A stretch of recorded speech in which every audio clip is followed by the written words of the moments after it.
Your first sensation is that of a dark and drifting dream.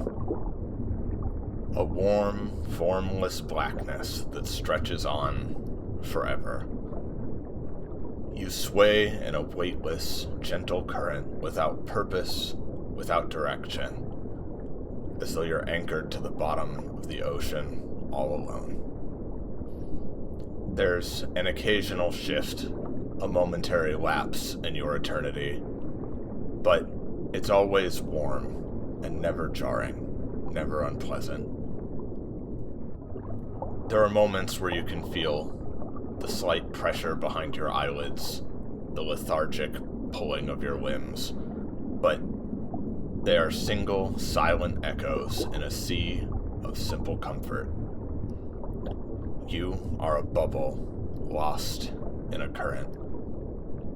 There's only you and dark water. You are conscious only of how content you are to sleep and sleep. In your lonely dream, there is no such thing as time. But then, a reverberation. Dull and distant, but still enough to disturb the stillness ever so slightly. A circuit in your mind snaps into place. Then another, and another, and a steady, painful rhythm. Your sweet oblivion comes to an end as you start to realize, first just once, then over and over again, that you are awake. You are alive.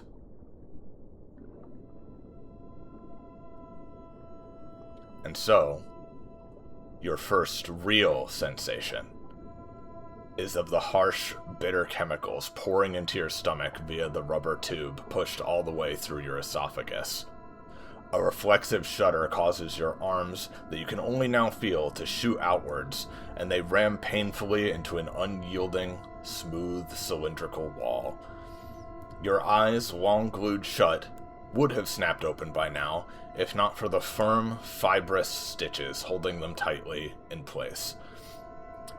There's another muffled, resonant thud, and you feel the sensationless unknown things hooked in, clasped on, and draped around. In your wakefulness, panic begins to churn. Fear of the unknown is the strongest kind, and right now, you know nothing. A moment ago you were asleep. Now the endless dream is over. What do you do?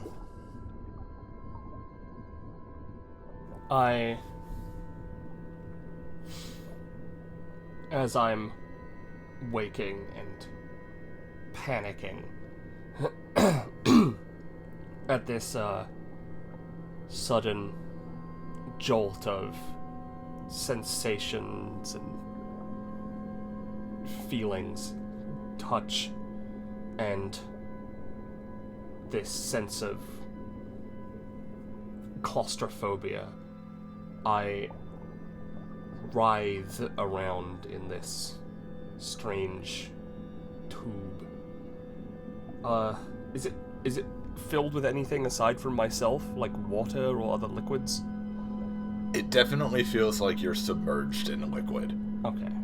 Your limbs feel like you feel this hazy weightlessness around all of your motions, and it's not extremely tight around you, but it doesn't take much movement of any of your limbs to feel a smooth wall around you. I start trying to feel for an exit, or just any kind of sensation or bump in the tube while I just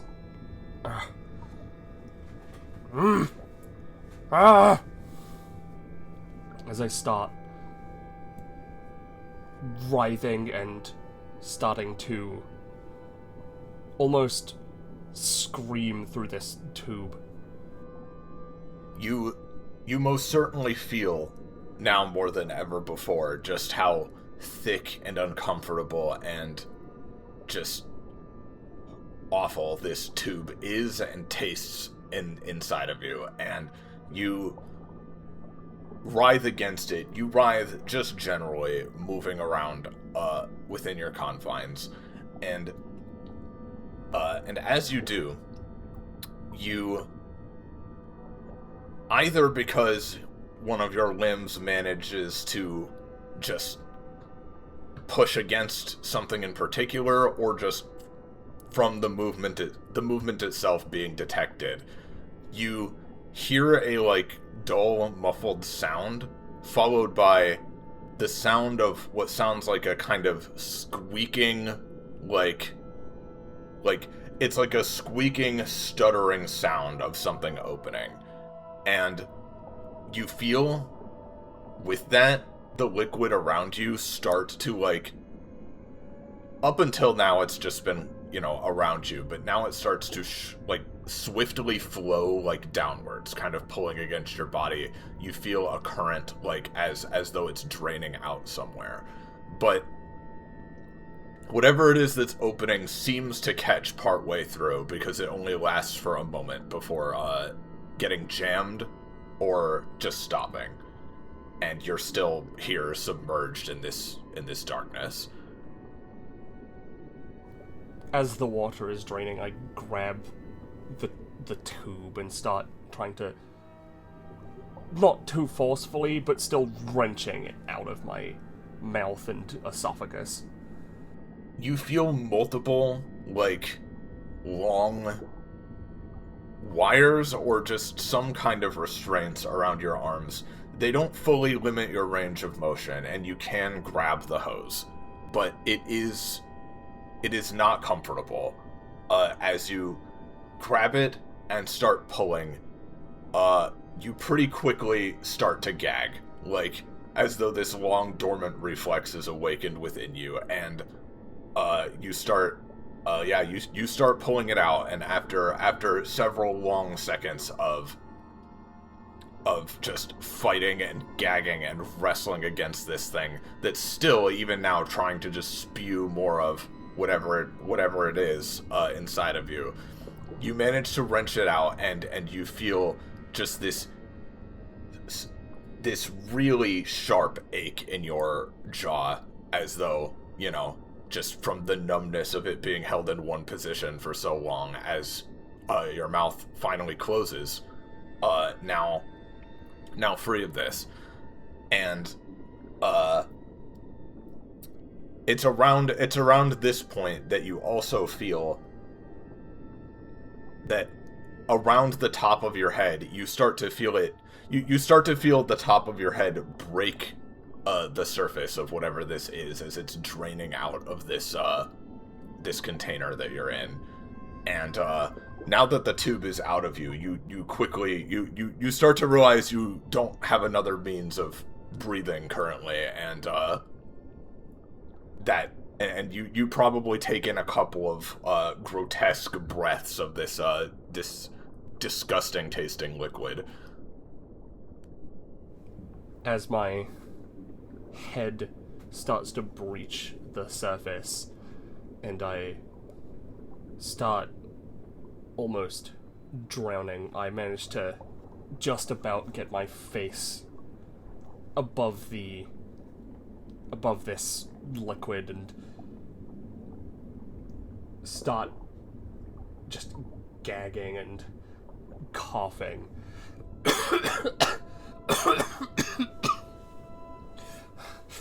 Just hyperventilating and breathing heavily, as though just taking in air for the first time.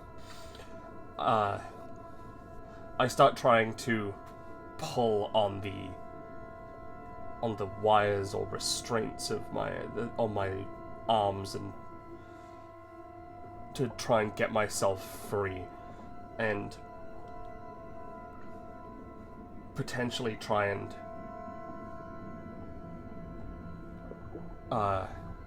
grab onto the presumable opening of the tube that is jammed. You can't feel an opening in the tube from your position, but you start wrestling against these restraints all the more. And it's this... There is a conflict of sensations as your long, numb limbs start slowly, like, waking up one at a time as you wrench against this thing. And with that comes some measure of relief, but also fear, as just these overwhelming sensations are running through you one by one. You feel your lungs expand, taking in a few breaths of air for the first time, and through the stitches on your eyes, past that, you can see, like, a noticeable, like, shift in the kind of hue of the world around you, going from pitch black to, well, still quite dark, but there is some kind of light source beyond them now for the first time. And you continue pulling and pushing at this thing, whatever this thing is that you're hooked into. And as you do, you feel at the places where it's pinching into your skin, you feel them release. Some of them. You feel some of them release, popping out of your flesh one by one.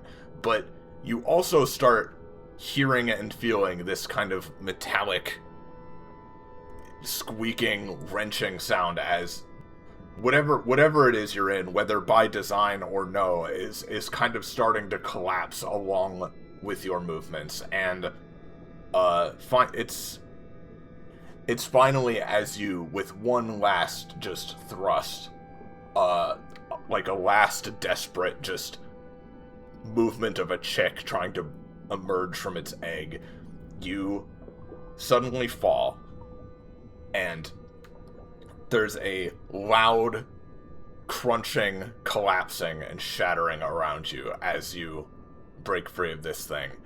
And your consciousness once again wavers, as there's a long several moments where all you can do is just lie there in this... All you can do is lie there in pain, breathing in and out rapidly instead of relaxedly, as you just accumulate these sensations within yourself. But eventually, after who knows how many minutes, you slowly come to again, feeling some modicum of energy start to move through your body, as we will move over to this. Hello. I haven't seen you in a while. I don't remember who this was. I just know that I drew them. You slowly blink your eyes open as the restraints holding them shut have either dissolved or just popped off with the, tumultuous crash that happened, as you look around and the harshly bright lights that would be too bright even for a human eye adjusted to such a normal light level just glares into you, and you feel this soft kind of padding beneath your skin as you come to consciousness. As I scramble around, trying to crawl and then figure out how to get to my feet to see if my arms and legs remember how I work, how I think they work. They seem to, though certainly they're extremely, like, achy and, like, exhausted, but they're achy and exhausted. Yeah. I stumble to my feet a little bit. Trying to take in any sort of solid ground, which is hard to do under this padded flooring. And before long, when I am fully stood up, I put my hands over my still closed eyes and slowly try and blink them awake, just trying to take in a little bit of light at a time through the gaps in my fingers. You spend several more minutes likely just curled into a ball, trying to adjust to the light and just come to terms with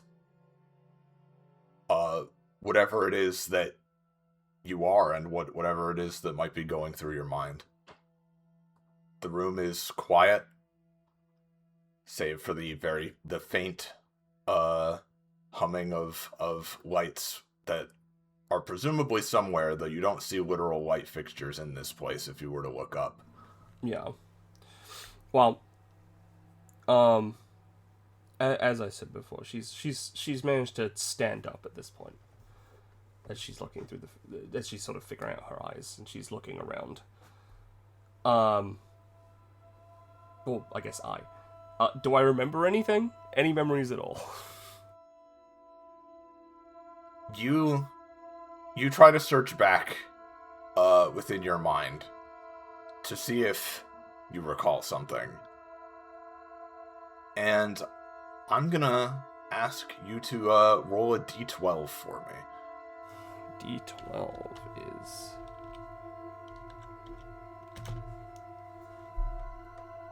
Yeah. Things are definitely pretty foggy right now. You don't really recall anything just yet. You feel like there might be something there, something that isn't just that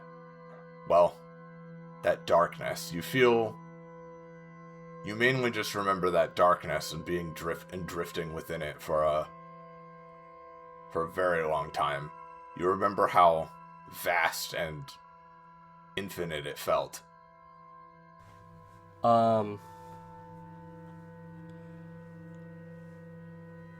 As I sort of clutch my head trying to remember what or who I am, I start to almost like instinctively like squeeze like the liquid out of my hair. Yeah, you do so. It's definitely pretty soaked. Yeah. Am I wearing clothes like I am here? Yes, Okay. you're wearing simple black clothes, the exact specifics of which are up to you. But they aren't skin tight, but they are like one step above that. It feels they feel very tailored for your size. Yeah.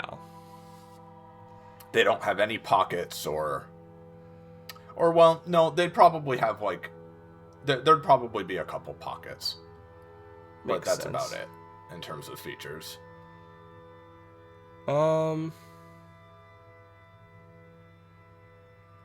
Yeah. I sort of pat myself down and take a step back from the tube I was in to have a better look at it. You can now get a bit of a better look at what you can only assume must have been what was going on a few moments ago, as the glass isn't quite so completely shattered as it looks here. It's more like it's this thick glass that's come apart in chunks as, like, the apparatus that you were in came apart. And it looks like what probably happened is that it looks like it's supposed to open from the bottom and drain the liquid and so forth, but it either didn't work correctly or something else happened. Yeah. After looking it over and getting more of my bearings, mentally, I try to bring out a voice. Just,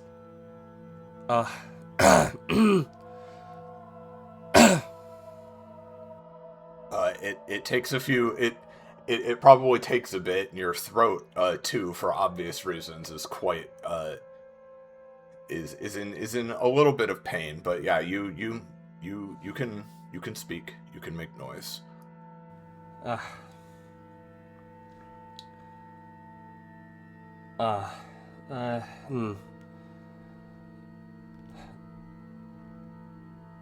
After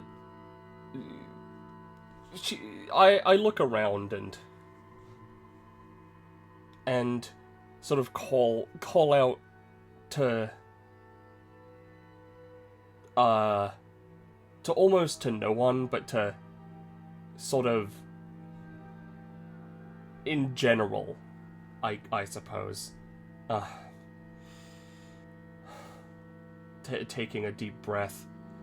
Hello? Is anyone there?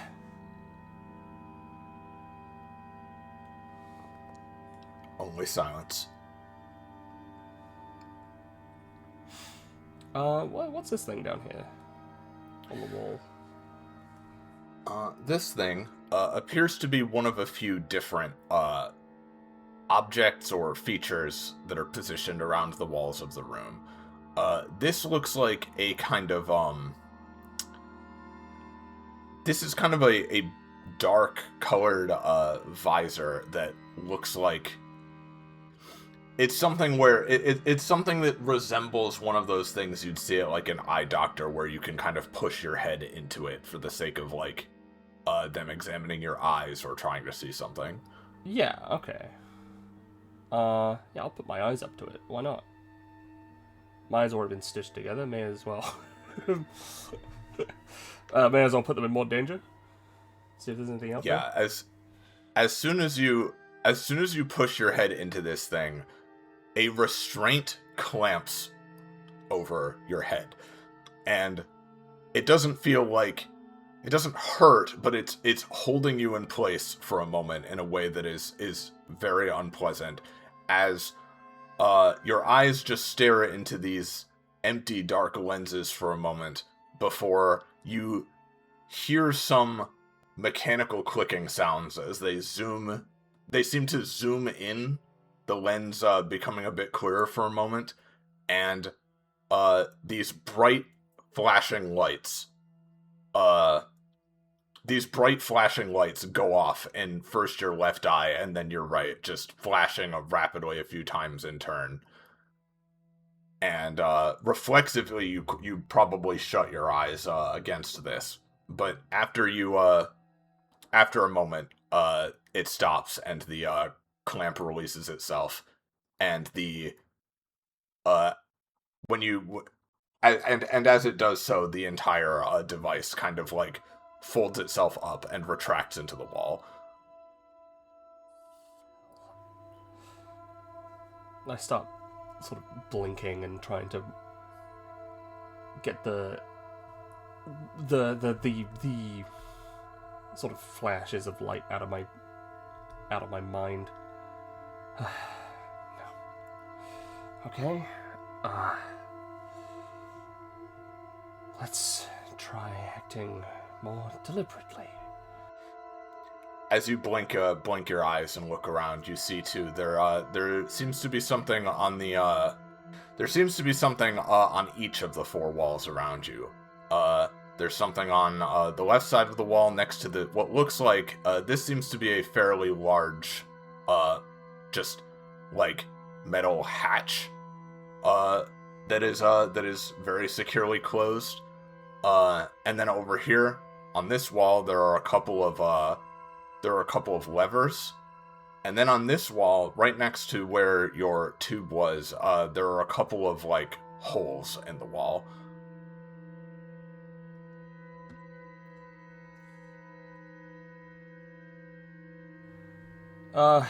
Yeah, what's this thing? I can't ping. The thing on the left? Yeah, this thing right here. Yeah. That appears to be, there is like a metal panel, next to the door. There is a circular,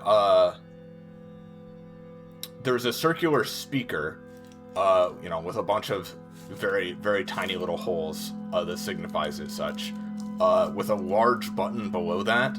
And then next to the speaker, there are 6 switches that can be flipped either up or down. It looks like they're all flipped down at the moment.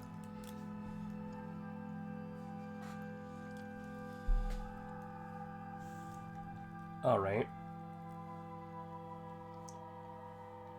And the levers just look like levers?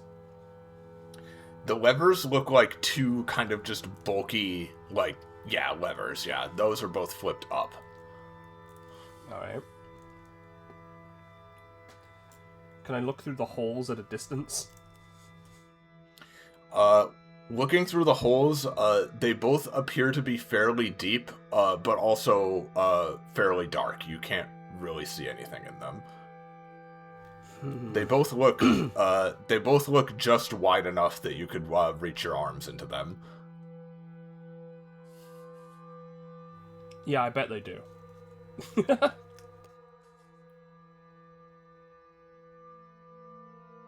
Okay. I'm gonna have a better look at this thing. Presumably connected to the tube, but... Yeah, there's a couple of, sturdy-looking, chemical tanks that appear to be hooked up to, what was the tube. Other than the fact that they are both filled, presumably with the same kind of chemical liquid you were suspended in, you can't really tell anything about them. How big are they? Fairly large, about waist height. How thick are they? They look pretty sturdy. Does it look like I could pick one up and put it in the hole? No, they're pretty securely latched onto this apparatus, and even if you could wrench one free, they do not. They look way too thick for that. Okay. Good to know. Alright.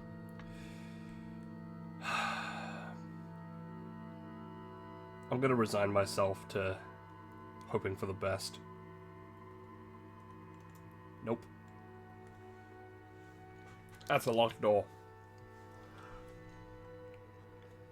The metal door does not respond to you pressing against it, or trying to open it by any means. Yeah. Alright. What do I do? Oh. I'm not a fan.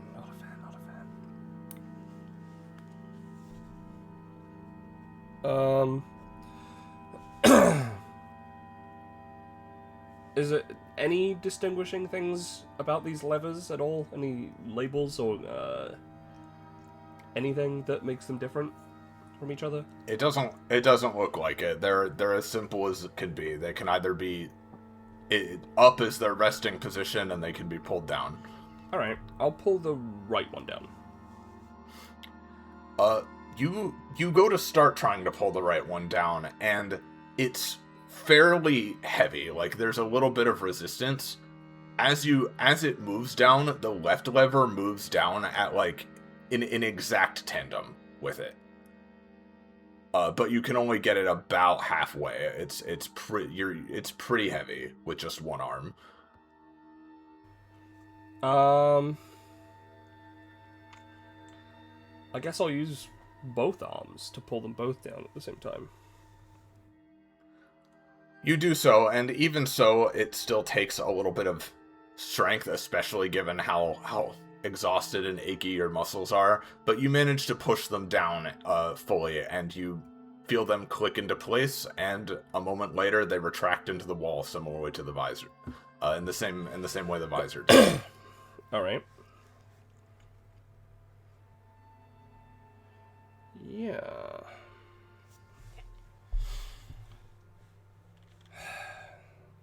Not sure I like the look of that.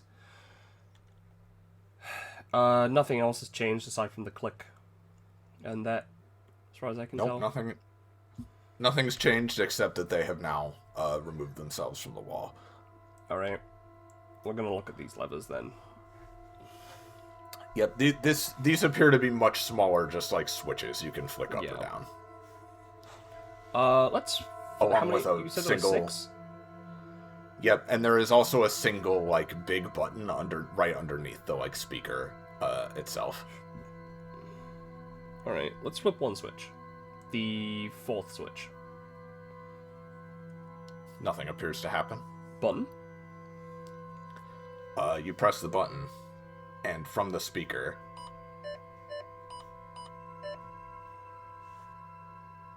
Flip the switch and press the button again. The same one. Turn it off.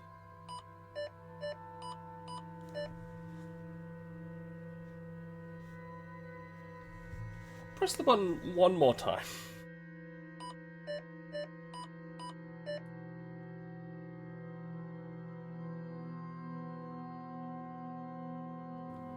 Alright. I flip the first one up, the second 2 down, then the next 2 up, and the last one down. When you do so, a green light lights up next to the speaker, but nothing else happens. Press the button? Nothing happens. Okay.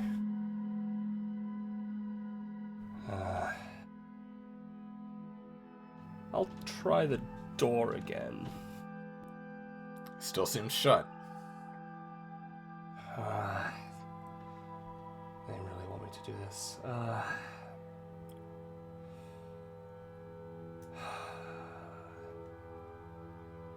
No, I'm gonna put it off once more. Just one more time. I'm gonna have a look inside the, like, remains of the tube. There isn't much to see except for a lot of spilled chemicals that have kind of soaked into the surrounding padding. Alright. I'm gonna put right arm in to the right hole. As you do, like, as your hand enters it, a series of, like, soft, like, red lights turns on, like, as it reaches certain thresholds within the hole, before, when you reach it, like, fully in, you can feel, like, a solid, like, just a solid wall at the back.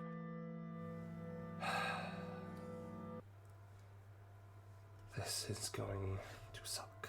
I get the feeling. Put the other arm in the other hole.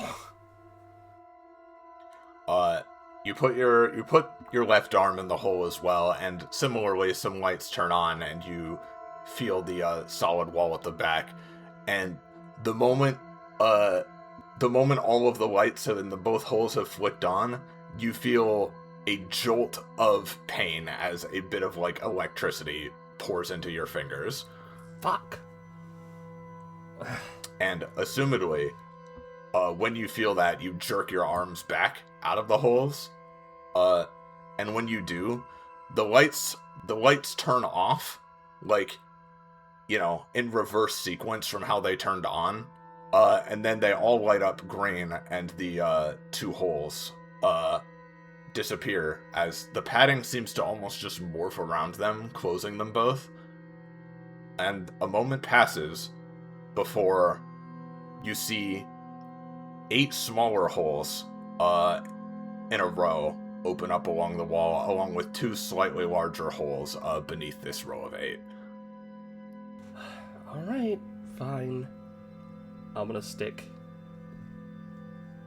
fingers into the 8 and thumbs into the larger ones. And predictably, once again, you feel another electric twinge in your fingers Fuck. But then, when you remove them, the holes once again close, and you hear behind you a quiet, just whoosh, a metallic kind of decompression as a small, cube-shaped kind of indentation opens up, next to, the door, and inside, that indentation, you see this kind of thin, silver, almost like ethereal red light, glowing within it. Okay. Well... Obviously, I'm gonna go have a look at that funny light. There is nothing but a, like, you know, presumably a small, like, strip of, glass where the light is coming from inside this indentation. It is just that the empty space itself is just kind of, like, radiating it. Okay, that makes sense.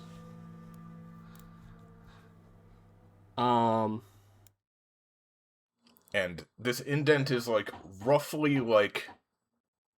It's not like, the holes before, which are, like, the exact size of, like, you know, that you could stick your arm in. Yeah. It's, like, roughly palm-sized. Like, you could reach your hand in it, and still have a bit of room to spare. Yeah, okay. Well, I've already got a history of putting my hands in things today, so I may as well, left hand, palm up against it. Nothing happens when you do so.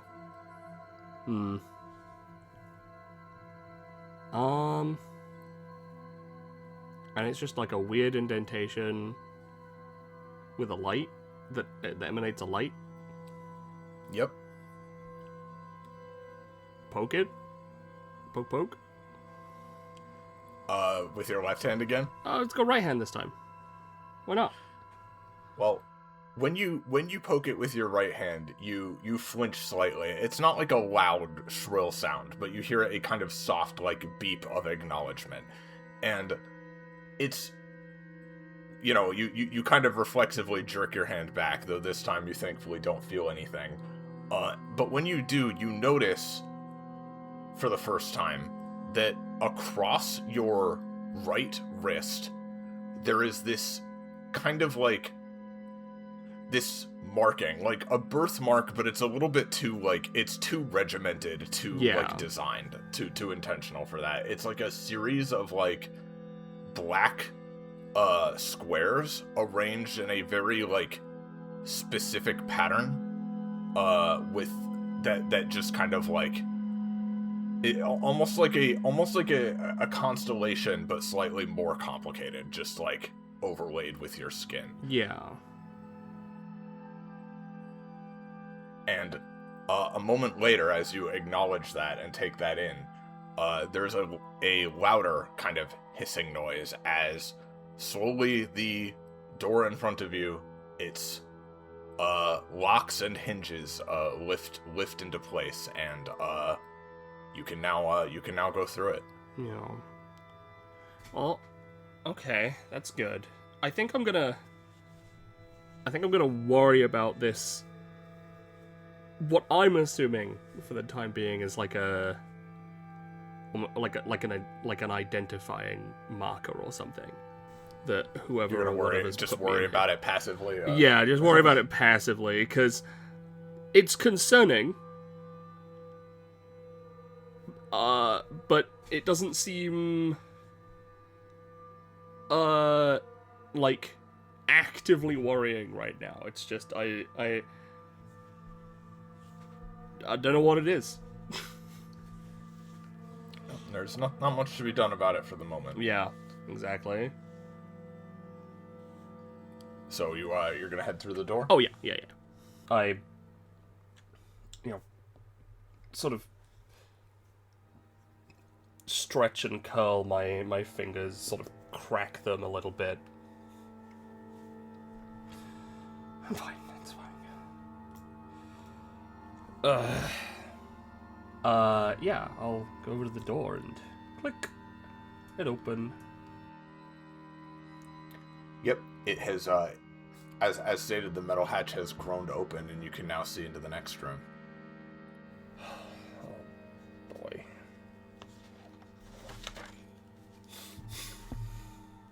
As you move from this room to the next, in the section of wall where like the door retracted into, there's a small metal like indent within it that you hear a quiet like noise before something is dispensed out of it. It looks like a small like it looks like a piece of metal that is wrapped in like a thin like kind of thin like kind of yellowish colored foil. Sorry, a weird like metal covered in foil. Yellow foil. Yes. It looks like just like a gray slab wrapped in like some thin like wrapping, basically. Okay. I'll pick that up. You pick it up and examine it a little more closely. And how do I describe this? And it's almost a subconscious feeling at first, a like kind of just pang of instinct in the back of your mind. But you realize as you catch like the kind of like rusty smelling, but also it kind of vaguely smells like something nutritious from the metal, you suddenly like become aware all at once of like how hungry you are. And this like gray slab does kind of look and smell metallic, but it also like it feels like this is like you can tell that this is food. You want to eat this. It doesn't seem like not because it looks particularly good, but because it's like your body subconsciously has just realized how hungry it is looking at this. I squint at the food. Wow, I squint at the grey slab.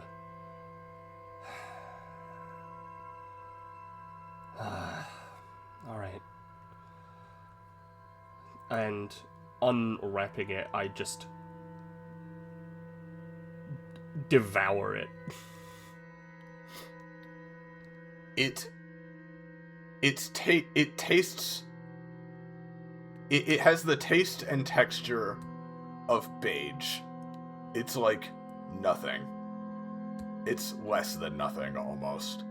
But it is something that you just, again, on this subconscious instinctual level, can tell that your body needs. And it isn't nearly enough either. It's a fairly small, like the equivalent of just a nutrient bar. But it's something. Do your tests get rewarded, I suppose? Sure. Fine.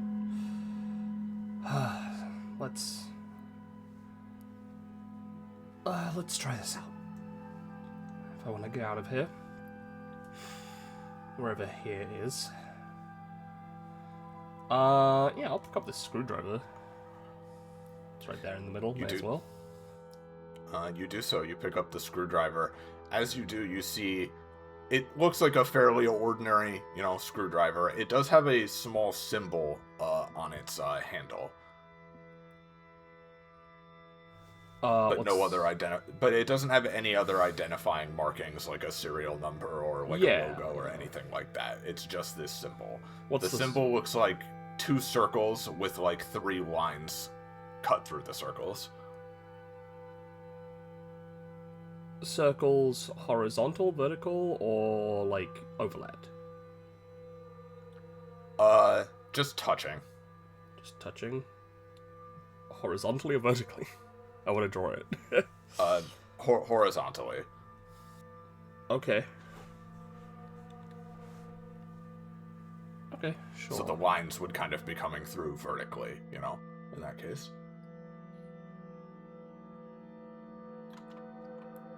But yeah, feel free to note down that you have that. Yep. And keep track of what it is you're carrying. But as you get a proper look at this room for the first time, you can see that, it is evidently a decent ways bigger than your room. In order, in the upper left, you can see there's a machine that is placed, like, rather high up, like, near the ceiling of this room, probably out of reach. There's the large machine with several odd symbols and buttons on it to the north. A small black chest, and then on the south side, there's just like a kind of set into the wall, like an industrial, just like fan, gently blowing, like, not much air at all, into the room. And then this seems to be a large, like, clock face with its hands pointing just off in random directions. Next to the clock, there's also a black, like, panel, but it's not displaying anything. Okay. Did you say the industrial fan is on and just blowing air into the room or out of the room? It's on and blowing, like, a bit of air into the room, but it's not, like, the blades are, like, barely moving. Yeah, okay. Alright, there we go. Put all this next to your blueprints note document. Yeah. Well, it's in the same book, actually. Gotcha.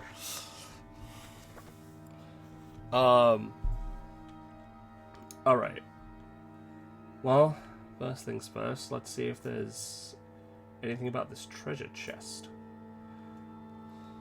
What are you doing to examine it? I'm gonna tap the screwdriver against the top and, like, the sides. It sounds hollow. Does it seem like it has like a lock on it, or? It does. I'm gonna stick the screwdriver in there. Yeah, the screwdriver does not fit into the keyhole. It's pretty small. All right. Good to know. Probably won't.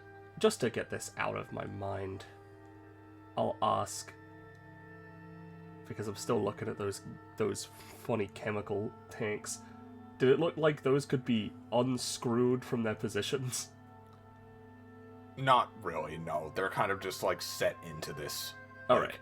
Like, they aren't screwed in at all. It looks like you could, like, essentially unfasten them, but, like, again, they look very heavy and, like, not very useful. Alright, in that case, we're gonna just do that, so we never have to think about it again. Next up, we're gonna have a look at the clock. Alright. Do the clock hands line up in any way that the time makes sense, or are they just literally in random positions?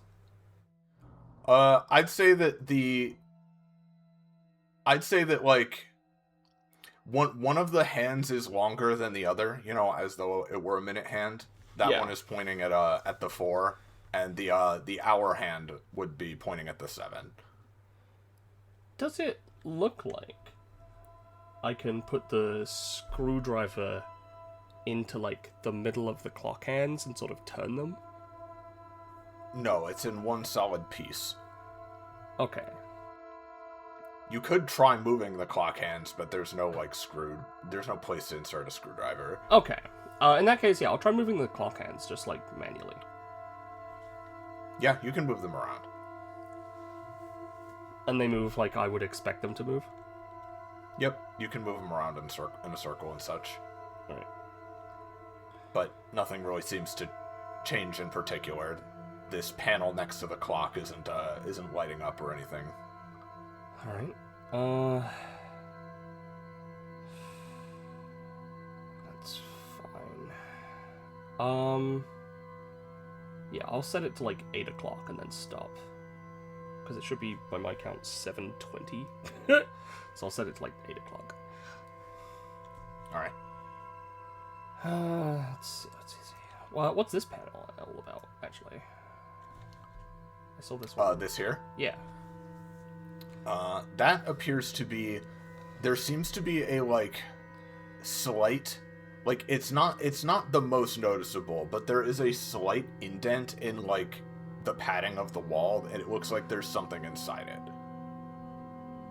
Yeah, I'll see if I can grab it. I've already put my hands into other tubes today, so... You can't really grab it. Like, it's like sewn into the padding. Oh, I see.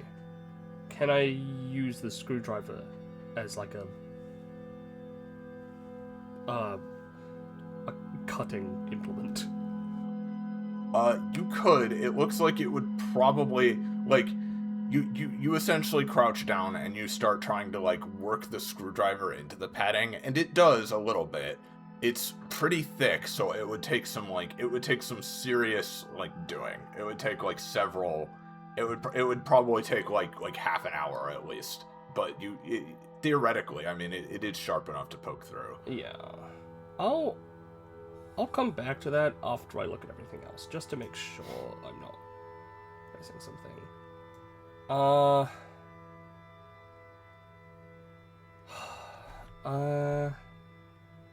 God, fuck.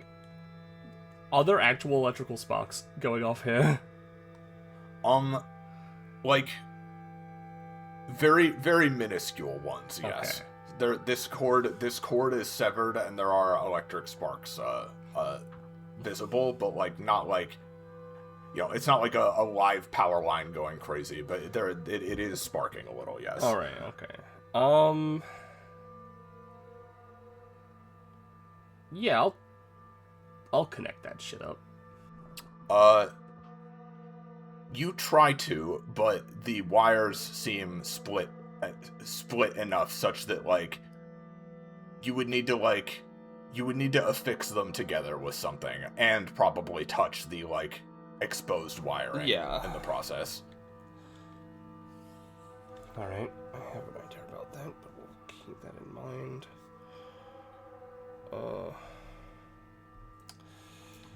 I don't think this will work, but I will try it anyway. Yeah, let's try flipping. Let's go with first column, second switch. You press the switch down, and nothing seems to happen. All right, press all the others. Like nothing every seems to happen. All right. There's no reaction with any of the switches. All right, turn them all off again. Yep. All right, clear view on that one.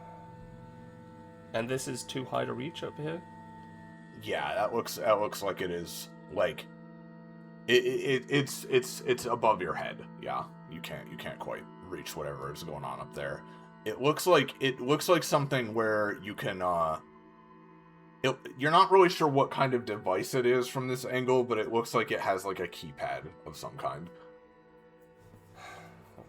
Also, since you're close to the door at this point, yeah, you can see that next to this metal door, kind of set into the wall next to it, there is a indent inwards in the wall, and the indent is colored 1/3 red, 1/3 yellow, and 1/3 blue. Okay. It very much looks like something could fit into that indent. Okay, so it's not... my brain was like, oh, it's lights. Okay, no. I understand. No, it's like a cube-shaped indent that is colored those colors. Right. I'll think about that in a moment. After I look at the fan, because I have some ideas. Anything notable? You think you can see something behind the blades of the fan, like, and behind, like, the grating of it, and such. Like, it's not like the exit to an air vent where you can see, like, a whole tunnel beyond it or anything, but there is, like, a space inside the fan where you can see something inside. Yeah, makes sense. But it appears to be, like, set into the wall with a set of screws. Well, you know, I have the screwdriver. You do. So, yeah, let's unscrew all of that. The screwdriver fits each screw perfectly as you slowly unscrew the fan from the wall, and it's a bit heavy and a little cumbersome, but you manage to pull it out. The blades, promptly stop moving as you do so, and sitting in like the wall where the fan was, you see two things. You see a small black key. All right. And you also see a drawn symbol. It looks like the symbol of an eye. And then next to the eye, that eye symbol is =4. Okay. Sure. Well. She'll take the... Well, I'll take the key. I keep saying she, even though it's... we don't have anything for that yet. I'll take the key. You do whatever you want. And I already pressed every switch on here and nothing happens, which means I need to do some other stuff. And I have some ideas, but again, we'll go in order right now. Let's put the key in the chest. Yep, it unlocks the chest, no problem. Give me one moment. Alright. Inside this chest, you find a pair of rubber gloves, a small, a strange-looking,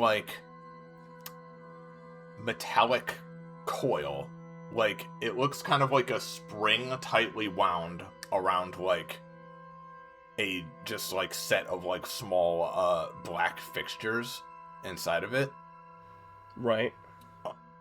And then you find a metal box, and on the metal box, which the metal box appears to be locked as well, but written on the metal box, there is a lightning bolt symbol with =2.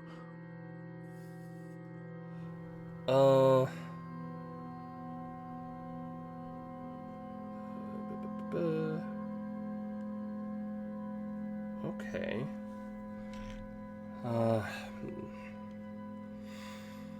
Well, that seems pretty self-explanatory, I think. But I'm gonna try something else. Well, not something else. Alright, let's try and dig out the thing. I'll spend that half an hour. Alright, it's gonna take a significant amount of time. But you start digging with the screwdriver. It's not a very good digging implement, but, it is sharper than the padding, and that's all you need if you're determined enough, which I assume you are. Yep. As you're doing this, as you're spending this time, kind of just crouched on your knees, just working your way at this. At a certain point while you're doing that, you suddenly hear... It doesn't seem to have come from anywhere in particular, but just all around you. Okay. I suppose it's not ideal, maybe? Is that, during my time? Have I, managed to get it out, or am I not done with that yet? That was just at some point during your, time digging it out. You can keep going if you'd like. I think when the beep happens, I would stop. In that case. You stop, and it doesn't seem to have happened for any particular reason. Because you've been digging it for a while at this point. It's not like it went off in response to anything you were doing necessarily, but it did go off, at around 20 minutes into the process. Alright. In that case... I don't like the feeling of that. I'll come back to this. Yep, I will use my rubber gloves and my metallic coil to connect up the wires. Yeah, you put the metallic coil down where this wire goes, and initially, It definitely looks like it's related, but initially you're not really sure what exactly it's gonna do intuitively. Could you make me another D12 roll to see how well you see what happens here? Yeah, sure. I think I got it. Oh, well, very good, yeah. So, you put this coil down and affix the 2 wires, making sure to have your rubber gloves on so you don't get, shocked for the 3rd time today.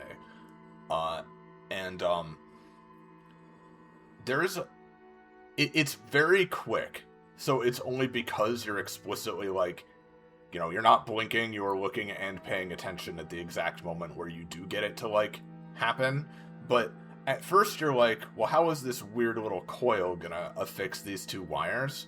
But then, this odd sort of dissolution of the material, it just, does. And the coil kind of, turns this subtle, slight red color for a moment before turning back to black, as, there's still a visible change in the wire where, the coil was and where the fixture took place, but, it just has mended them, and you hear the machine next to you kind of, you hear the slight whir of electricity in response within it.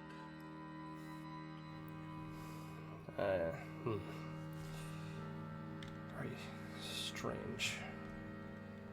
Though this place in general seems strange. Alright. I'll flip all 4 eye switches. And... well, the moment you flip the first eye switch... Yeah. Something happens. Give me 1 moment. Oh, okay.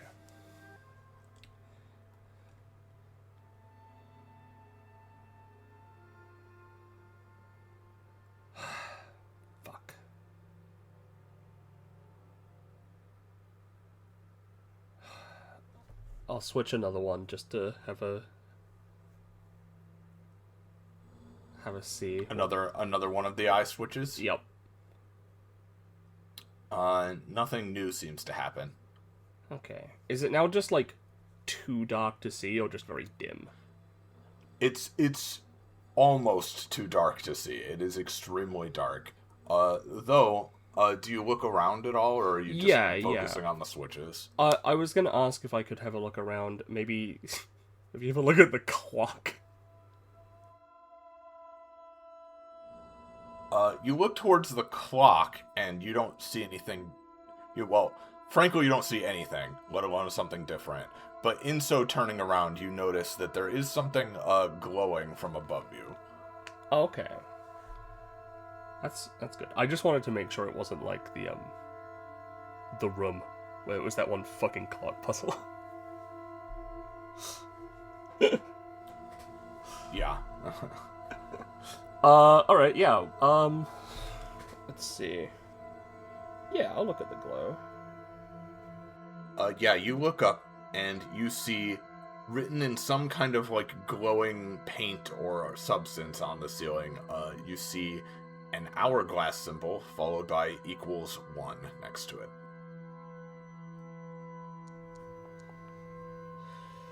Alright. Sounds good.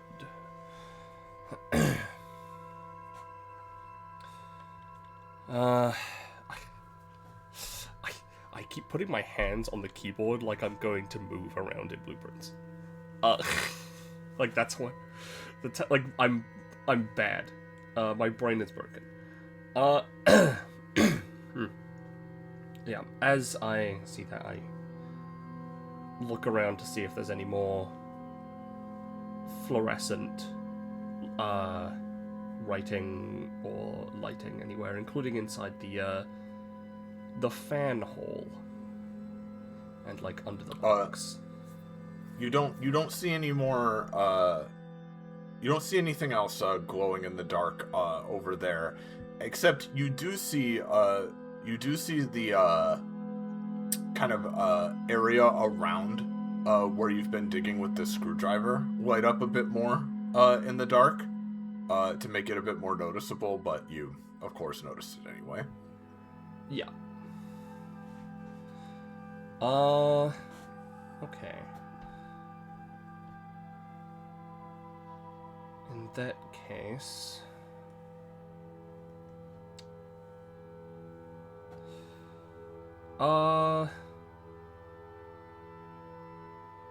In that case, what happens if I press all four, light buttons? All four of the eye switch. Yeah, sorry, switches. eye switches. Yes. It remains dark. All right. What if I then switch them all off again? I see. Okay, interesting. Well, the hourglass being one would imply the clock, the electricity, maybe the box. Alright. Let's try and get all the information we have. I'm gonna go back to digging for the last 10 minutes, since you said it took 20 minutes last time. Yep, you continue, and it's with just a bit more working of the wall that you can start to see as you just scrape away some of this, it's this strange mixture of, cushion and drywall that, you kind of almost have to pry away from it, but inside you see there is a small, cube, colored yellow, and you, using your trusty screwdriver, managed to scrape away the rest of it and pry it free. Okay. That makes sense. I'll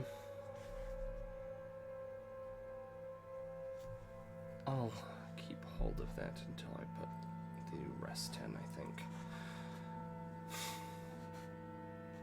Alright, let's turn on the first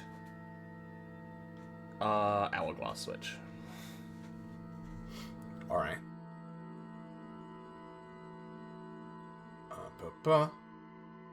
When you do, you hear...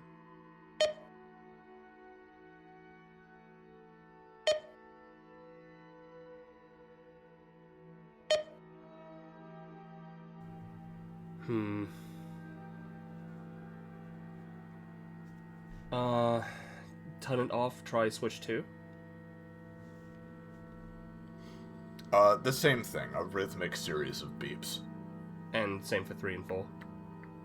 Yep. Alright. Obviously, flipping them off every time. Yep. Alright, let's turn the first one on again and have a look at the clock in the panel. The first hourglass switch you flipped on? Yes. Nothing seems to have changed with the clock or panel. Alright, we'll go through the sequence again, but looking at the clock and panel. It doesn't seem to be related. Alright, in that case, we'll just keep number 1 on for now. And we'll swap we'll switch to turning the first 2 lightning bolt ones on. You flip the lightning bolt switches, and you do not notice anything in particular right away. Have a look around the room at the box and the clock. When you look around, the panel next to the clock has now lit up, and I believe you had it set to point at 8 o'clock before, and yes. That would be what it is showing is 8:00. All right.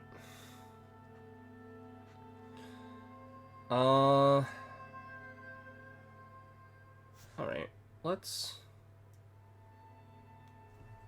move over there. And I'm gonna set it to 3 o'clock.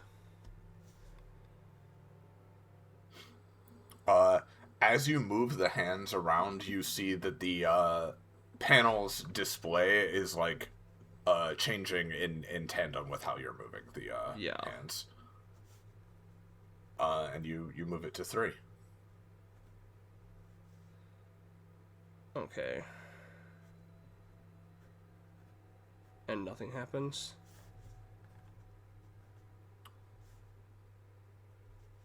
Not in particular. Alright. Since I'm curious, I'm gonna turn on a third lightning bolt switch. Okay. Does the clock panel turn off? No, nothing appears to change. Turn on the fourth switch? The panel is still on. Alright, I'll turn those two off again. So we've set back to 2. Alright. What if I... Why did I set it to 3 o'clock? That's stupid. Wait, why did I think it was 3? Oh, because it was the beeps. In that case...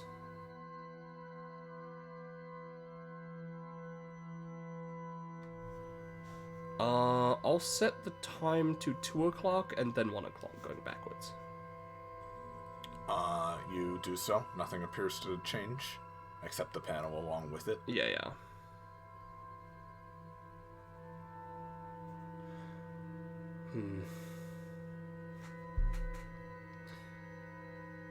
Do the hands specifically move together like a normal clock, or do I have to move each one individually? You have to move each one individually. Alright. That's fine. Going back over here, I'm gonna set the eyes to 4 again, so they're all off. So we can turn the lights off again. Yep.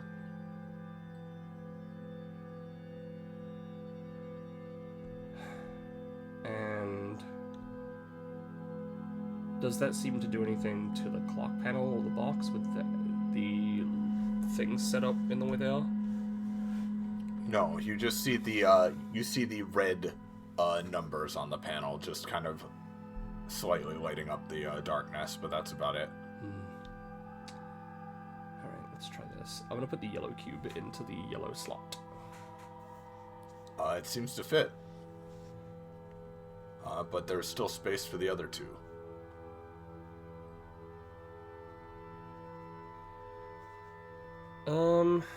Alright, well, that's one I haven't tried. I'm gonna press the top X button. Switch. When you do that, there's a like loud clicking sound as all of the like switches on the machine like seem to reset themselves, and then like a millisecond later that one also resets itself. That's what I thought might happen. But why are there 4?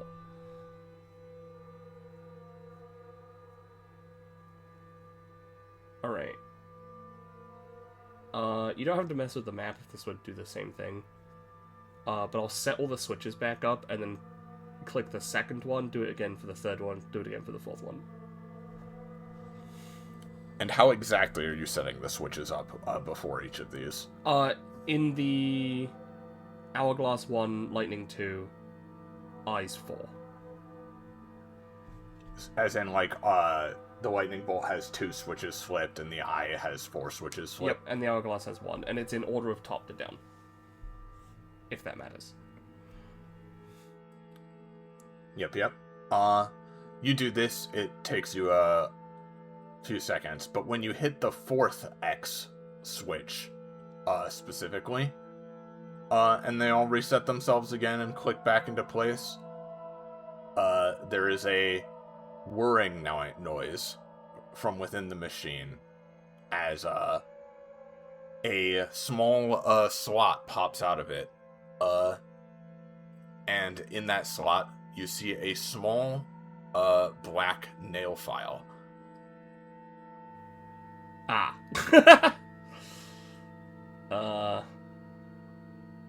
I get the feeling I was supposed to use that for the thing. Who's to say? Well, I got a screwdriver, so, yeah, I'll take the nail file anyway. Alright. Just to make sure, we'll go over to, like, the panel, like the soft panels, like, next to this one, and just see if it cuts into it any better than the screwdriver. Just for my sick curiosity. The nail file is not, like, overly sharp either, of course, but it does seem, like, significantly better, for sure. It certainly would have saved a significant amount of time, using that instead. Yeah. I see. Alright, when all the switches reset, did the clock panel turn off? Yes, it did. Alright, we'll set that back on again. Alright. Alright, I'm gonna set the clock to 12:43. You move the hands, into position, 12:43. Does anything happen? It doesn't appear so. Okay, let's try 12:44. That's what I meant to choose before. I'm just stupid. You set it to 12:44, and, you leave it for a second, before, a small slot emerges out of the clock, and, within it is what looks like a small, colored cube, but unlike the last one you picked up, this one is multiple colors and in different segments, like a Rubik's Cube. Okay. Almost. It is, the cube has 4 colors on it. It is green, part of it is purple, part of it is white, and part of it is, blue. Blue, and it's like, is it like shuffled, or is it like, It is shuffled. Okay. How many segments per face?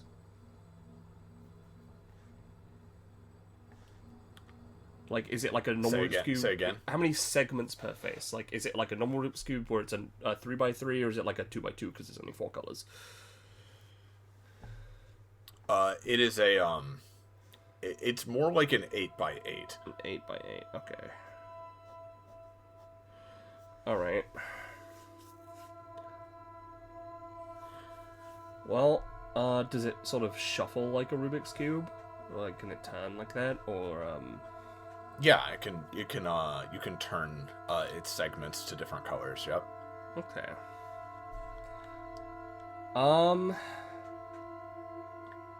It looks like some of the colors and some of the segments have, like, kind of markings on them as well, but they aren't significant enough that, like, it impedes you from telling what color is on it. Yeah.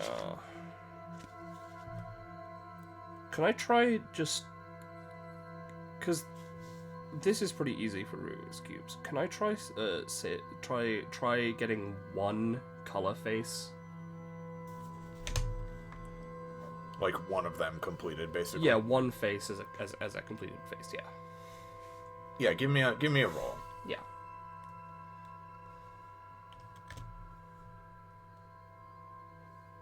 That's how many colors there are. Yeah. It takes you a little while. You probably aren't in the... You probably aren't particularly in a solve a Rubik's Cube mood right now, even if you were normally good at this kind of thing. How do you think you're feeling as you work on this? I think I'm feeling a little frustrated, a little rushed, a little unsure of where to progress since aside from at best trying to like jump to that other box, it seems like I've hit some kind of dead end aside from the cube and maybe some more stuff with the switches. All of this is weighing on your mind, and it does take you another, frustrating few minutes, but you decide, is there a particular color you're focusing on? Trying to solve? Not particularly. I think I get started going with whatever color and then find one color that's like, okay, this is starting to make sense, and then go for that one. So no particular one in mind. All right. You keep working on this, and it just so happens that you arrange things in such a way that you solve the blue first, and you don't solve it insofar like in a way that you would expect of a Rubik's Cube, even though it's designed the same way. It isn't so much you realize that it isn't so much, oh, get like all of one face to be the same color of cube. What it's actually more like is that you are separating each color into individual like bands on the cube, like separating them from each other. And as you realize that, and you just so happen to arrange the blues in the right way, the blue cube pops off the rest of it, and you have a section of blue cube now. Oh, it just comes out. Yep, it seems designed in such a way that when the blue is in its proper place, it will just separate from the rest. Okay. The other colors remain unsolved though, and you notice now too that the blue is complete. That unlike the others, the blue doesn't seem to have those the symbols markings on it of any kind. But it does look like about the right size to fit in the door's lock. All right. I'll go ahead and put that in. Yep, you do so. It fits snugly enough next to the yellow section. Okay. In that case, I'll sit back down. And this time... You sit down next to the, you sit down next to the, like, section of fan cover that's still, like, lying on the floor next to you, Yeah. And, I'll try and solve... Let's try getting another face. I don't mind if everything else is shuffled. I just want to see what one of the symbols is. So let's try green. Give me another roll. Alright.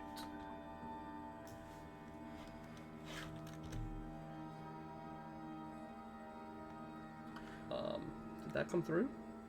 It did. Oh, I didn't see it. It was a 1. Oh, cool.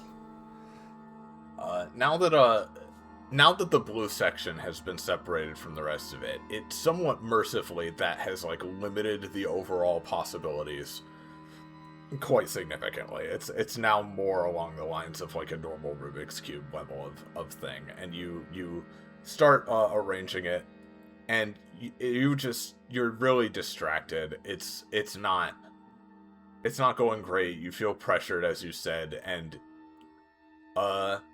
as you keep going with this and your frustration is building, a thought occurs to you that you do have a sharp metal implement on your person. Multiple, in fact.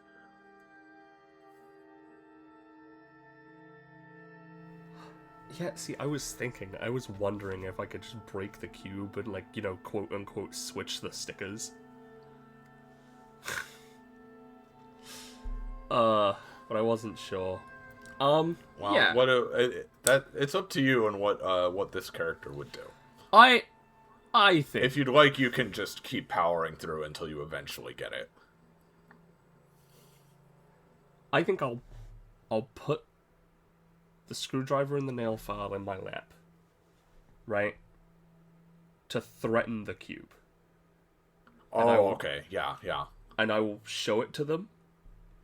This is what's gonna happen if you don't let me solve this, cube.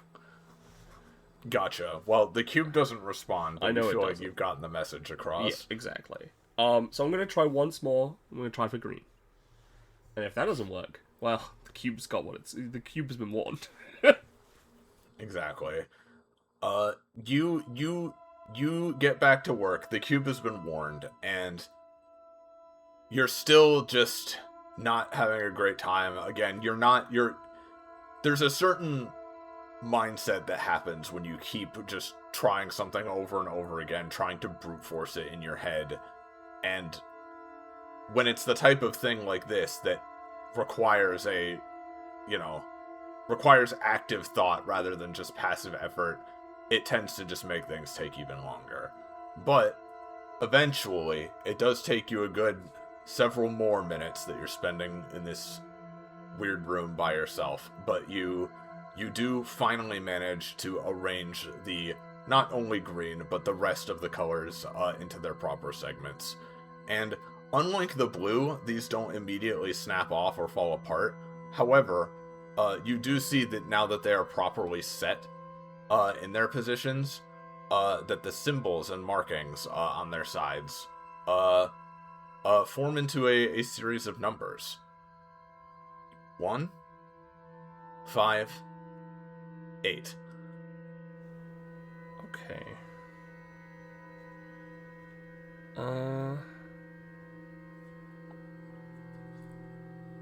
Just for my own sake, what color for each number, or is it just like because it's bands, it doesn't matter? It'd be one for green, 5 for purple, and 8 for white. That's really convenient, but that is exactly how I wrote that before you answered. Alright. Yeah. I'm gonna pick up that little metal box I had and see if it has a code thing instead of like a key that I thought it might have before. I just assumed. Yeah, you take a closer look at the cube, and it does indeed look like it is a code to put in rather than it being a key. However, this code is, it's the type where you spin the numbers, right, rather than putting something in, and it appears that like it needs five numbers. 5. Oh. I only have 4 at best. That's that.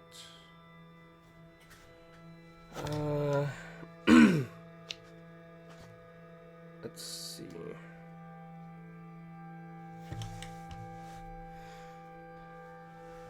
Yeah. I'm gonna try 2 zeros and then 158. That does not seem to work. Alright, then we'll try 158 and 2 zeros. It remains tightly closed. Then we're gonna try 2 more. We're gonna try 2 more combinations to see if we can get something. We're gonna try 03158 and 30158. Does not seem to work. Alright. Then beeps didn't do anything for me yet then. Alright, let's get up. Can I move the chest? Looks like you could. Alright, I'm gonna drag this chest away and see if there's anything beneath or behind it, and to move it underneath this big box. Up here. It doesn't seem like there's anything beneath or behind it, but you do easily enough drag it over beneath this box. And you get up on the chest to stand on it. It's a little unsteady, but you can do it fine.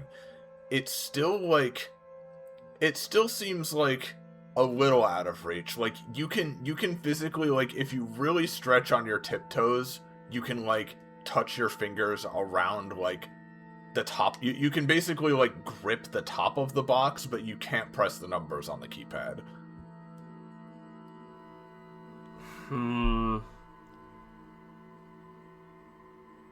Yeah, does it look... Okay, I say, does it look like...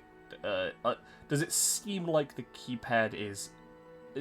that there is A, a keypad, and B, that it's, like, on top, or is it on, like, the side? The keypad is on top. Ugh, okay. So there's no... There's no way for me to... It wouldn't be reasonable. Well, I suppose because, well, let me correct myself. Because you could see the keypad from below, it would need to have been like on the side, like this is like it's front facing. Right. But even so, you can, like, touch your fingers around where the, like, you can basically touch the box, but getting them to the keypad, you'd have to make a series of very precise jumps, which you could try, but it's a bit out of reach. Yeah. I'm gonna use the screwdriver and just poke. That is true, the screwdriver could give you a little bit of extra reach. A little bit of extra reach. A little bit extra. Alright. Or if the nail file what number is are you longer, trying to poke? I'm gonna try 158. Alright, I won't make you roll for this.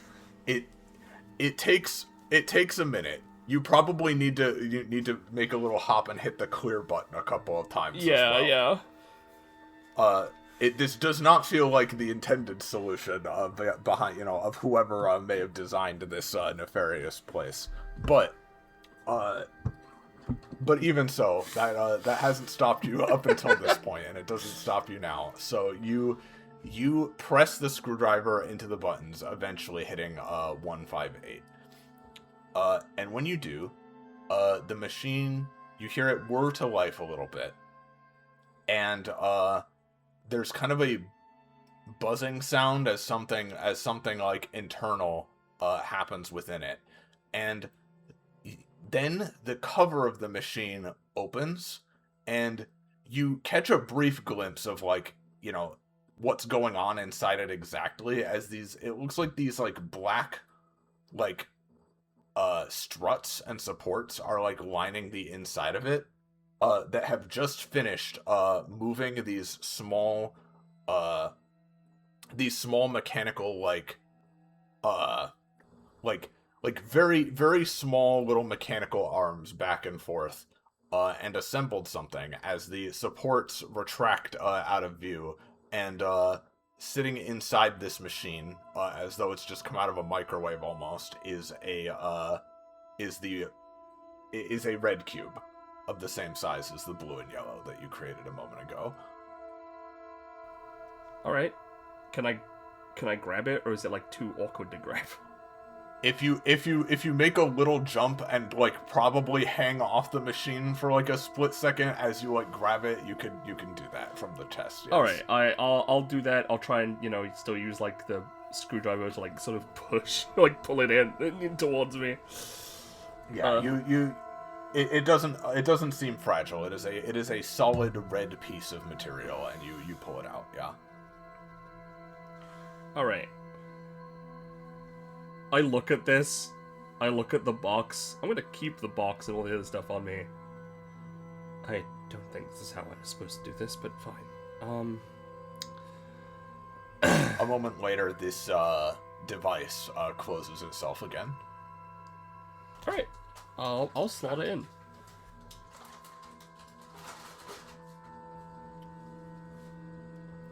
Yeah, you slot it in, and the now completed cube sinks an inch further into the slot, and the door, you hear, similar to before, a slight decompressing of air as the door whisks itself open. You can now move through it at your leisure. Yeah. Oh god. This one's quite a bit larger. Alright, let's go through. See if we get a new nutrient bar.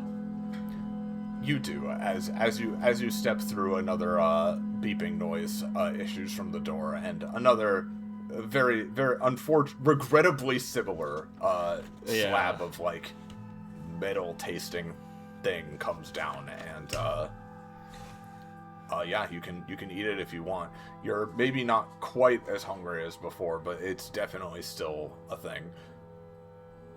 I'll keep it on me for now until I start feeling very hungry. All right.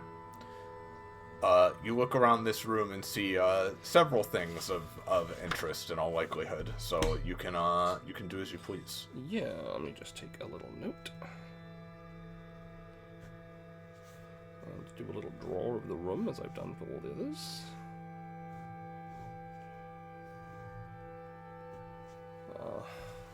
Dumb sketches and notes will be available on the Patreon. Oh, and I should say as well, as you come into this room and take this site in properly, a moment later the door to the previous room closes behind you again. Oh, cool. I still have like the metal box and the screwdriver and stuff, right? Because I kept that on me. Yep, you do. Alright, that's good. Alright. Let's have a look around, shall we? Let's have a look at this thing first. To the right.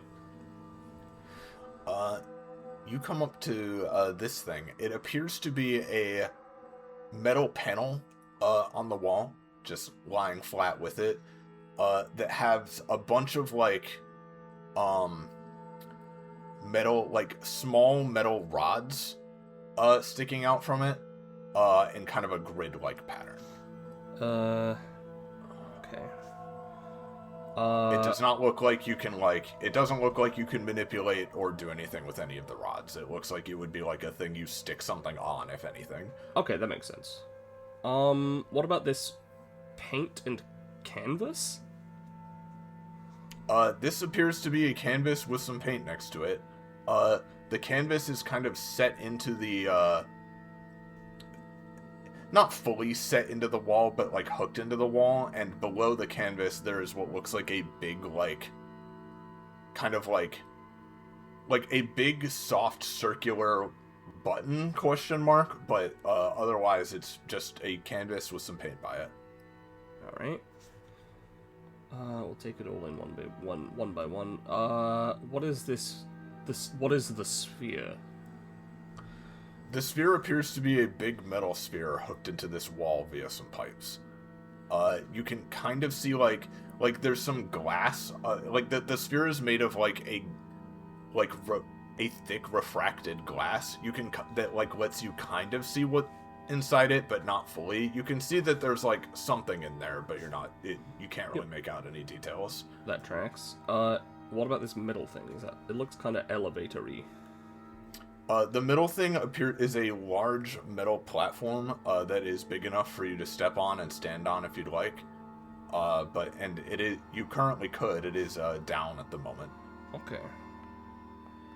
I'm gonna keep looking. I gotta take in everything. All right, big crate. The Leon Kennedy requisitions crate. This is a large crate. It seems to be unlocked. You can just open it. Oh. You know what? Let's open it. Why not? All right. Let me give me one moment. Where is the specific description here?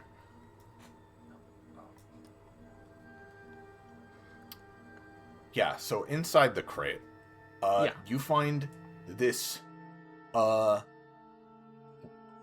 long, thin rod that, despite being thin, seems to be fairly sturdy, with a wire coming out of one end, and attached to that wire, tied to it, is a small magnet. Okay. Magnet fishing rod. There is also a small red container with a fire symbol on the side. And also in the crate there is a piece of red glass of a kind of strange shape that has that basically on one side has a bunch of small holes on it. Okay. Sure. Keep track of all that.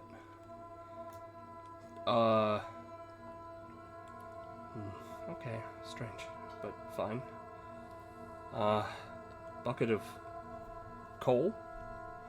Slop? No, this appears to be a barrel of black sludge through which you cannot see anything. And it doesn't smell very good. It kind of burns your nose a little bit. I'm glad I have these rubber gloves. We'll come back to this. Alright.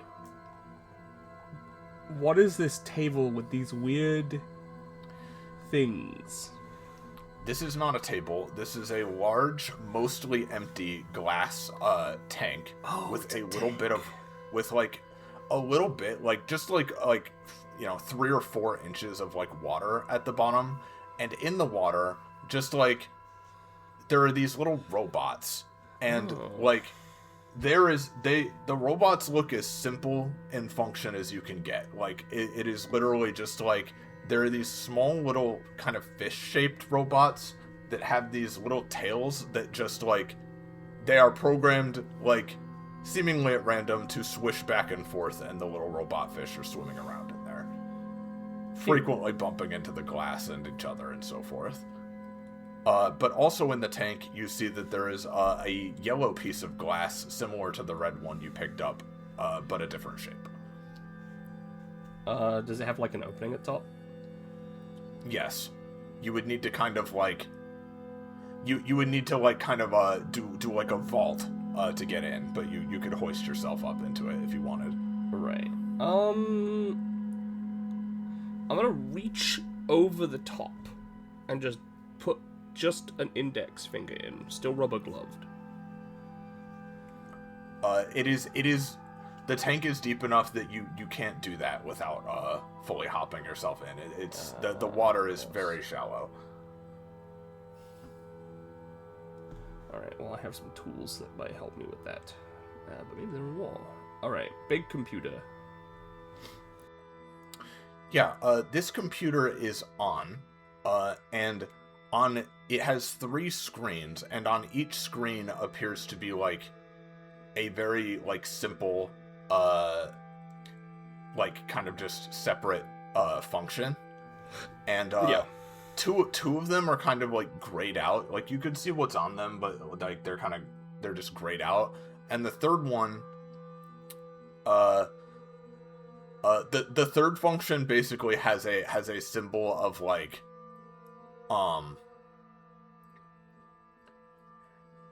it has a kind of like crude like simple looking diagram of like a pipe with a platform beneath it, and then just like a button under it that's like, confirm, and that's it.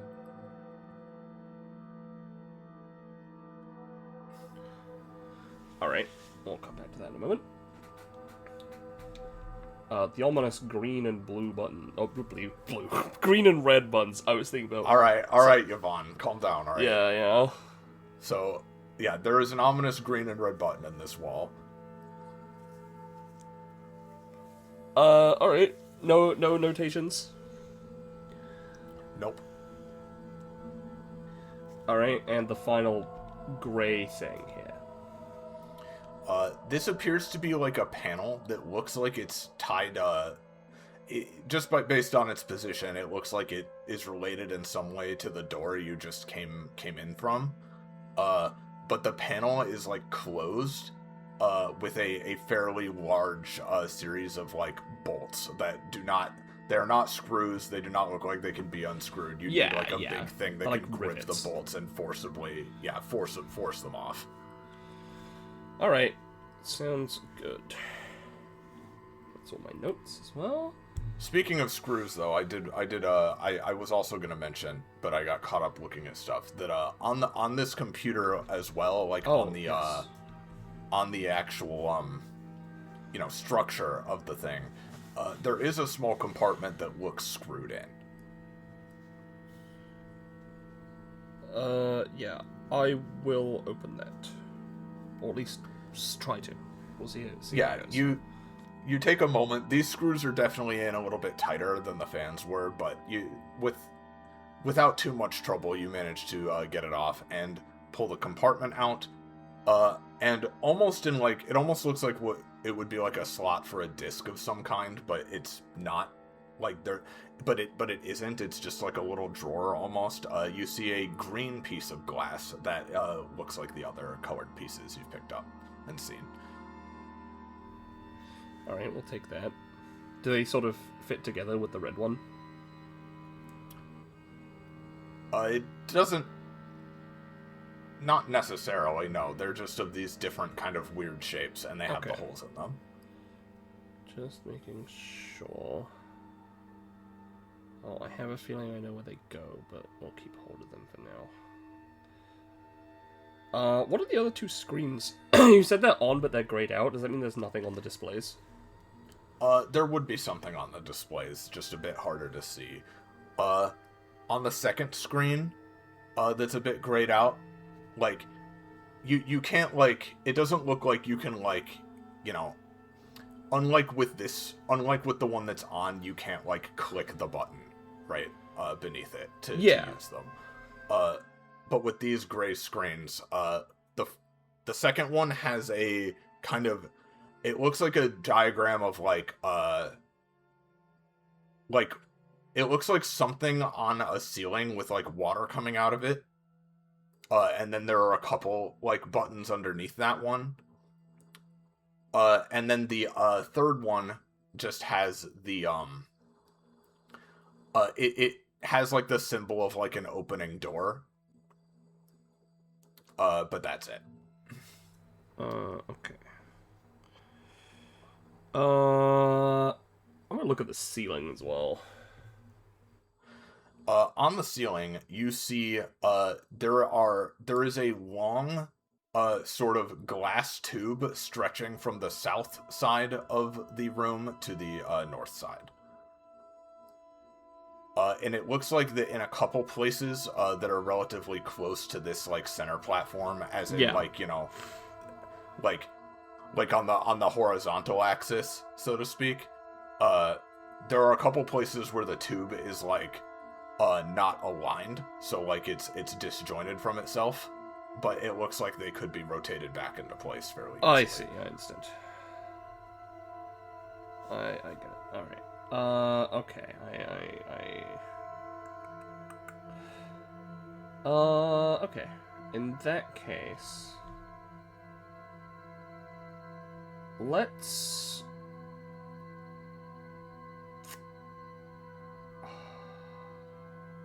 Full of interesting options here.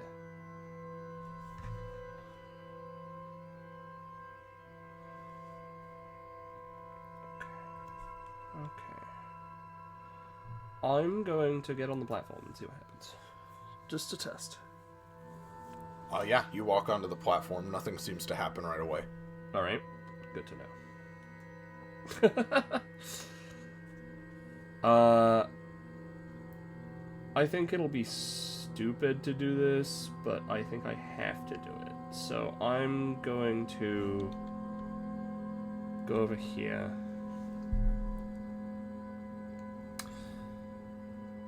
This tank, is it made of glass? Yes. Alright. I've got my rubber gloves. I'm gonna try using the screwdriver to sort of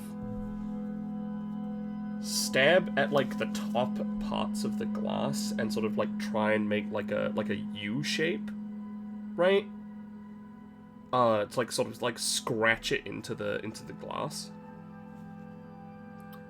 You might be able to make some very light scratches, but that's it. It definitely can't Very break solid this glass. Okay, I just wanted to make sure that I can't use the screwdriver to break this shit and not worry about... No, the glass is definitely way too thick for that.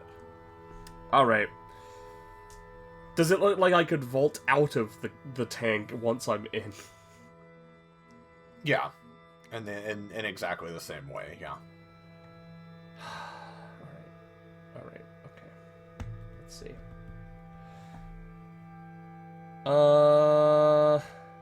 Alright, still got my rubber gloves on. I'm gonna go over to this terrible, awful black ooze.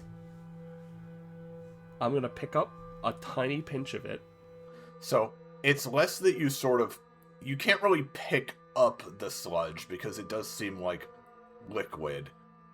And despite the fact that you're using rubber gloves, you feel like the rubber gloves are not so thick that you don't think that if you do this for any, like, if you were to, like, stick them fully in for any, like, longer or more than what you're doing, you do not think they would protect you.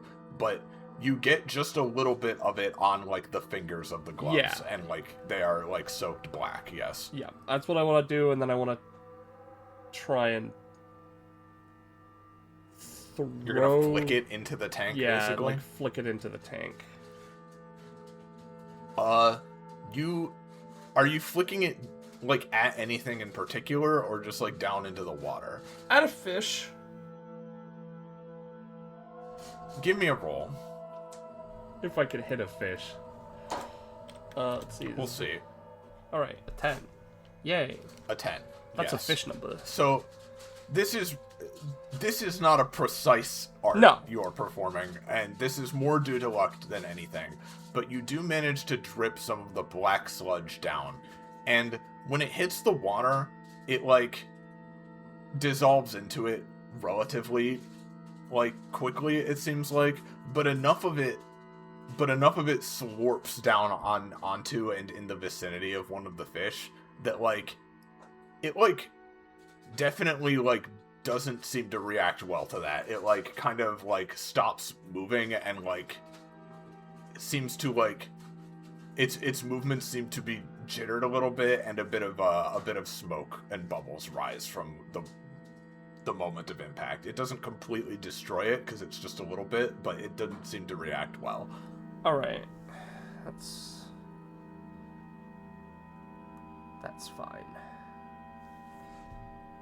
I feel bad for the fish, but I just wanted to see if it would, like... Ooh, movement, go attack. That didn't seem to occur. Yeah. Alright, we're hopping in. Alright, you vault your way into this tank, and you splash down into the water. You get your shoes a little bit, wet, of course, as a result. Yep, I'm gonna try to avoid the fish. Nothing... They're kind of swimming around you. A couple bump into your shoes and such, but they really do just look like little toys almost. Like, they seem very simple. They don't do anything. Alright, then I'll vault out with my glass. Alright, you pick up the glass piece, yeah? Okay, so I have 3 of them. Alright. Well, sure. Let's try to avoid doing something stupid like that again. I'm gonna go over here and not necessarily, trying to figure out the puzzle yet. Just put the glass pieces on here in, like... Yeah, it's not too difficult, because it very much seems like there's only, like, one way they can possibly go in. So if you literally just slap them against this thing and, like, kind of rub it around, they, like, go in slot, after a bit, Alright, yeah, I'll do that. Just put them in. I assume there's more, like... How many more spaces does it look like there are if I put them all in? The ones I have. It looks like there are roughly... give me a moment. And, I may not have all the information, so there may, like, be, like, ones that, like, combine into bigger shapes, so... Yeah, it looks like roughly 60 to 70% is still uncovered. Okay. Potentially 2 more, then. And, again, I have an idea about what one of them is, I just don't like it. It's still uncovered, to be clear. Yeah.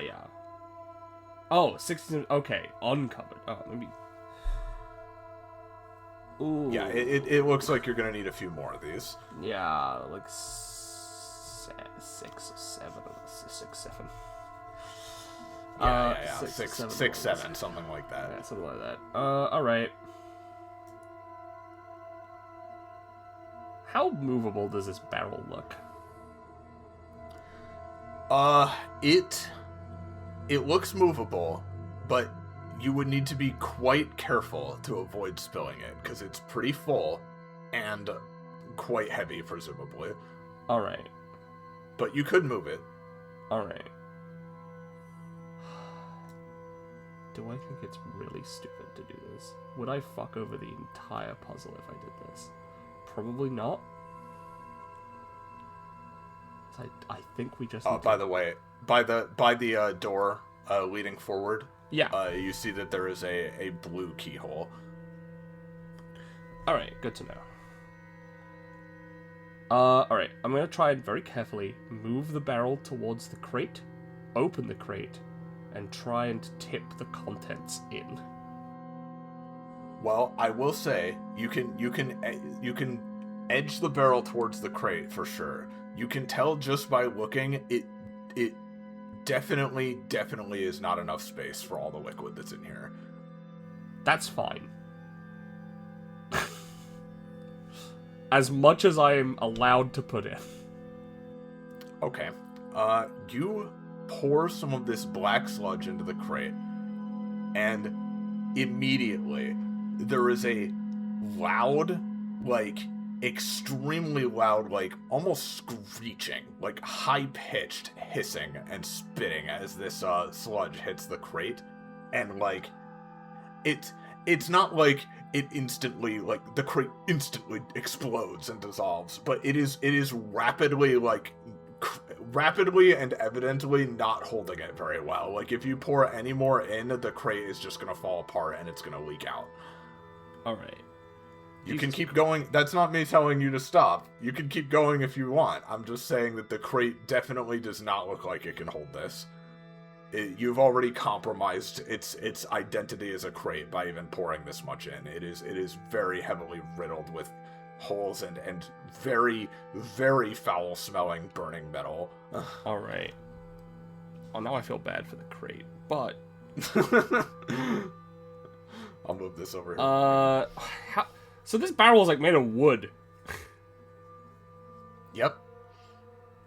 This is fucked It up. looks like it. Okay. Wood, or at least, like, a wood-colored, material. Does it look like anything poured out with it? Nope. Alright, this is gonna fucking hurt. You still have, like, unless you were to try to fill the crate up completely, you still have, like, 95% of it in there. Jesus Christ. That's so much. Well, because I'm presuming you stopped, right? I did You stopped stop, yeah. pouring it partway through. But, like, you still... You poured enough out to really hurt the crate, at least. Yeah, okay. Stop saying I hurt the crate. I feel bad for the crate. You know what I mean. Damage it quite heavily. Alright. Doesn't react well to metal. It's fine in water. And fine with wood-like substance. I'm gonna take a glove off. And I'm gonna dip the very tip of my little finger in there. Like not even of like... your finger into the sludge? Yeah, not even like a centimeter, like a millimeter, like half a centimeter. There is an immediate hissing noise and blinding agony on your finger. Okay, we're gonna remove that. Does your character... Do you make some kind of noise in response to it when you do that? Yeah, I think she just goes, oh, fuck! You do that, and you hear something respond. You hear, like, a staticky... It sounds like a kind of staticky noise coming through a speaker. You hear, huh? What? Huh? Hello? What? Hello? Where are you? Who's there? I'm in a room. Who are you? Where are you? I'm in a room. Oh my god, is there someone else here? Can you let me out, please? Please, I've been in here for so long. I don't know, can you Hello? let me out? Let you? What do you mean, let you out? I'm trapped in this stupid fucking puzzle series. Of course. You hear the voice of this girl just kind of, like, immediately fall to, like, a more neutral state as she kind of sighs. Okay, you're in this too, alright? Yeah, I guess. God, at least I know there's someone else. Yeah. Okay. Did you also wake up in the tube? Yes, this horrible, cramped, The terrible tube, yeah. Yeah. So, I've been. So we're the same then. I suppose so. I'm like shaking my hand, trying to get like the goop off. Sorry for startling you. I wanted to see if this awful black shit reacted to. I'm sorry? To, I guess, flesh.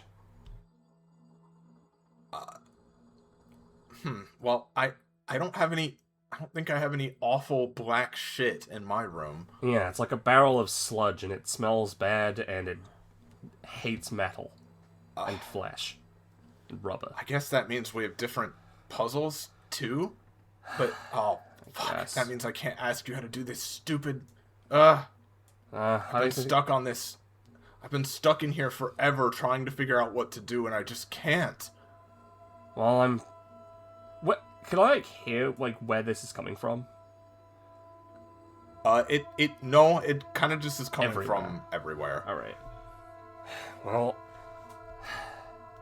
though I don't know really much about myself, I seem to be pretty okay at puzzles, so or at least brute forcing things. So what do you got? I don't know. I guess maybe we can try to help each other out. Yeah, I think that's fine. I've been calling before now. Did you just wake up or? Yeah, sometime earlier. I assume today. I only entered this room Well, time isn't real here, so I don't know. Is this your first room or? Third. Okay, same for me. Alright, well, I guess... we need to figure this out somehow.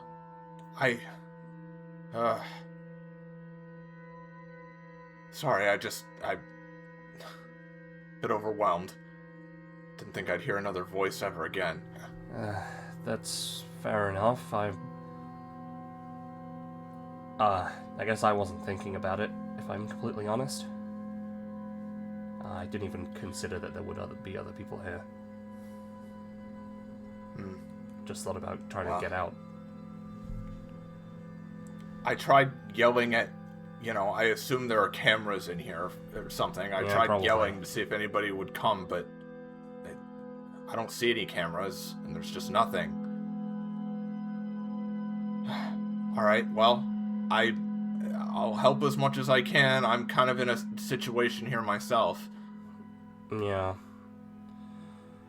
Well, you've been here longer. What sort of thing you got going on? Oh, alright. There's a lot of shit in here, to be honest. What's the shape of the room? As I take notes. The shape of the... Well, it's a square, I guess. Alright. Same as me. Good to know. Yeah. There's a big metal, elevator thing in the center. Yep, alright. That's also the same. And in that elevator, there's this, there's this metal crate thing that won't open or budge no matter what it is I do. And there's this blue piece of glass inside it. But I can't really get to it. I have no clue what I'm supposed to do there. I have a crate that had a couple things in it. There's a computer with only one screen turned on. God, there's a lot of stuff. There's this big furnace thing with it has this fire symbol on it, but the problem is that it can't open because there's this sliding puzzle, and I don't know how to do that. There's this sliding thing where you have to move things around. I don't know what I'm supposed to do there. And then there's just this canvas with some paint, and I tried painting the picture that I have, but it doesn't I mean, I tried getting it as close as I could, but that just doesn't work either. Right. Do you have like Nothing in this room makes sense at all. Do you have like a weird glass sphere or a panel with like tubes on it or a red and green button? I have a red and green button on one wall. That just moves the elevator up and down. Oh, that's good to know. But It's I don't not gonna kill me. like see why. Huh? I don't trust everything I see. Well, obviously not. Why would you in a place like this? Yeah, well, I just need to make sure that it wasn't a button that kills me or kills you. Alright. Ugh, that'd be awful. Oh, and I guess there's also this, like, really... I don't know how else to describe it. It's like this tunnel that is, like, really, really bright on the inside. Right. And I don't know what's in there, because if I try to go in, it hurts. The lights are just like, they like hurt. I know that sounds stupid, but I don't know what to tell you.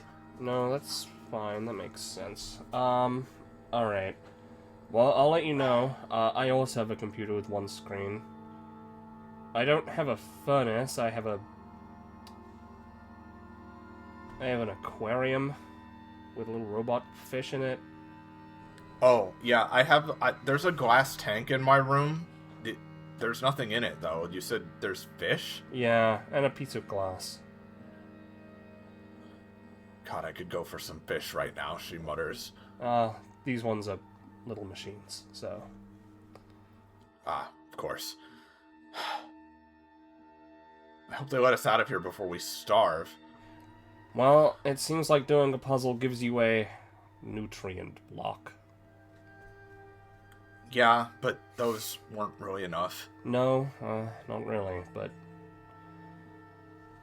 it's fine. Alright, as I said, I've got a tank, I've got a computer with one screen, the two buttons. A bolted up panel that connects to the door from the previous room. The glass, shod tube thing of canvas. A crate, the barrel with bad sludge, elevator, and the glass sphere connected to a pipe with something in it. Oh, God. I don't suppose... I can't even solve my own puzzle, let alone yours. That's fine. Sorry, I don't know where to even start. Well, before... What was the symbol you had? Symbol? On the... Well, you said you tried to paint the symbol. Yeah, there's like, next to the canvas, there's like a big, there's like a weird colored picture. Oh, I don't have a picture. Do you not have a picture? No, I just have a blank canvas and paint. What's the picture of, if I may ask? Oh, it's not of anything. The colors are just in, like, kind of a weird, like, it's just weird shapes. Alright, looking at my glass that I've put up, does it look like this will turn into, like, a square? The metal panel that you are putting the glass pieces on is a square, yes. Alright. I'm gonna relay the shape and colors of the red, green, and yellow glass over to them.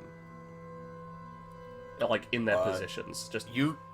Do they look any? Does the painting have like any of these shapes in this in these positions? Just to ask. You do that, and she thinks for a moment. I don't think so. I mean, I have some of those same colors, but they're definitely different. Right. Alright. That's unfortunate.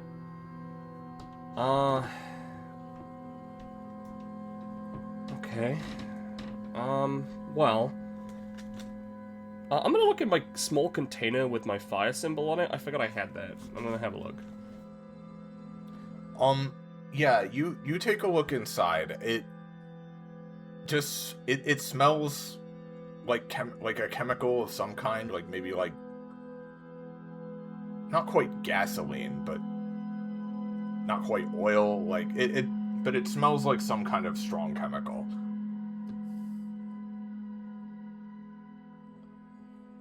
It just looks like a dark, like, liquid on the inside. I'm gonna pour 1 drop into the crate. Alright. Nothing seems to happen. Alright, it doesn't react. Good. Alright, well, sealing that back up. I don't suppose your crate had anything like a little container in it. Mine has this, container with like a little flame on it that I suppose has some kind of fuel source in it. No, my crate just had like... No, my crate just had like a small key, which I've looked. I don't see a keyhole anywhere in here. Is it blue? No. Okay. It's just like black. And then, well, yeah, no, I have a key. There is a keyhole on my, like, door that would lead out, but it's like red and this is black. Right. I have a blue and it doesn't, it's not even close to the same size. And then the only other thing in here was this blue piece of glass. Yeah. Do you only have... Wait, did she say she had blue glass before in the crate in the middle? Yes, she did. Alright. Curious. You just have blue, huh? Oh, well, it's a bit of a different blue. It's like a darker blue than that one. Right. I mean, blue is blue, though, I guess. I don't have any idea where to put them. I mean, again, like, nothing in here makes, like, any sense. Yeah. Let's see. What's, I just want to get out of here. Yeah, I mean, me too, if I'm honest, but... I guess I haven't been here as long, so I'm just taking this one step at a time. What's on your, what's on the one screen you've got? Oh, it's like a symbol of, like, a tube, and I figured out that means, like, it corresponds to the tube on the ceiling, but when I press it, nothing happens. Right. Is your tube... I've tried pressing it while the elevator's up and nothing happens, or down and nothing happens. I don't know. I don't suppose your ceiling tube is all connected. Mine's twisted a little. Well, it wasn't. I went up the elevator and I connected it up again. I thought that would make it work, but it didn't. Alright, I have an idea. I'm gonna... So, can I press the button for the elevator and then get on it? Or is it, like, too far away? Do I have to, like, sprint? Do I have to, like, jump? Well, you're not sure. You'd need to press it and find out. I'll press it. I'll press the green. Yeah, you do that, and there's a mechanical groaning noise as this platform starts to raise. And as it does, you hear a, oh god! Did you do that? I suppose. Did your platform go up? It went down. It's going down. Down further down than it is? It was already up from when I was doing something before. Right. And mine went up, hold on. Yeah, now yours is up, and because of... her reaction kind of startled you, but judging by how fast it raised up, it would be like... If you like, absolutely ran for it, you could get there in time, but, like, it wouldn't be the safest, and you still kind of feel, like, a little bit not great from, waking up the way you did. So you think maybe you could go for it, but it'd be hard. You've already set up your pipes. Alright, I'm sending it back up again. I press the button again. I press the okay. red button, sorry. Okay, so you can make... Wait, that means can we affect each other's elevators then? I believe so. And So wait, yours is down right now, right? Yes. A second later, yours starts raising up. I was gonna move on to it before she did that. It's just before you can get on. She presses it and comes out of reach. Okay, so yours went down again. Did that work? Yes, I was about to get on it, but yeah. Oh, sorry. Oh, wait, you're saying that you could ride it to the top if I press it? Yeah. It seems like your one can... I just had to run for it, but I can help you if you need. I would appreciate that. I'll wait for her to bring it back down again. She brings it back down, which is a process that takes about 10 seconds each time it raises and lowers. Alright. But she brings it back down. Alright, I'm on it. Okay. Careful, you might need to duck a bit. Noted. And she presses her button, presumably, as the elevator starts going up for you again. And you do need to duck a little bit, but there is room up here for you to stand, and you are now well within reach of the glass tube that's stretching across the ceiling. I'm gonna set the glass tube to be straightened up. Yeah, you kind of have to reach over off of the edge of the elevator on its respective sides. Yeah.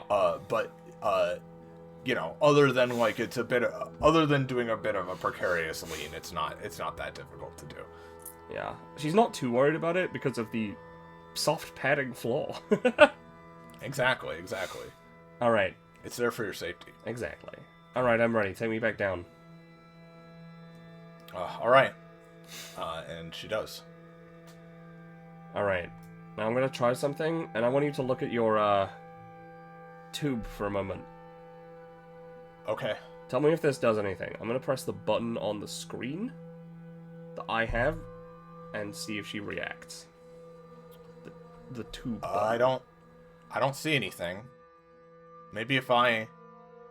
And she presses her button, and then you see, as she does, a portion of the tube near the center, where you would, near the center of the room, opens, and a rush of air flows through the tube for several seconds before stopping. Huh, okay. Okay. We both have to press it. That's what it is. Yeah, seems like it. Did that change anything in, the area, with this glass thing, or... are you asking I'm me? asking Sorry. you, yes. That did not seem to change anything. It was just there was a rush of air in the tube for a few seconds, and then it stopped. All right. Any changes on your end? No, I don't think so. All right. There was a rush of air through the tube for me. Yeah, same. I really don't want to have to put my hand in the sludge. It's gonna hurt. I don't think that's what I'm supposed to do. The sludge. I mean, ugh. I'm not sure what to do with the sludge, if I'm honest. I tried pouring it into my crate, and the crate almost collapsed immediately. Oh. It seems to eat away at everything, apart from water. Yeah, I guess you said it reacted to metal, right? Metal, rubber, flesh. What about glass? See, I'm not sure about glass. The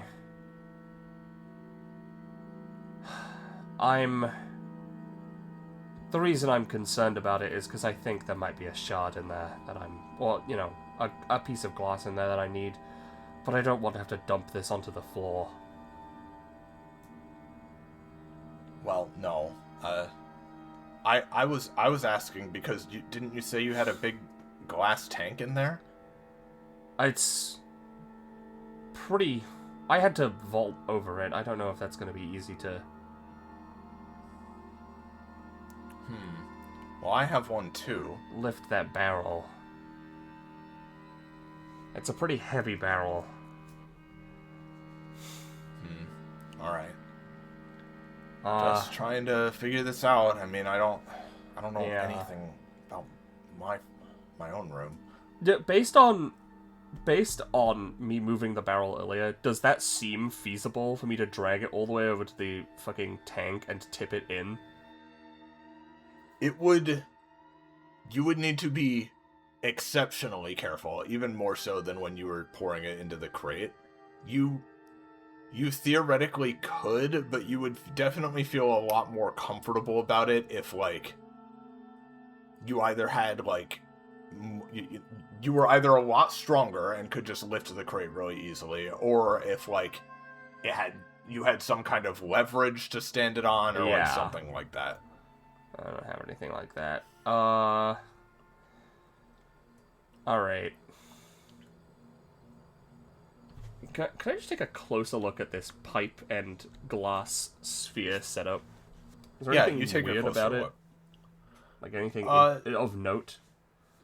You take a closer look around the pipes, and other than the fact that they architecturally look different from, like, the rest of this place and the stuff in here, you don't really notice any, like, hidden switches or anything like that. Alright. The globe itself is as I've described. It's just like a glass refracted, like, globe made of little mini triangles and such. Alright. It's glass, so it's definitely not gonna melt. That feels like a bad idea. That feels stupid. Alright. Can I take one of the glass shards off of the wall? Mm-hmm. I'm gonna go over to the barrel. Yeah. I'm gonna dip a little bit of the glass in. The sludge seems to not only not burn the glass, but, like, no trace of it is left on the glass when you bring it back up. It's sludgeophobic.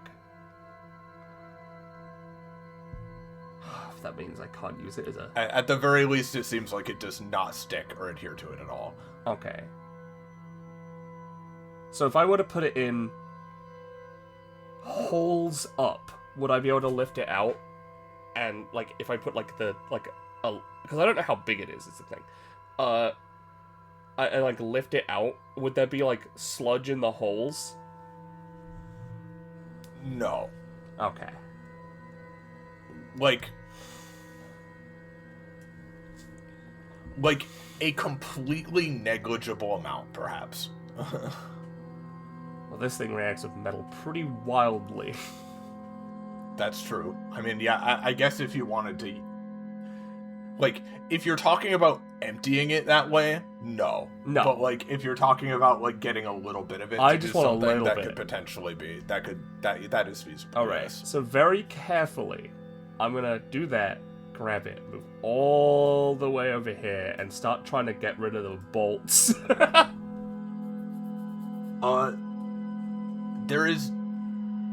It takes you a good couple of minutes, during which time you hear, like, the other girl, like, mumbling, like, to herself as she, like, takes a look at some of her things again, presumably.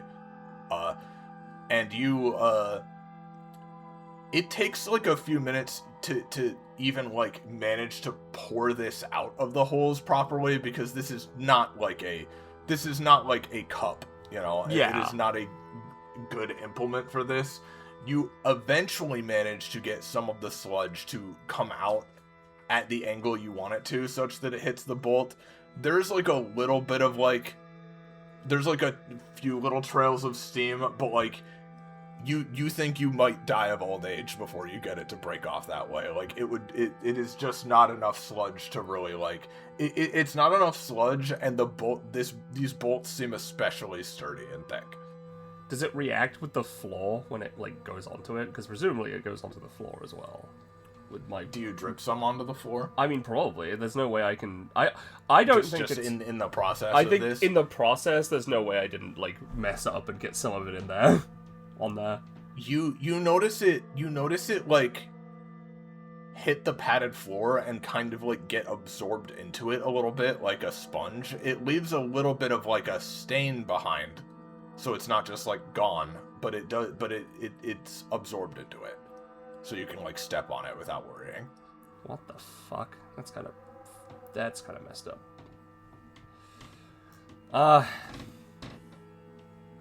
Alright. Hey, actually, I had a question. Yeah? I guess for me it was the second room, but from any of your previous rooms, did you have like any tools? Like, I've got a screwdriver and a nail file.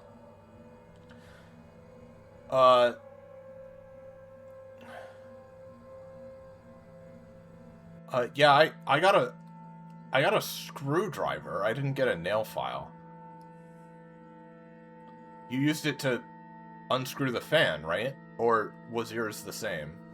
Yeah, I mean, I unscrewed the fan. Did you have like a black box, fan, generator, clock, weird vault thing?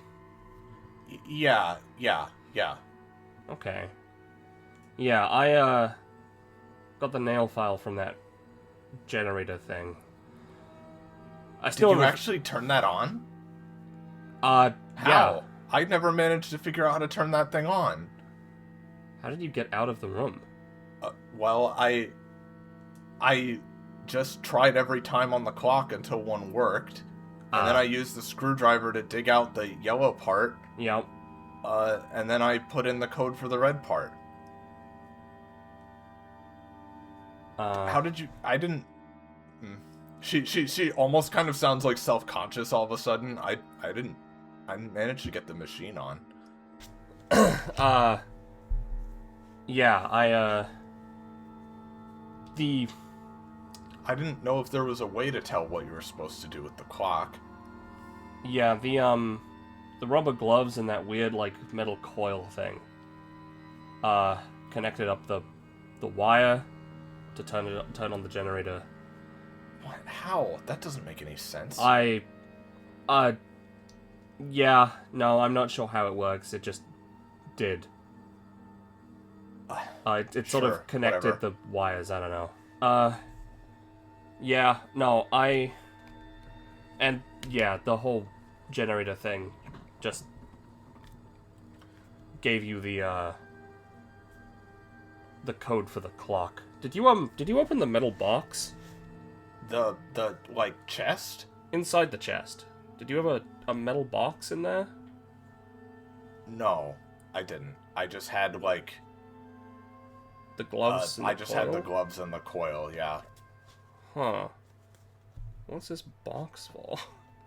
I still have the box. I never opened it. I just managed to poke in the code by moving the chest and poking it with a screwdriver.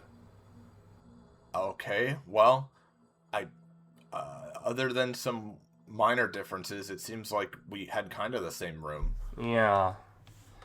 But then this one just sounds totally different. Or at least, like, half different. Definitely half different. And don't feel too bad about the whole screwdriver thing. I did that as well before I even... Apparently that was what the nail file was for. I spent the whole time doing that. You just hear her go, like... Well, I don't see how any of that helps us, really. No, unfortunately not. Alright, well, you have the screwdriver. Did you get a glass shard from the computer? Huh? No?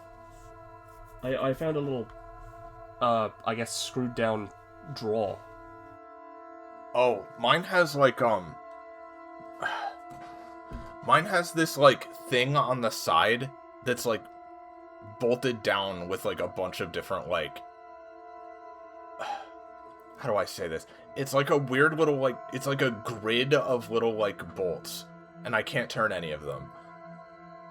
Right. Grid of bolts. That's... weird. This is all weird. Yeah.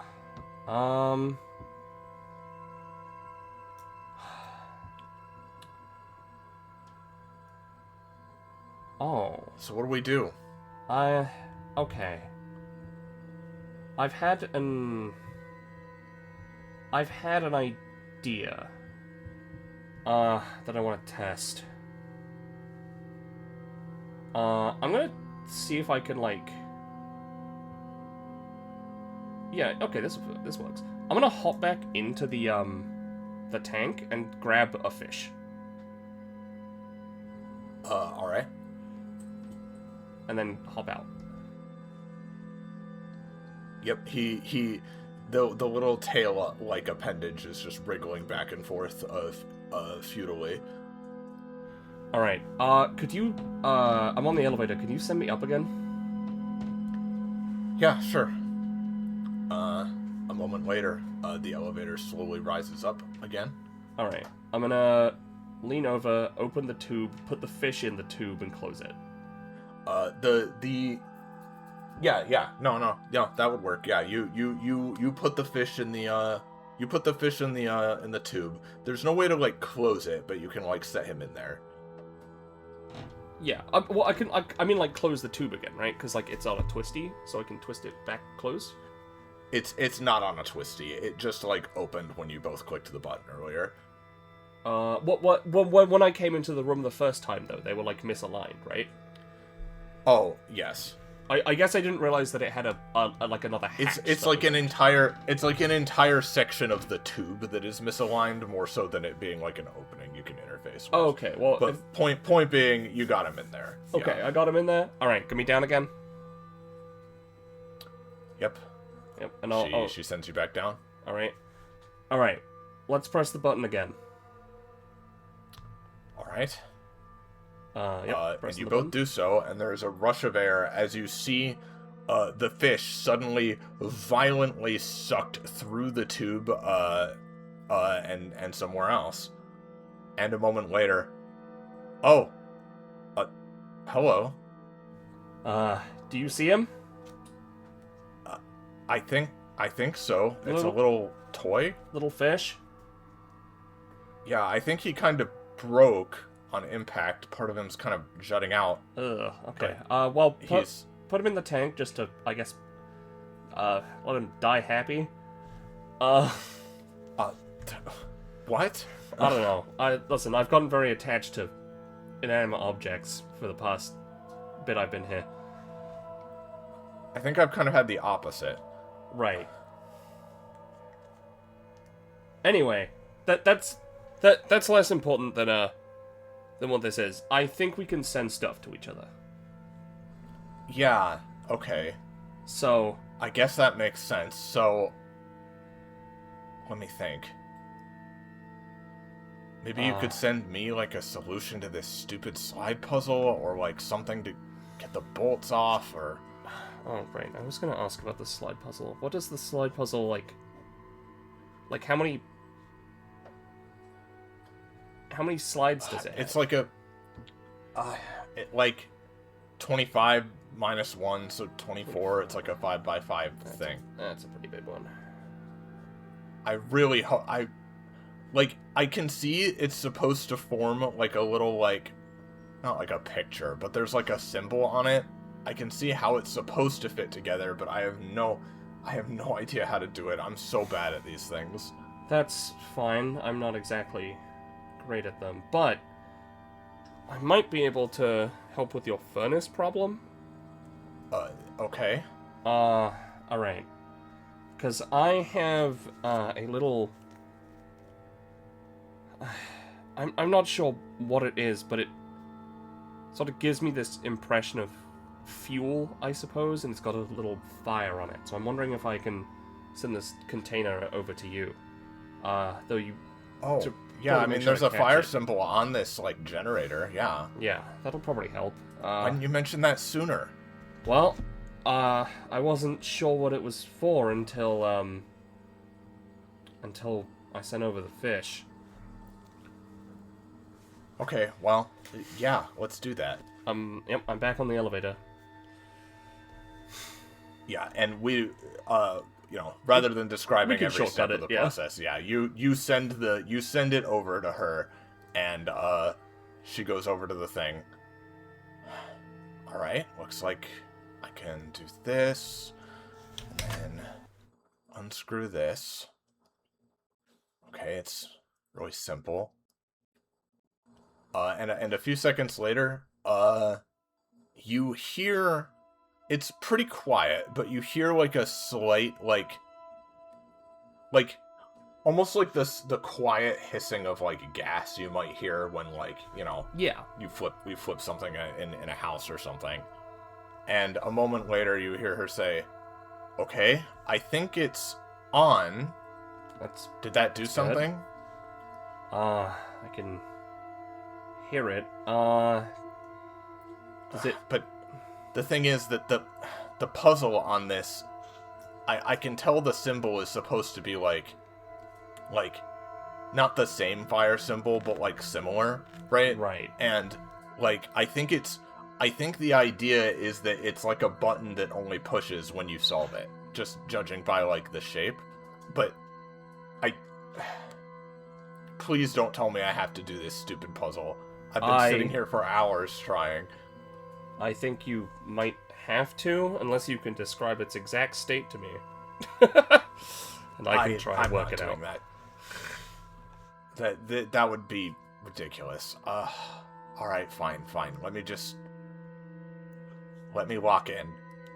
And she you said that too. She hasn't said it once. She just recognizes this phrase. Yeah. Much like the 6-7 earlier. Yeah. And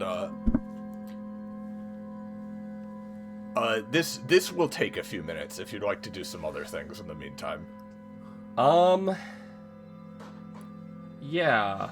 I guess, is there a paintbrush? Yep. Alright. I feel like I shouldn't do anything with this yet. But, fuck it. I'm gonna very small on the canvas, like in an unused corner.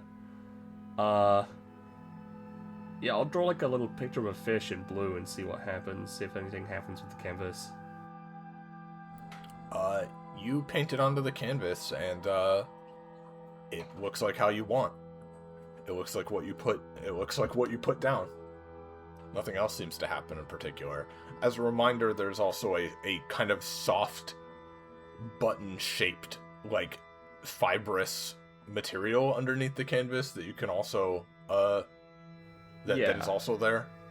I'll press the soft fibrous button material. You do that, and there's, like, this kind of, like, warbling, like, not quite liquid, but kind of just, like, warbling noise as, the fish you just painted is erased. Just absorbed into the material. Alright. That's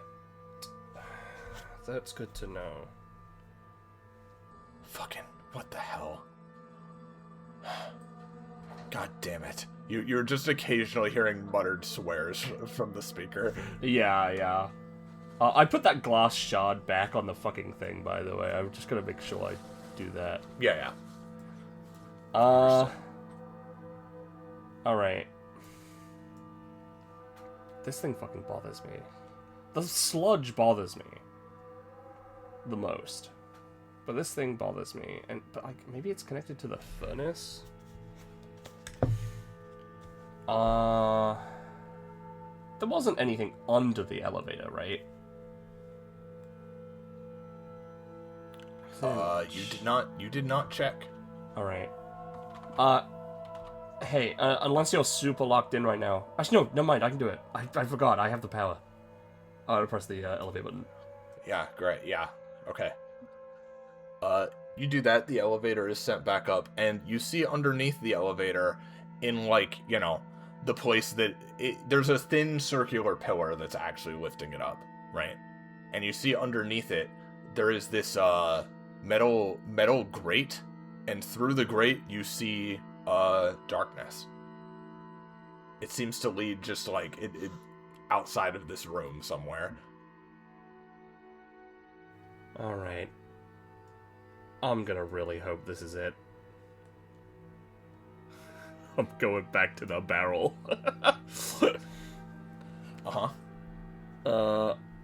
I am going to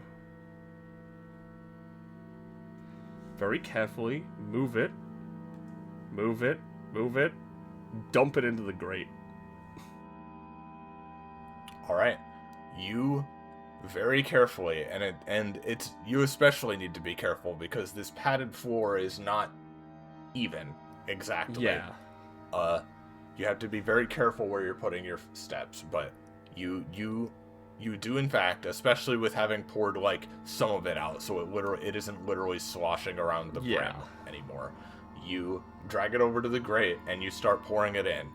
The grate immediately, with this horrible stench, hisses, pops, and like dissolves at the point wherever the at any point where the sludge is touching. But it's poured down into it, and slowly, steadily, and eventually, over the course of about 20 or 30 seconds, you empty all of the sludge into the grate with no problem. Yeah, well, as I'm emptying it, I'm very, very, very carefully making sure that I don't, like, catch any, like, glass, right? Like, you're doing it. You're doing it carefully so that you don't miss something. I 100% getcha. You don't see anything get poured out of it. All right. But once it is fully empty and the barrel is substantially lighter, you look inside, and among the faint stained traces of this black goop, just around the edges and around the bottom, you see kind of just affixed to the bottom via this just magnetic attachment, it looks like, you see a key card. Oh. Yup. With a rubber glove, pick up the key card. And the magnetic attachment. That appears to be part of the barrel structure. You can't remove that. Fair enough. But you do just with a light tug pull the key card off. All right. And much like with the glass, it doesn't seem to be flecked with any sludge or anything. Okay, that's good. I'm then going to take the barrel and just put it up next to the crate again, upside down, just to let it drain of any more bullshit. Because there's not much in there, but it goes into the nothing but idle drops at this point. Yeah, exactly. Yeah. So I'm gonna keep that as a stepping stool for later, potentially. We'll see. Yep. All right. That's good.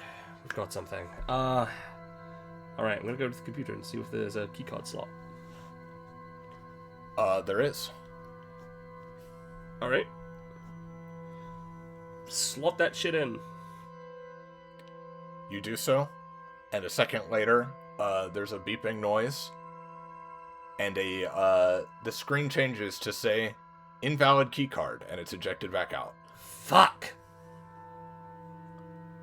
What? Sorry, I might have something else to send you.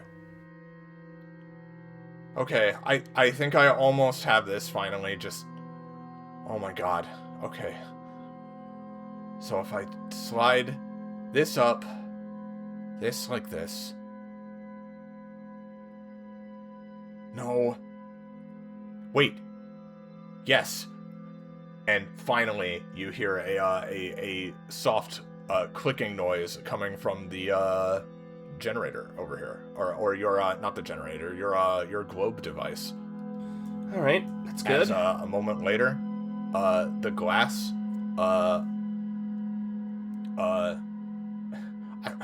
what's a good word? I don't want to say the glass unhinges itself, but it separates, and a opening in the top of the sphere is made as these intricate pieces of glass slowly disentangle themselves and open up. And inside this globe, you see a couple of things. All right. What we got? You see a big socket wrench. That's good. And you see a pink piece of colored glass. That's very good, actually. All right. Hold on a moment before I send you something. Thank you for that. This has helped very much. Okay, we're gonna put the pink glass in the slot that it goes into. Yep. And then we're going to hope that I didn't ruin any of the bolts. I didn't think I did, but we're gonna try and wrench them open with the wrench. Yep. The bolts are perfectly sized for this wrench to, like, it's one of those, tools where you just clamp it onto something and twist. Yeah. And they are exactly the right kind of thing for this wrench, and so you manage to pry them off no problem. And you just see a very simple button on the inside of the panel. Huh. I've got a new button. I'm gonna press it. Okay, good. Thank God that's over. I finally pieced that together. She sounds like very just drained. And yeah, so you push it. Yep, I'm pushing the button. You hear, like, the door groan a little bit, but then that's it. Nothing else happens. So this door is locked still? Seems so. Alright, okay. You heard it do something, like, you heard a noise from it, but it did not open. Nothing happened yet. Alright. I might have a couple things to send to you. I really, really hope this one doesn't break everything. I'm gonna pull the elevator down, put it up there, put the key card through. Oh my god. Is that for the computer? Yeah. Okay. It didn't work for mine. Let me grab that. I also let's try this. I don't know if it's gonna work, but I also have a wrench. Okay, send that over too, and I'll do what I can. Thank you. Yep. I sent over the thank wrench God, as well. finally. Assuming We're gonna get out of here. Assuming everything's fine and the wrench doesn't break anything. No, yeah, you can send the wrench through, no problem. Okay, good. Oh, we're finally gonna get out of here, thank God. Yeah, again, good work on that puzzle. It's opened up a lot. Oh, speaking of, I also managed to, I found that key card. Actually, never mind. Okay. It looks like the key card's working. Okay. Good. So, now I can... Let's see. So I could already press this. What's this one? A moment later, you hear a beeping sound come from this panel. Oh, fuck. I'm gonna press the button again. The door opens. Holy shit. Okay. That opened the door to my previous chamber. What? Your previous chamber? Yeah. Well, that's no help. Well, I guess not, but I'm gonna... I would have hoped it let you out. I'm gonna try stepping in and see if something happens. It seems like that's all my computer really has. Nothing across thresholds? Nope, it doesn't seem to do anything. No more infinite nutrient block. No nutrient skip. No nutrient skip. Alright, well, you should be able to open your locked thing though, right? Now, right?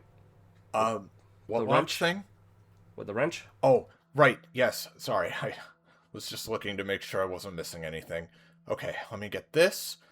Go over here. Okay, yeah, I think, this should open. Yeah, okay. While you're on that, I just had a thought. I have to twist this thing a weird way. What was that? While you're on that, I'm just gonna see if I can find anything. When the lights were off last time, there was fluorescent markings. I'm gonna see if there are any in this room. The generator. Oh. Okay, gotcha. Yep, I'm gonna try turning the lights off. Yeah, you do that, and give me just a moment. Let me just put it to that. Yeah, you turn the lights off, but unlike last time you did, it's odd. You feel this, like, chill run up your spine a little bit as your eyes just are plunged in. Your eyes have gotten so used to this, the glaring, kind of too bright light of this area, and them being plunged into darkness again, it's taking them a few seconds to adjust. Alright. I'm gonna push this chest into the doorway. Alright.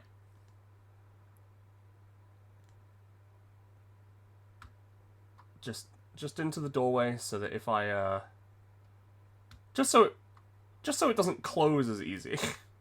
Just in case. Yep. As you kind of, like, you have to do this by feel primarily. Yeah. As you push in the doorway, you do come into this room and start to see something. Okay. Yeah. I've noticed there are walls.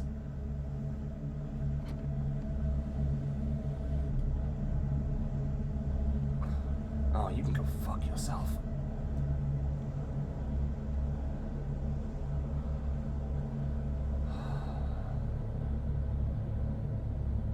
Any other markings?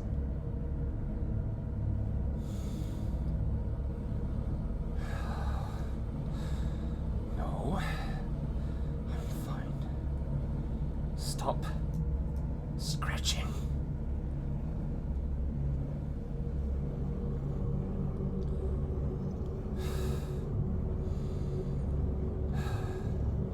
Her breathing is getting... My breathing gets heavier.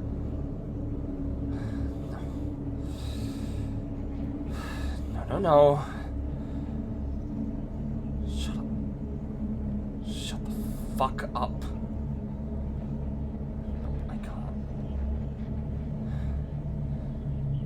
Oh, as I'm wandering around the room, am I just seeing the bad?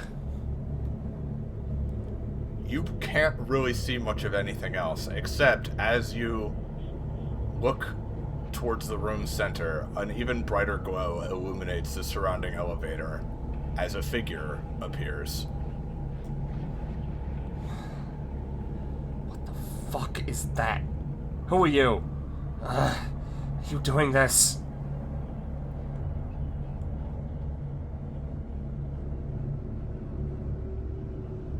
It silently gazes upon your flesh and straight through.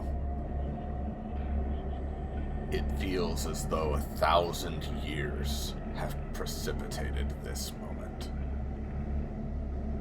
As if everything that's ever happened has been structured, sequenced, built, just for you. But not for you. Against you. You feel like everything that's happened to you here is just the beginning of an infinite climb, a journey leading nowhere, an abhorrent descent into a blood-red abyss. You feel, in this instant, like you're at the bottom of a well, staring up at a tiny, minuscule pinprick of light, and that this figure's appearance is akin to the well being closed on top of you.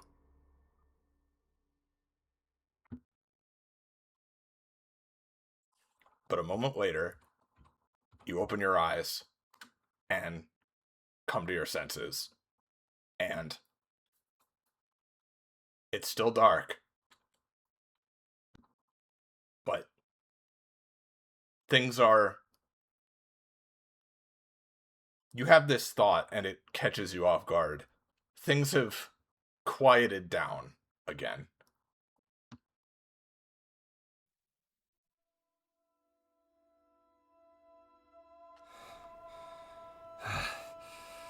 What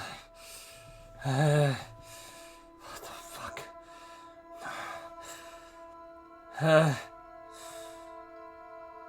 Hey, is that you? You suddenly hear from the speakers in the other room. Fuck. Yeah, hi. Oh, are you alright? You weren't responding there for a minute.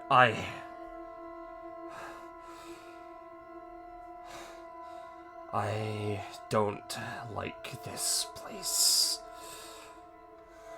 Well, I don't either, okay, hun?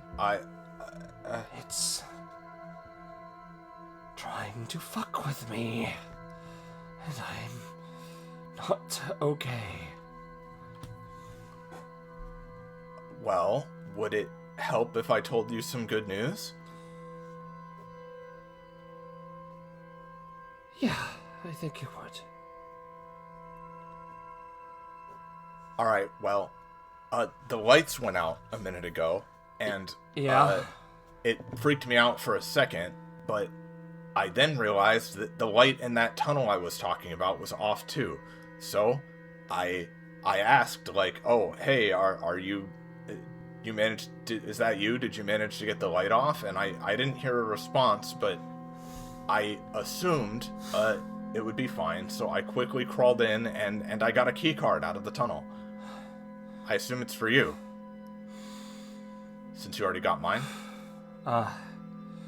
Heavy breaths, deep breathing. Yeah, that's probably for me. Sorry, I went dark there for a moment. There is... I mean, you're fine. I get that this is a... I mean, honestly, I've been kind of wondering how you're so calm through all of this up until now, so, like, I'm not blaming you for being a little freaked out. That's fair. I think I've been holding on to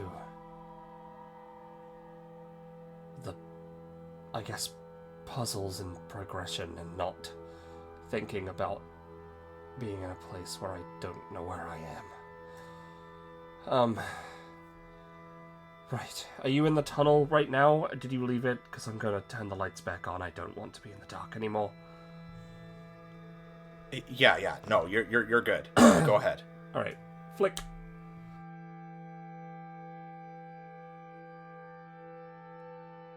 Well, look, after we get out of here, there will be plenty of time for, comforting each other and a big hug if you want it. I think I would appreciate that. Okay. Putting my hand to my face. Okay. Right. Alright, yes. Could you send me over the keycard? I can, send you up in the elevator. Yep, no problem. And a moment later, she sends over your keycard. Yep. And, you do the usual thing. The usual thing? Alright, thanks. And, assuming you insert the keycard, a moment later, it says wrong keycard again. Nope, just kidding. It works this time. And the other screens, light up, and you have a couple of, new things you can potentially press if you want. Yeah.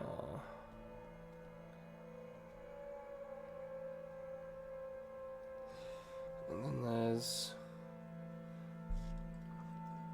diagram with ceiling and water. Alright, we're gonna press the open door button. You once again hear the... Whoa. Okay, I assume you just did that. Yeah. What happened on your side? There's like a hole in the wall. Okay, that's... Let me see. That's good. Yeah. She peers a bit closer, and you hear her muttering for a moment before she says, okay, they're a little I think this is the order. They're a little, like, weirdly written, but there's 4, 2, 1, 3, 5. Okay.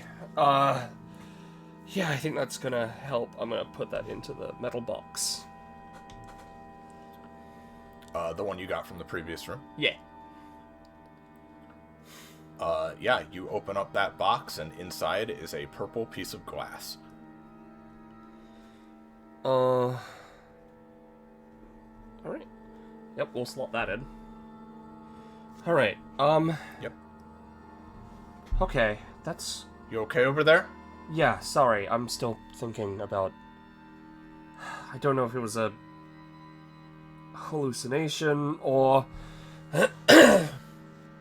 or if this place is trying to actually...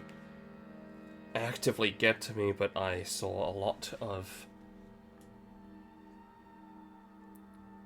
haunting words on the wall, let's say, and a strange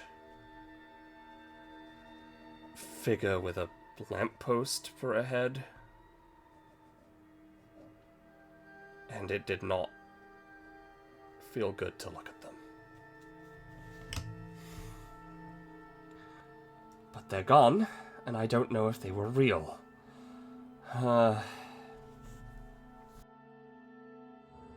Did you do something with that code?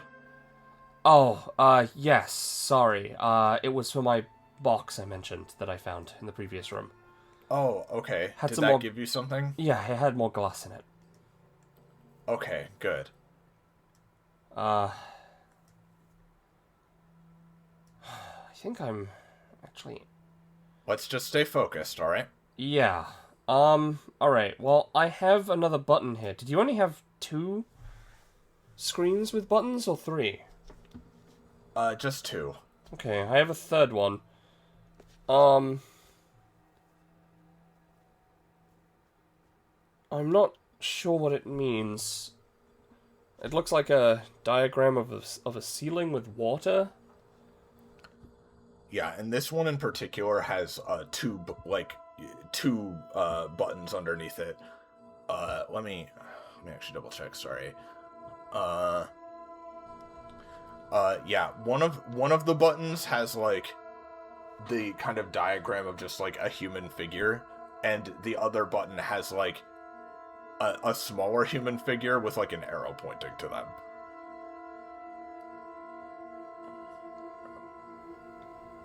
Okay. And those are both buttons underneath like the diagram of like the water coming from the ceiling. Right. I'm gonna try pressing one of these buttons. And I guess watch out for water from the ceiling. I mean, there's nowhere for me to really go. Guess I could flip the tank over. That's true. But I'm gonna press it and hope for the best. Nothing's... Which one are you pressing? I'm gonna press big human. Immediately, sprinklers from the ceiling start spraying every inch of this room. Oh, fuck. And you get quite soaked in a matter of seconds if you leave it on. Yeah, she'll turn it off. Fuck. Okay. Sure. Sure. Why not? What is it? Turns out there were sprinklers in this room. Like, in the ceiling? Yeah. Why? In case of a fire? Maybe. Or in case of... something.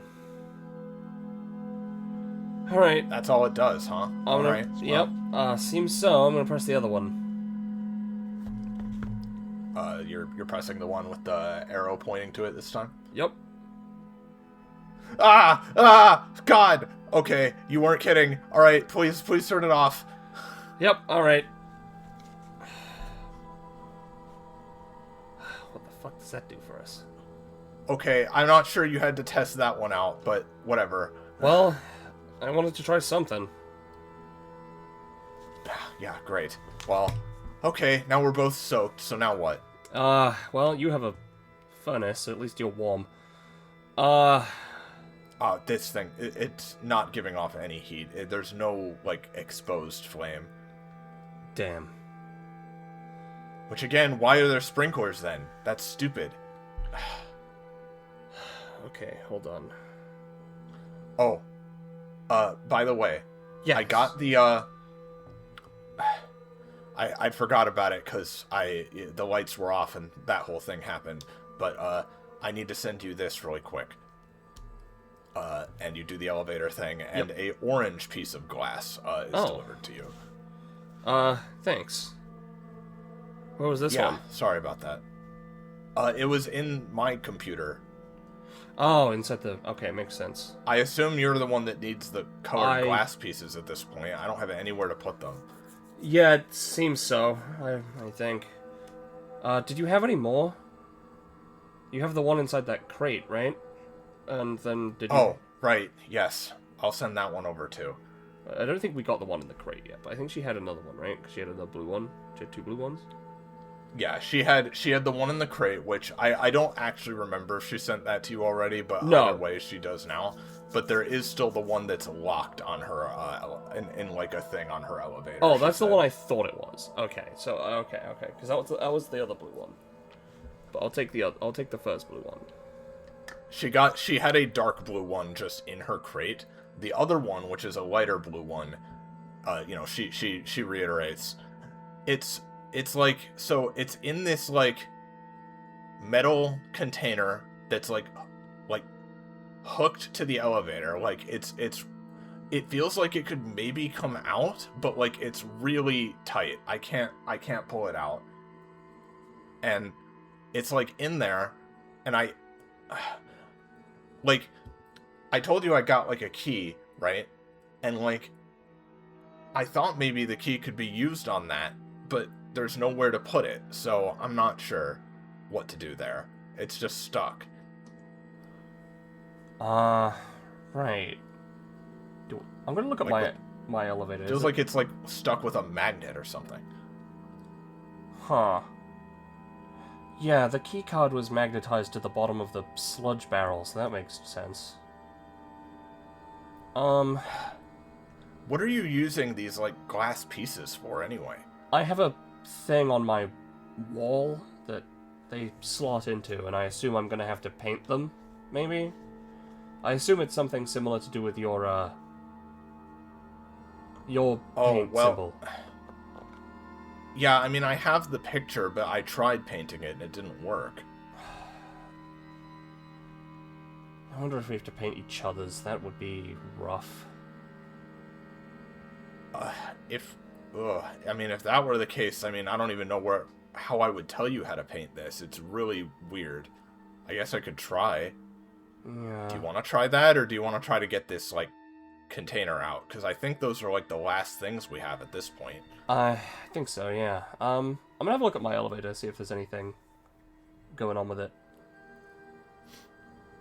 Nothing that you wouldn't have noticed already. Alright. Alright. Have you tried looking underneath your elevator? Yeah, I did. There's like some grating underneath it, but I didn't see anything else. Alright, yeah. I had a grate as well. It's where I dumped all the sludge. Oh, yeah, you had the black sludge, right? Well, yeah. I mean, that's good that... I guess that's what it's there for. I suppose. It was the only thing I could think of. Let's see. Well, I mean, other than the, like, glass tanks or something, but...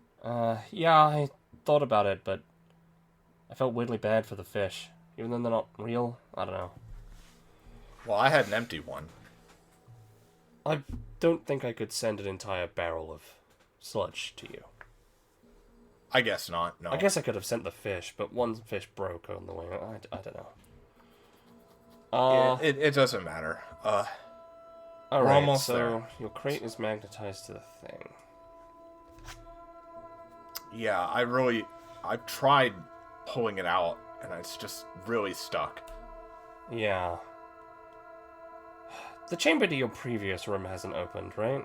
Or is that still open? No, that's been closed the whole Hmm. time. And you don't have a way back? Like I did?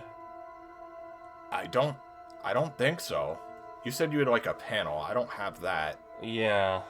It's weird that you can go back and I can't. But I mean, I guess it works out because you're the one that you powered on your machine, so that's how you turn the lights off, right? Yeah. Pretty much. Actually, I'm wondering. I'm gonna try flipping the switches. Not the light switch though. Just see if anything happens that's like new, or if she like makes a noise. Nothing particular happens that's new, except when you push one of the hourglass switches, you notice that like the three beeps are like a little closer together.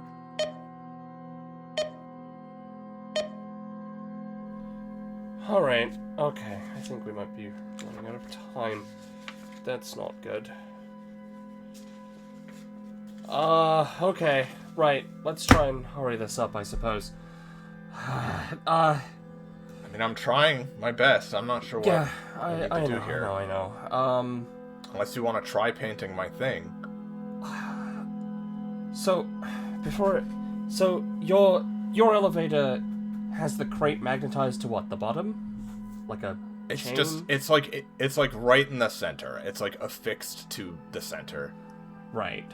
Okay. And like a little like indent. It's just like a cube. And I assume it's not that big. No, it's really small. Have you tried hitting it with the wrench? There's you wait a moment and there's like a very like a muffled. Yeah. Didn't Alright. work. Okay, we're gonna have to try and figure out how to turn that off, I suppose. Fuck. Okay. What the fuck was that? I don't know. Was that you? No, that wasn't me. Okay, let's try painting. Oh, okay. As in you paint my picture? Or what am I doing? Yeah. Does it look like... Okay, does it look like this is the last shard, by the way? Yeah, it does. Can I sort of tell They're where calling it's... it the last shard. Yeah, can I tell where it sort of, like, fits in and goes, and I could, like, theoretically direct them based on that, instead of having to actually get the shard? Yeah, you probably could, yeah. Alright. Alright. I think I can probably direct you even without the shard, but, we'll try it anyway. Right, because, yeah, that makes sense. Okay. Alright. So, my girl, Give the painting a go. this is the part where... Are you going to make me actually draw this out? So Penny, I will in fact need you to open Clip Studio Paint Yeah, I thought and you might. switch OBS's recording over to that, Yeah. please. Yep. I thought you might ask me to do that. I just drew a square on my notes just in case I wouldn't need to do that. Alright. No, I'm gonna need you to do that, I think. Alright. Let's grab a window. Ah, there she is. Okay. Alright. Yeah, so we'll get to that after this, but you can draw first, as we said. Alright, this is... Let's... Center, there we go. How many colors were there, actually, real quick? So I can get this all sorted out. There was... There were... 7? I believe 7, yeah. So there was a red one, yellow, orange one, yellow one, green one, blue, purple, pink. That's 8. Oh, I'm stupid! I forgot I had an item. I don't even have my notes again. Okay, real quick. Before we start painting... hold on. I've just had a thought. Oh, yeah? Let's quickly do an elevator shuffle. Okay, sure. I'm gonna send the metal magnetic rod over to them. The hell is this? It's a magnet rod. That's just a thing? I guess it's magnetic and it's a rod. Well, what should I do with it? Try to get the little crate. thing in the center? Yeah. Okay. Yeah, I think so. There's a momentary pause. Well, it definitely magnetizes to the box, like you'd expect, but even if I wrench really hard, it's still not coming out. Like, I'm just not strong enough to, like it feels like it could come out, but I'm just not strong enough to do it. I'm sorry. Hold on, let me take look at my notes again. It seems like a very strong magnet. Alright, It definitely is. I feel like if I had some kind of, like... If there were, like, 3 of me just wrenching on this thing, maybe we could get it out, but... Right. How would that even work? It's kind of a long wire. Yeah. Right, hold on. It has a wire, right? Yeah. Yep, it's a rod with a wire, and then, like, the magnet is at the end of the wire, almost like a fishing rod kind of situation. Oh, that's what it was for the barrel. Alright, well, in that case, I'm not really... You said it's a long wire? Yeah. I have a very stupid idea. I mean, that's all that's been working so far. Alright. I want you to shove the rod into the pipe connected to the thing. Into the tube? Yes. Oh, I see what you're thinking. Okay, yeah. Go ahead. Send the elevator up. Yep. Let's do an elevator shuffle. And then when she sets it all up, presumably, it is long enough to, like, be, like, attached to the two things. Is it long enough to be attached to the two things at once? And then, like, would it, like, wrench out that way? Well, let's find out. I'm not sure what you mean by attached to two things at once, but...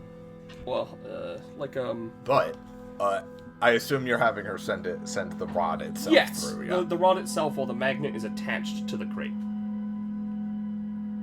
Yep, and she does so, and a moment later, there's a bit of a louder banging sound this time around, as there's a great amount of force being exerted, as the rod and magnet attached to a small box tumble into your room.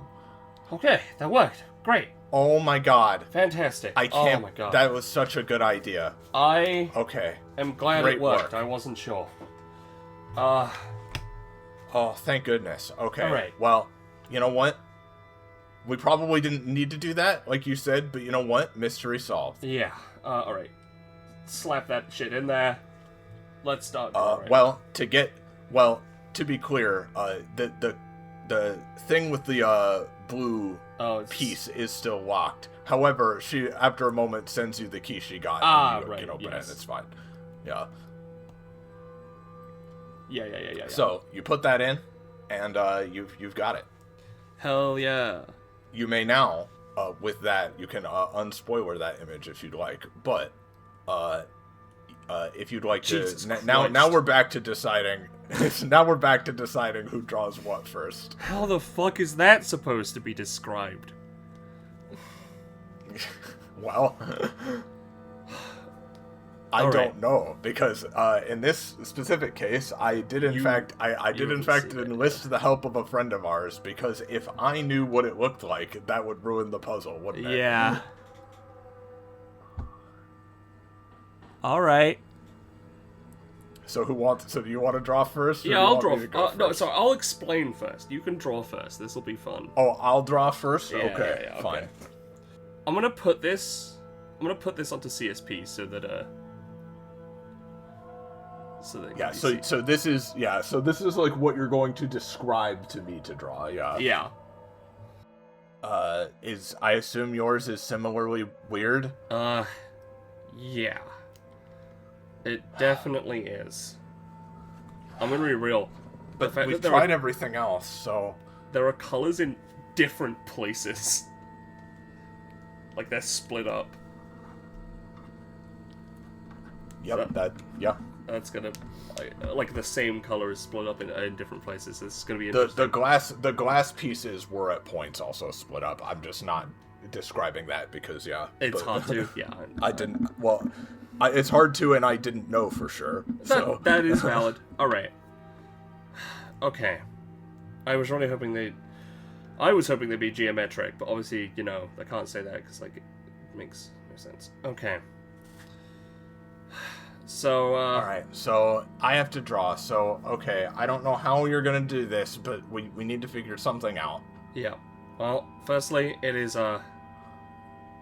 slightly landscape. It's not a perfect square.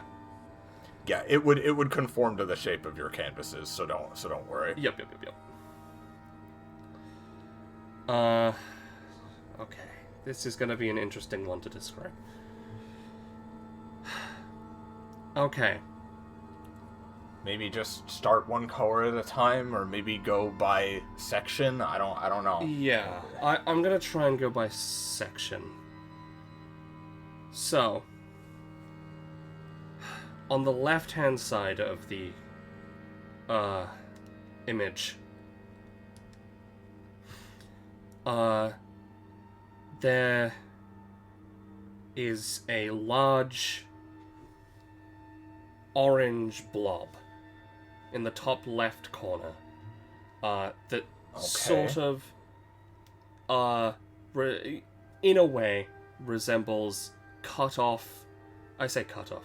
It sort of resembles I guess tree leaves in that sort of vague shape, not literal leaves. Okay.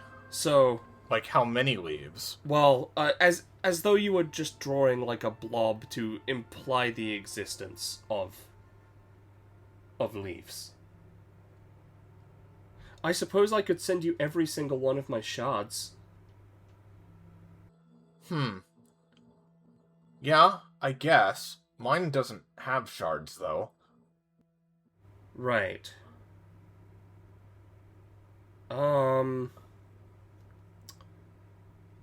I guess I'll just have to figure out how to draw. Well, I just feel like this can't be what we have to do, right? I mean, like, we can keep going. It's fine, I'm just trying to think. Well, see, I'm just not... Because it's almost like the colors are intentionally hard to describe, to be annoying. I suppose. I'm just not entirely sure. Can the metal panel, like, come off? No, it can't. How big is the metal box I have? Which metal box? The one that was inside the chest. Oh, pretty small. Just big enough for, like, one or two of the colored pieces, probably. Big enough to go inside the tube? Yeah, I could go inside the tube. Alright, I have an idea. I'm going to send you all of my shards, 2 at a time, inside my metal box. Okay. There are 8 of them, and then, I will also, on one side of the box, right, I'm going to paint, very smallly, the image that I have in front of me. Oh. Okay. I was saying that to you. Yeah, that would... Yeah. Oh, okay. Sorry, I thought this was in character. No, that was to you. But Okay, my she bad. would explain that, I suppose. Well, I guess I don't need to send the whole shards if I just send the box. Okay, I'm just going to send the box with the painted thing, and then you send me the box back once you have painted this, with your image on the other side. All right, sure.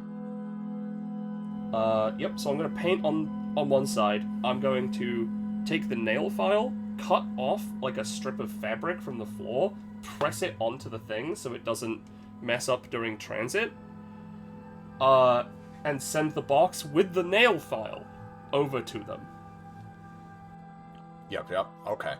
Well, I see where this is going now, and this is indeed one of the ways I had in mind for how you could shortcut this if you'd like to do that. No problem. Yeah, I mean, it would be fun to try and draw this out, but, funny. But Yeah. if there is an easier solution, I will take it. Nope, that is. I mean, that's fair so, enough. I'm That's a good gonna idea. I mean, it's a creative idea, so no problem. Yep, I'm gonna switch back to normal and take myself off of OBS. In that case, we might as well just send each other the paintings. So Yeah. All right. I'll send you mine. I'll spoiler it just in case you feel like being spoiled. Oh Christ. Yeah. That's even worse than mine. It's a weird tree with like a frog snake. To be fair, I had the orange part close. Yeah. Because like I had a pretty good idea of how I was gonna describe all of this. Because like the tree and the like weird frog snake and the banana moon. The box is like fairly small. It would probably be pretty hard to like exactly get this right. Yeah. But if you send her the shards too, what I would say then is that like with the combination of that showing the rough layout and the exactness of the shards, she'd be able to do it. If you send both over. Yeah, that's fair. I could do that. To be fair, I could just try and use like the fabric as a canvas, roll that up and put it into the box and send that over. There's like a lot of things I can do with this. Yeah, no, it works well enough. Yeah, exactly. Like, and she basically says, she basically says like, yeah, no way I ever would have gotten this. Okay, this is probably what you're supposed to do then. And probably. She paints her thing. Looking forward to doing the drawing, but I still want to just, do it. Well, yeah, you do what you think the character would do, Yeah. It's as simple as that. It takes her probably about 10-15 minutes, but she paints her thing. Yeah. So, and after that, she pauses for a minute. Okay, I mean, I think that's as good as... Oh, hold on. Wait. What? My computer, changed. Hold on. Oh. Okay. Should I deal with that, or do you want me to paint your thing now? I'd like my paint first, if that's okay. Alright, hold on. She says that, but then a couple minutes pass, and it seems like she's gotten distracted or something, because you don't receive anything. Hello? Okay. Hi? Yeah, sorry, hold on. I just want to quickly try this, because I think what it is that the screws are supposed to go in a specific way. And another couple minutes pass before, you hear a soft clinking sound coming just through the speakers. And, she says, okay, yep, that was it. I have a blue key now. Oh, cool. Yeah, I need that for my door. Oh, okay, because you needed a blue key, I need a red key, right? Yeah. Okay. Which means I probably have your red one. I would...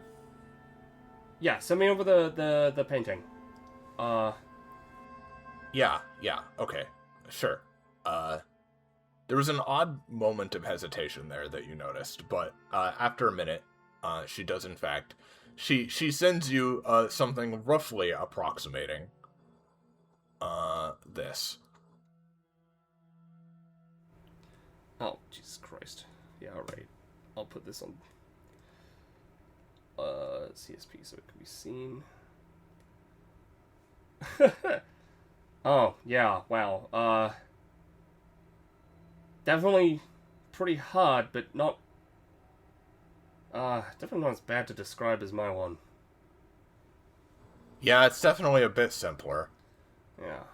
Alright. Okay, let's, I'll paint that. Yeah, so you finish painting that as well, and behind you, your computer screen also changes. You walk over, and each of the 3 screens is now displaying a number. Okay. In order, it is 6, 3, 1. Alright. Is there, like, a keyboard? No. 6, 3, 1, huh? Alright, did you finish up? I finished the painting, yeah.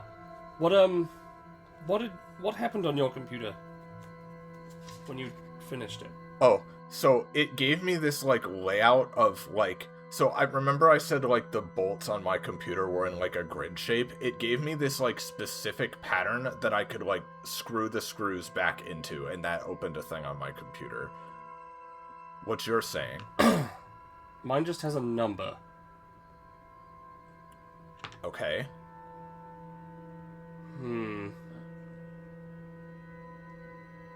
Hold on. But you're not sure what to do with that? I need a red key. I have an idea. I'm gonna try the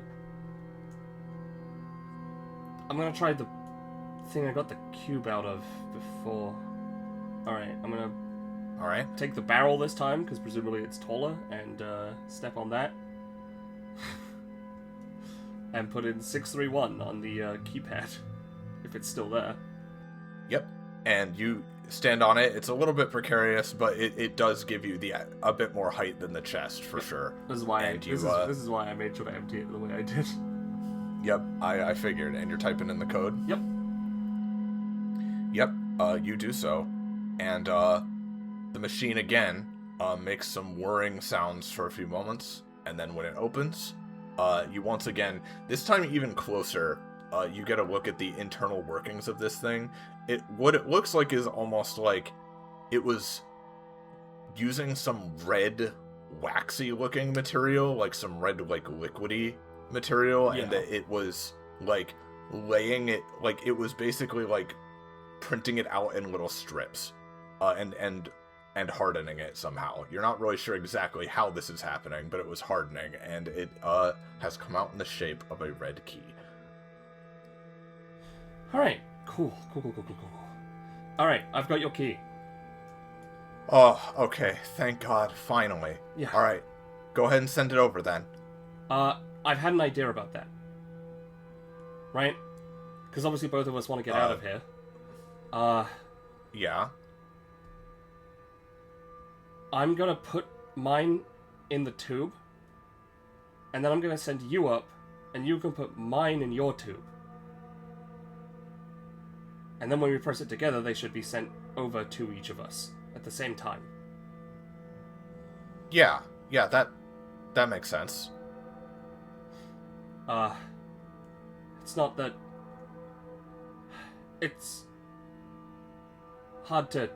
we've been through a lot, but I want to make sure that trust can be maintained. If that's okay. Sure, but... Well, hold on. It wouldn't send it over at the same time, because the air only goes the one way both times. Does it? I thought it was like and to be clear, yeah. So to be clear, because we've kind of glossed over the description of it a few times, obviously for time. But like, to be clear, what it is you open the tube, you put the thing you want in the tube, you come down, and you both need to hit the button, but it's whoever hits the button, like, second that is sending the item, right? Because the air can't flow both ways at the same time. You know what I mean? For some reason I thought it was so a it's loop. No, it's like it's just one tube, and you're sending it's the person who is sending is like clicking to confirm send, and that's what's happening. Right. Okay. So she explains that, like, well, we can't do it at the same time. No. Okay. Fair enough. All right. In that case, yeah. Are you saying you want me to send the key first? I mean, I'm gonna leave the decision fully up to you. I can send it first, or you can send it first. Since we both want to get... If it's up to me, I'd want you to send it first. Alright. Yeah. As long as you make sure to send it my way next. I will. I promise. Okay. Alright, in that case, I will take that at face value. Mm-hmm. So you're sending the red key over?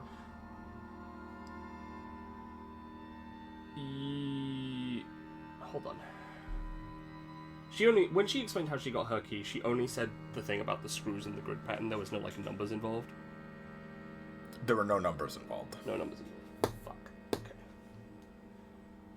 Okay. Yeah, sure. Fuck it. I'll send it over.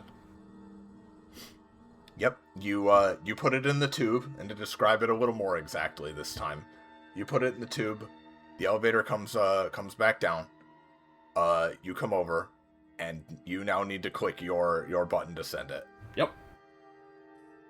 And you do. The thing activates, and the red key vanishes through the wall, and a few seconds pass. You don't hear anything. You got it? Yep, I got it. I was just testing to make sure it worked is all. I'll send yours now. Alright. Can you raise the thing? Yep. Or lower the thing, and you get it. You do that, and you click your button to, like, confirm you want to turn the thing on in the first place, right? And then, a moment later, a blue key, comes down the tube. Alright, cool. Got it. Lands on the elevator. Alright, there we go. Thank you. Yeah, you too. I hope, well, I don't know if this is goodbye or what, but hopefully we can get out of here together, though. Hopefully, and, if it's more puzzles again, I'll be glad to work with you again. Alright. Let's do this. Yep, I'll test my key. The door hisses open. Oh, God. Hello? Yep, I can still hear you. Yep, same here. Wow, this room is way emptier than the last one. Yeah.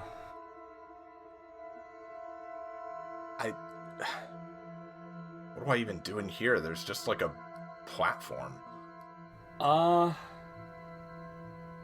You only have a platform?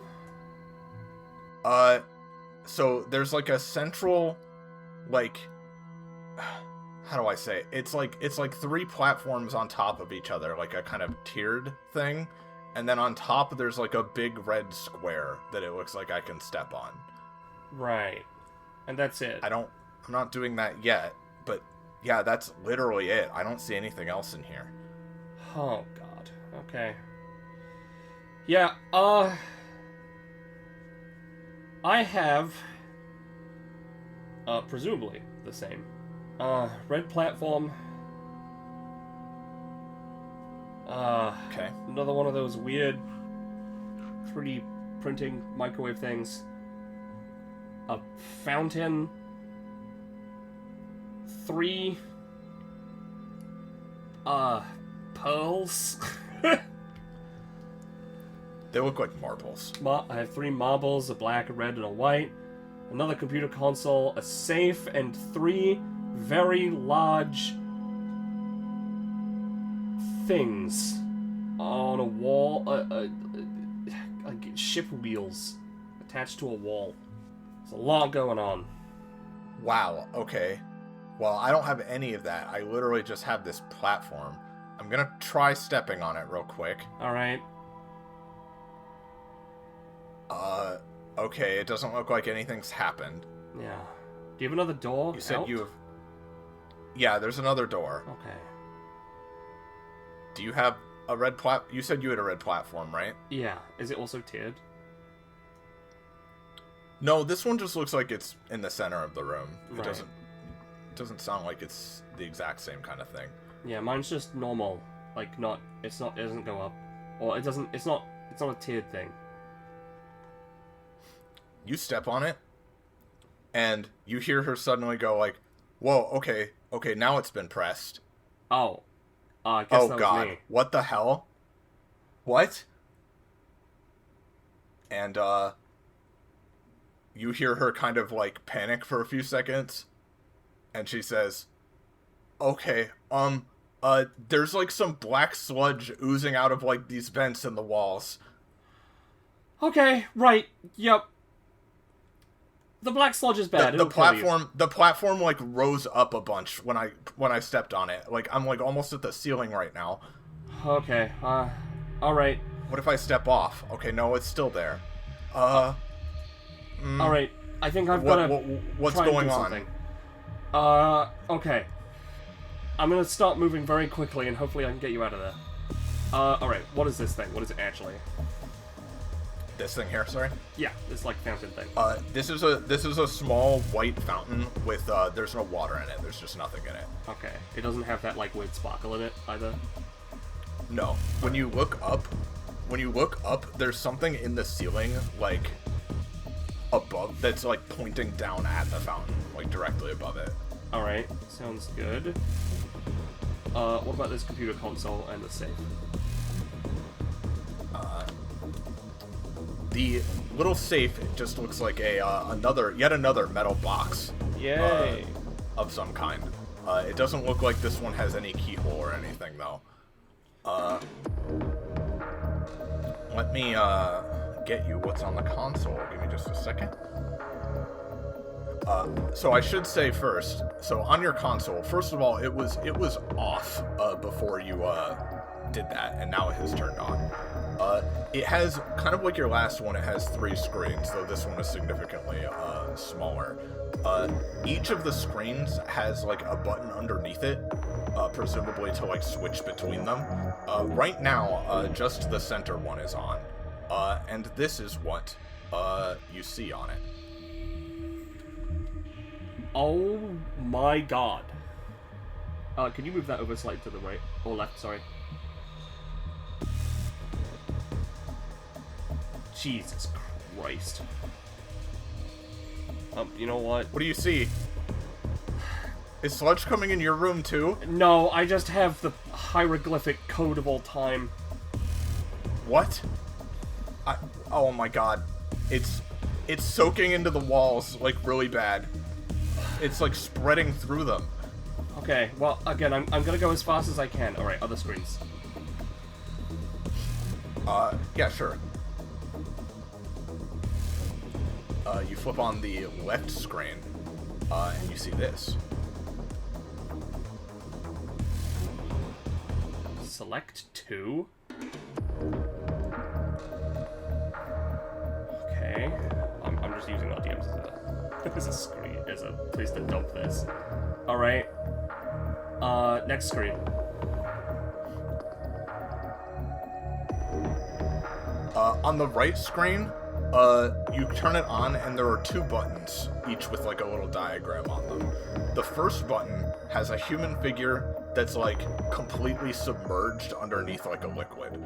The other button has 2 human figures, both, like, half submerged in liquid.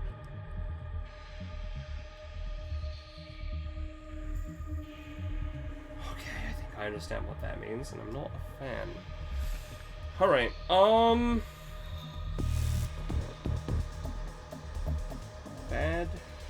Bad 2. Alright.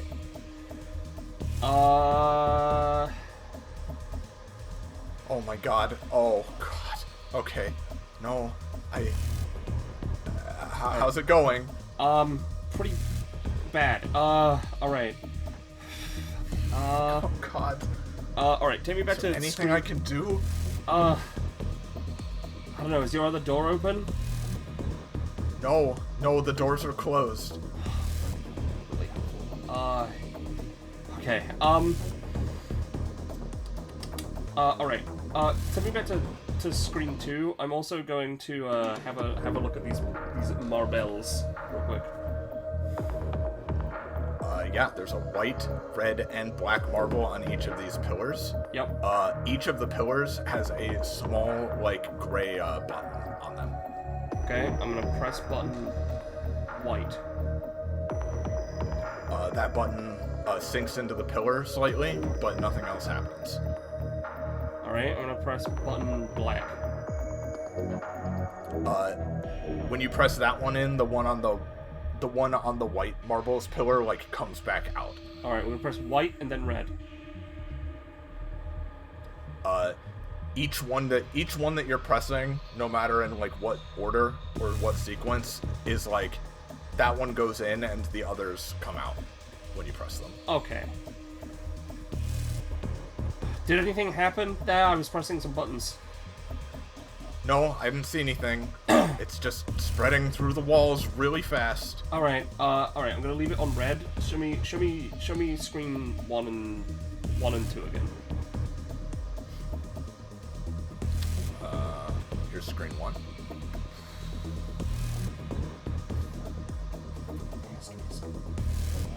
Okay. And here is screen 2. Are there any indications of things I can press with this? Press a square? You could try pressing a square if you want. I'll press, oh,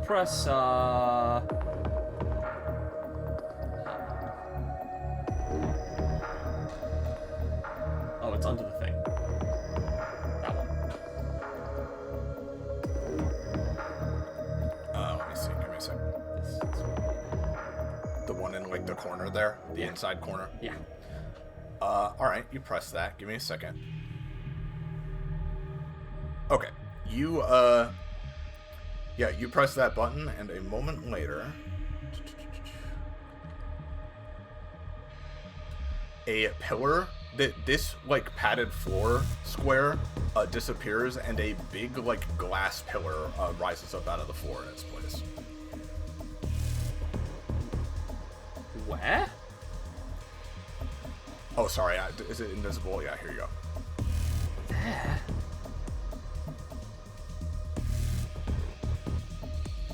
What the fuck does that mean?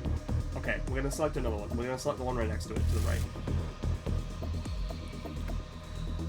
Yep. Same thing happens to this square. And I assume I can't do any more? If you try to do more, then the initial one you put down disappears and changes.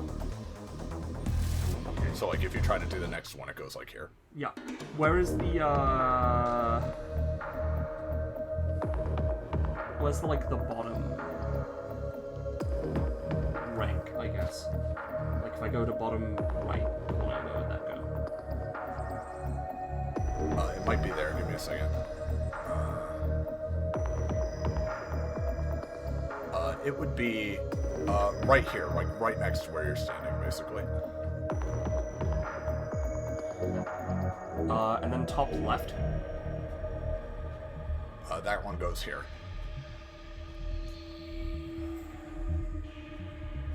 Okay, that's my space of operation. Oh, fuck. Okay. Is this thing just like one of those weird 3D printers again? Oh, actually, hold on. Sorry, it would be in this corner. Oh, okay. Yes, it is. It looks to be exactly the same device as in your initial room, or the second room. Yeah. Gotcha.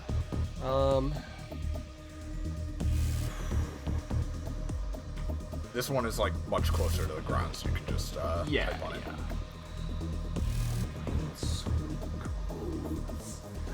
I need so many codes. Alright. I'm gonna go to screen 3. The door behind you to the previous room would have closed, by the way. Oh, okay. I was really hoping it wouldn't have. You're going to screen 3? I should have fucking put my chest in the way again. Yeah, go to screen 3. That, once again, has the 2 buttons I described. One with the person fully submerged, one with 2 people half submerged. Yep, well, if we're on a time limit, may as well be on a time limit goddamn together. I'm gonna press the one where we're both half submerged. Yep. You do that. 3 squares appear on the screen. Or no. Or, yeah. It would be 3 squares appear on screen, and it says insert code. Fuck you. Okay. That's... Alright, what are these What is things? it? What's wrong? I'm trying to make it so I'm trying to let you focus, but it's really, really bubbling over. It smells horrible in here. Yeah, I'm trying to slow it down by having it come through here instead, but... You said this stuff burned you, right? Yeah, it hurts like fuck. Oh... Okay, what are these things? Is it like a vault door? These are like... They're just like steering wheels that you can turn. They're like facing, they're facing the way it looks like, top down. Okay, sure. I'll turn the middle one. You turn the middle one a few times, nothing seems to happen. Alright, left and then right. You turn the left one a few times, and you hear a slight sound as the, fountain over here starts rotating around. Okay. We'll keep spinning until something happens, until it stops. Is it like going It doesn't up? seem to be stopping, it just keeps going. Well, let's go to the It right doesn't one. seem to be going up or down, it's just rotating. Alright. That's fucking weird. Why would I do that? Alright. I'm going to the right one. How many times do you turn the wheel exactly? 4. Just full rotations? Yep.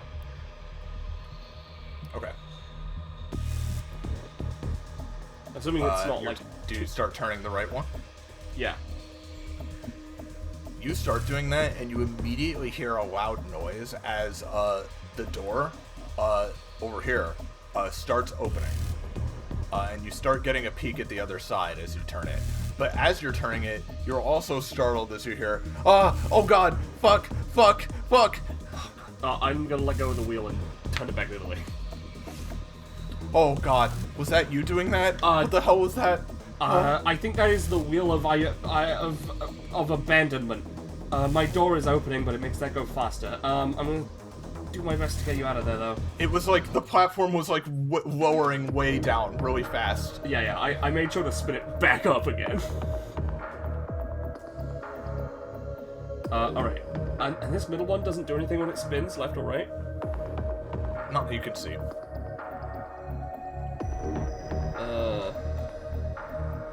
Hold on, let me write down that right wheel. Alright. And me standing on this doesn't do anything again. That is not the case. You come over here and you stand on this again, and all of a sudden, all around you, a glass dome forms. And you said you had the red marble switch pressed, right? Yeah. You see the red marble suddenly, like, plunge down into its pillar, and then a moment later, it comes out of the wall here at about this position, and oop, that's a little bit too far. Hold on. Oh, it is annoying. Okay, and it starts like rolling around like a little bit for a second, but then it just dissolves and reforms. Oh, No.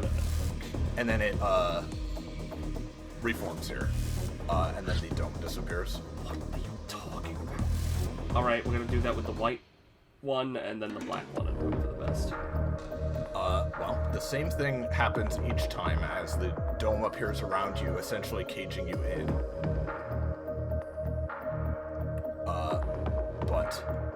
the black one emerges from over here, kind of rolls around on this grate, rolls down over here. All right. And this one does not dissolve. Oh. But there's enough room inside the dome for you to step off the button again if you wish. Yeah. And it's gone from the initial platform? Yes, it's gone from the initial pillar. Okay, yeah. But when you step off the button again, then it disappears, and so does the dome. All right. For the white one, the white one appears down here, kind of rolls through this like groove of this padded floor a little bit. Yep. But then it too disappears. That's insane. When you get off of the button, the dome goes away. Yeah. Okay. In each case. Okay. And the red one specifically comes from like the wall here, or like where is it coming from? It was from around here. Was it like going out this way or like down this way? Kind of like at a diagonal, essentially. Okay. And specifically, the black one came from like near the grate. Wall and the groove. But I'm stuck in a fucking thing, so I can't do anything with that. My wife, you've crafted a concoction of evil puzzle. An evil puzzle. Oh, I'm very sorry. Like, I have ideas. I have so many ideas. But I don't know what any of it means. If you'd like, I can give you a small nudge by saying this, right? Because I was initially thinking you'd need to like specifically say you're looking for this, but I think I'll give this to you, right? If you try the red button again, right? Let's say with the white one, because that was most recent, right? Yeah. If you look specifically, it's hard to see, especially given that you are inside it, right? But if you like kind of crane your neck and look down at certain angles at the dome itself, right? Yeah. Then as the white one, and again, it's moving off of the pillar, but like you get it, right? Yeah. As the white one comes out here, you see on the dome itself, right?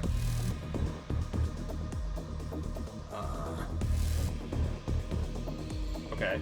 You see this appear on the dome. There's like a slight, soft glowing light.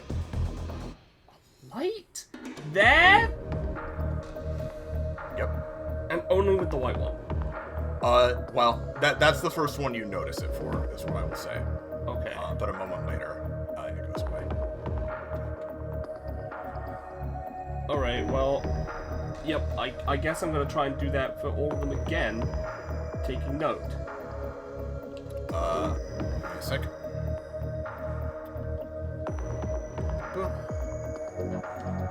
For the red one, so once again, the red one comes out here. Yeah. Kind of rolls like that.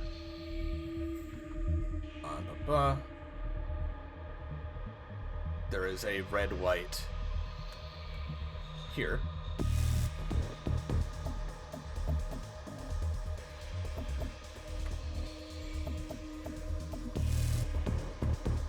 And for the black one, which once again comes out up here.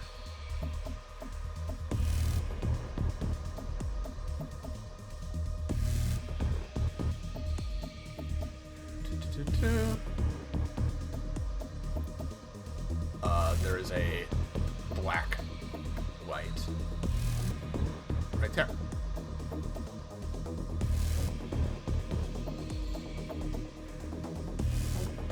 What does it mean? Alright. How far did the red marble get? Like... Just like right around here, it didn't go very far. So it can't roll into a pillar. I have pillars, I have wheels, I have marbles. How's it coming? It's starting to like get to the floor now. It's starting to turn black. I am in... You're in danger, but I'm in hell. Great. Oh, fuck. Okay, hold Doesn't help.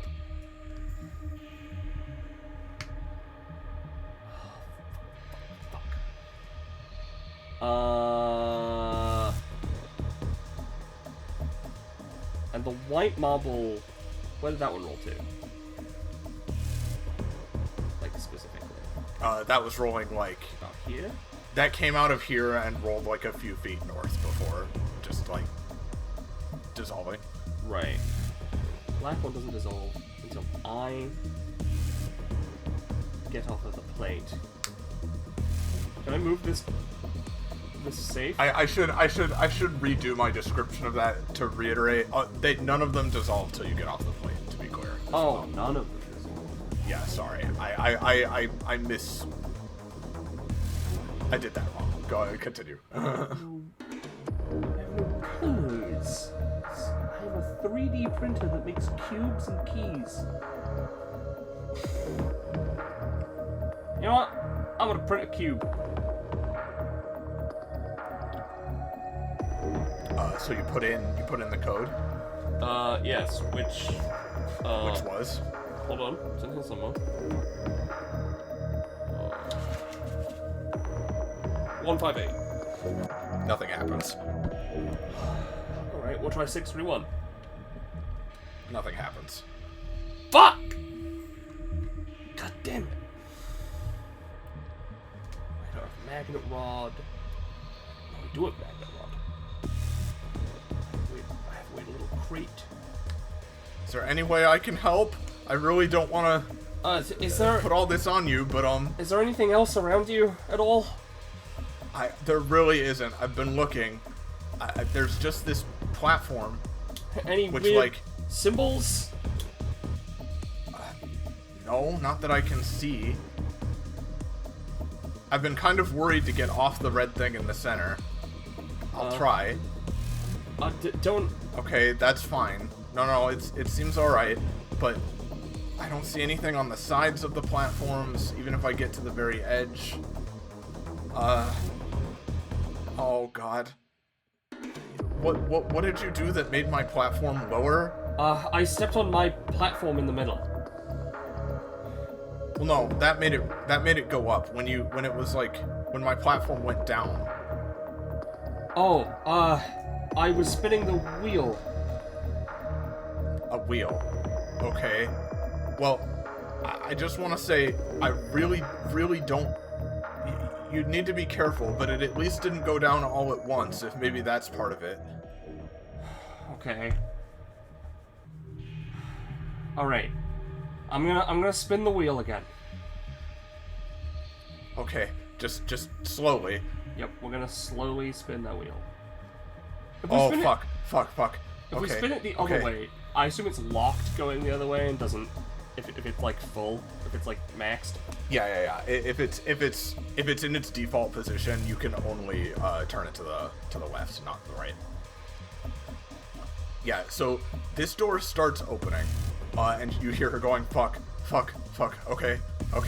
But if you do it slowly enough, then it's fine. Yeah. Okay. It's not so full that it's a problem.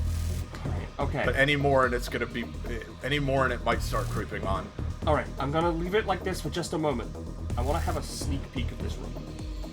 When you let go of the wheel, it immediately shuts again. Fuck! I assume it spins shut. You would need to, like not like immediately. I should rephrase. You need to hold it. You need to hold it, or yeah, you would need to sprint, and probably you need to open it like a good halfway or so, before you can do it. Did that help, or? Well, my daughter. Because I'm just thinking, if you wait too long to do it, if it just keeps coming, then it's gonna be too late. Yeah. Well, my next door is opening if I open this wheel, so I'm gonna try and open it enough so that I can run and have a look, not even go through, just see if there's anything on the other side that can give me any kind of hint. But you'll come back, right? Yes. You're not gonna go through. No. Okay. Just fine. Okay. We're gonna spin it until it's like halfway, just about. Oh god. Okay. And then we're gonna hurry.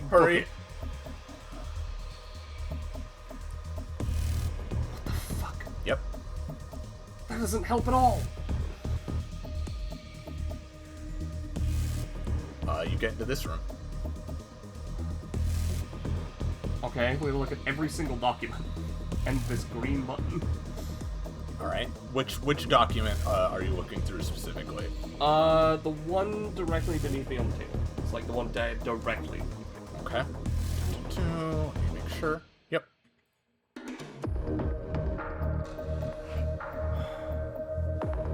What the fuck?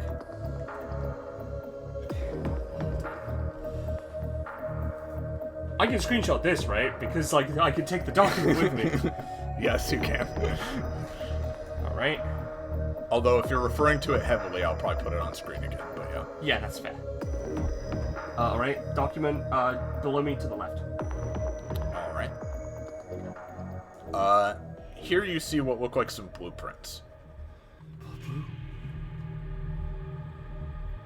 Blue? Sure. Okay. Alright.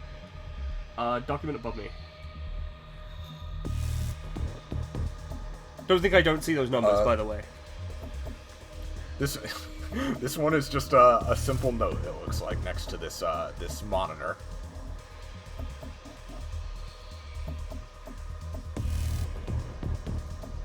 Okay, cool!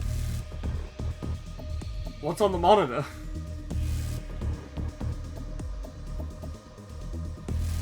Weird squiggly guy.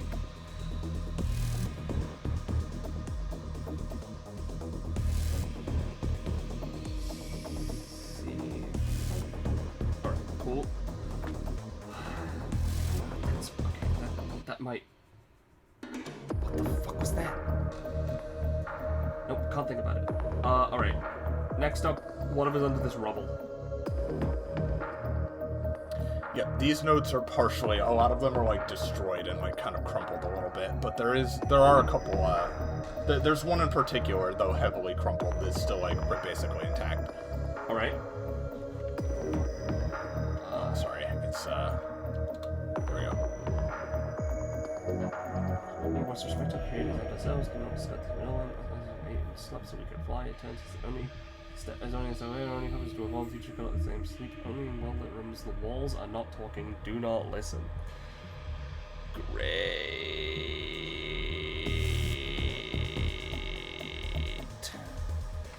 Yeah, so that should pretty much clear everything up for you. Yeah. And space here. You look at this a bit more thoroughly, right?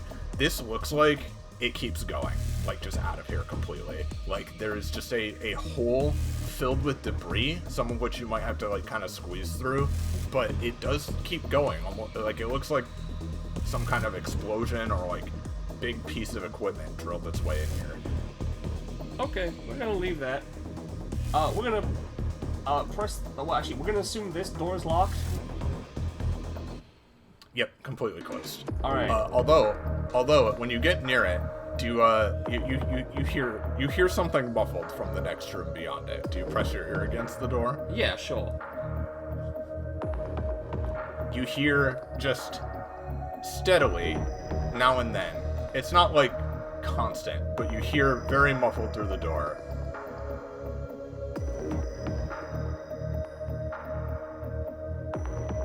Just on like that. Great. Alright, green button. This door opens again. Alright, we're running back in. Okay, I'm back. Okay, hi. Hi. It's still coming. The whole floor is covered now. It's starting to... At first I was hoping maybe that the floor was like just absorbing it, but it looks like it's not. It's starting to bubble up. Okay, alright. How many digits did the safe have? This thing you mean? No, the safe. This thing down here. Was it 5 like the last one?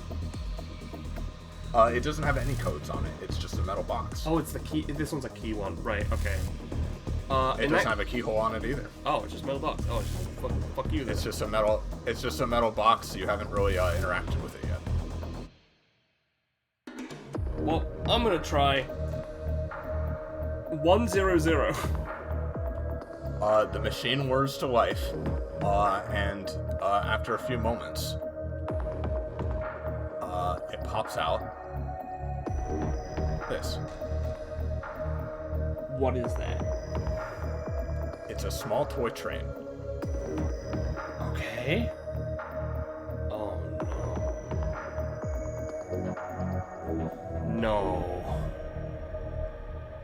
Alright. 078.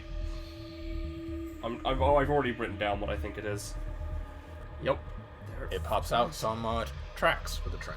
Alright. What the fuck is that? Alright, well, I'm figuring stuff out. I now have a toy train. Okay. I want to try 123. That is another number on this thing. It's just not in the same way. Yep. You get what looks like a small, this isn't a great asset for this, and it is the same as the metal box over there, but it's essentially a small contraption that looks like it can, raise and lower things on, a pulley system. Yeah. Alright, I'm then gonna go 468. Nothing. Wait, I guess that was just squiggles. Okay, so I'm gonna guess that it's the full contraption. All right. And then we need this fucking catapult. Ooh. Why is that one up? What is that? 171. Nothing happens. Shit. 104. Nothing happens. 704. You hear the machine whir to life. Oh my god, okay. That one's a little obtuse. Oh, sorry. Yeah, you get a small toy catapult. Okay.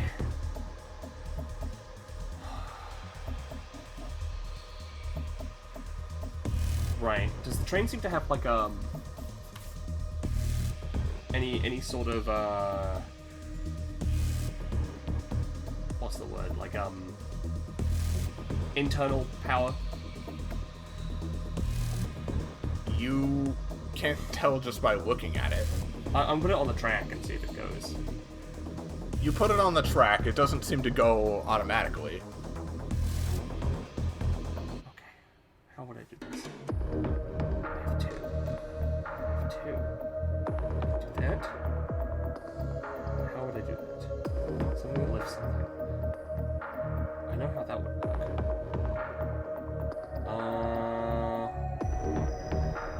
Where does it go?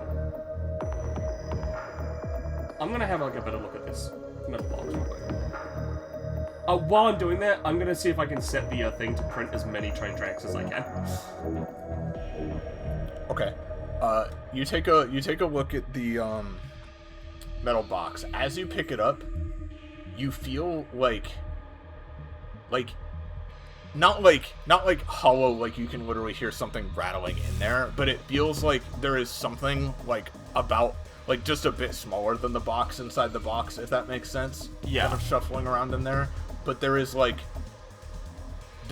latch. There's no lid to this box, let alone a keyhole or a code. Okay. Sure. It prints 2 more sets of train tracks before nothing happens after that. Shit. I think it's be 3? 3?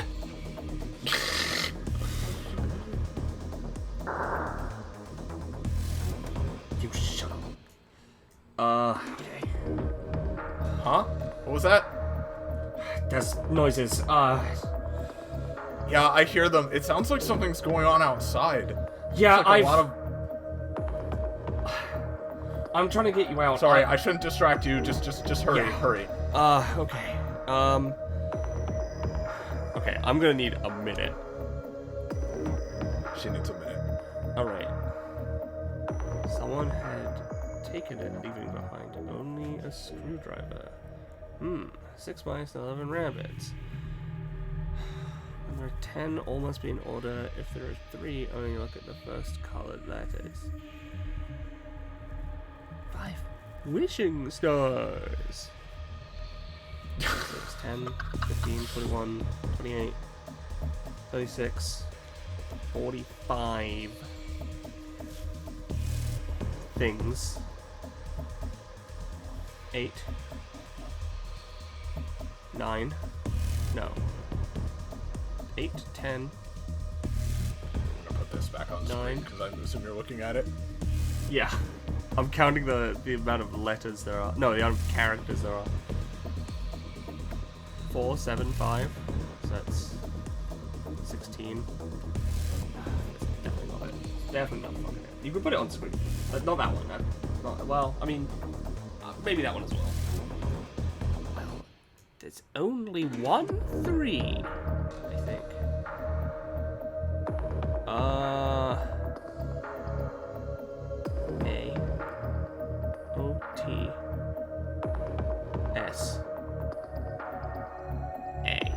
Oh, Otsa! So, sorry, but what did you find through your door? A bunch of codes. Okay. So... I found... Okay, so I found a note that says... We must respect our creators and ourselves, do not discard the human element. Our ancestors ate and slept so we could fly. Eternity is only a step away. Our only hope is to evolve. The future cannot look the same. Sleep only in well-lit rooms. The walls are not talking, do not listen. And then the words respect, discard, fly, only hope, future, sleep, and walls are all colored in yellow, white, green, orange, light blue, magenta, dark blue, and red, respectively. That all just sounds like bullshit to me. Yes, that is one of 4 things I found. I figured out one of them. Oh my god. Okay. To fly, an angel must earn its wings. And then...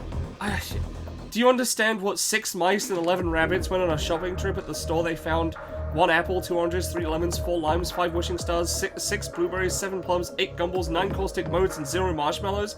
They had hoped to find one more thing, but someone had taken it, leaving behind only a screwdriver. Do you know what that means? No. Do you know what when there are 10, all must be in order, but if there are 3, only look at the first colored letters means? No, I don't know what this means. Why would I know? I'm telling you I don't know. And then I have a train and a catapult. And a lift system. You're starting to hear her start, like, whimpering a bit and hyperventilating. Okay, can you bring up the alphabet again? Okay. A6 is that weird little mushroom side thing. Or like sideways boat, I guess. Is that the only instance of that on this thing? It is. Alright, let's find weird squiggly man. Okay, it's you. It's F3 is the proper squiggly man. And then we don't know what...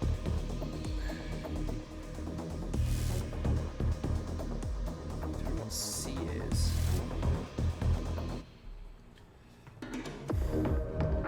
How am I supposed to fucking learn the alphabet like this? It's a 7 by 10 grid. There are 70 characters here. And none of them mean anything. Except one. Which is E***. You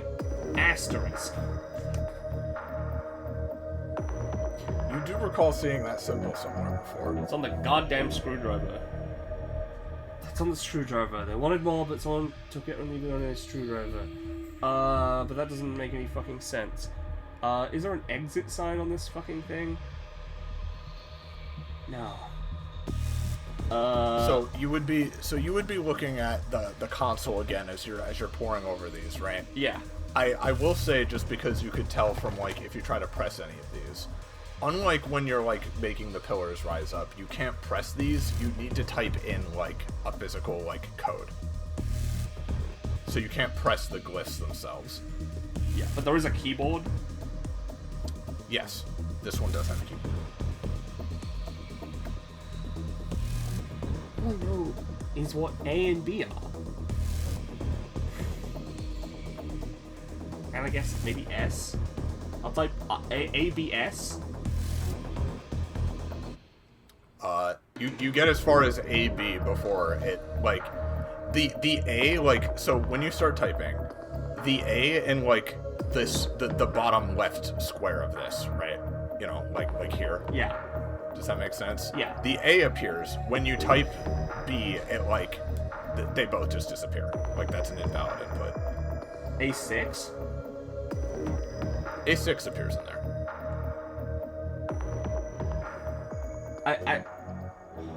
Okay, so hold 1, 2, 4. A6 appears and stays. Okay, so A6. Hold on, I gotta. So it's first A in the first box and then 6 in the second one, yeah? No, they're both in the first box. Both in the first box? Alright, then I'm gonna try. What the fuck it was? F3. Yep, you type in F3, and that also stays. E asterisk. Alright, you type that in. Does it stay? Yep. Does it not need to be in order? Does it just need to be ones that Have I seen any more of these symbols anywhere? Oh god. Is C2 just a coincidence? Let's find out. I'm gonna put C2 in. C2. Okay, you put that in. Yeah, does it stay? Yeah. Jesus Christ, okay. Oh, wait, no, it just accepts all. That's what it does. Okay. I'm gonna just... I don't have the password. It just wants me to... it's just putting things in. Okay. I'm gonna go with E1. Are you starting over, or No, I'm continuing? just gonna keep going. Okay, E1. I'm not making any words here, I'm just doing it. 10. Must all be in order. Okay, you only look at the first colored letters. Okay, I get what that means now. That's good. Doesn't help me right now, but I get what it means. Okay. Let's, I'm just gonna put in a bunch of random ones now. F asterisk. C8. Okay. D5. D1. And E6.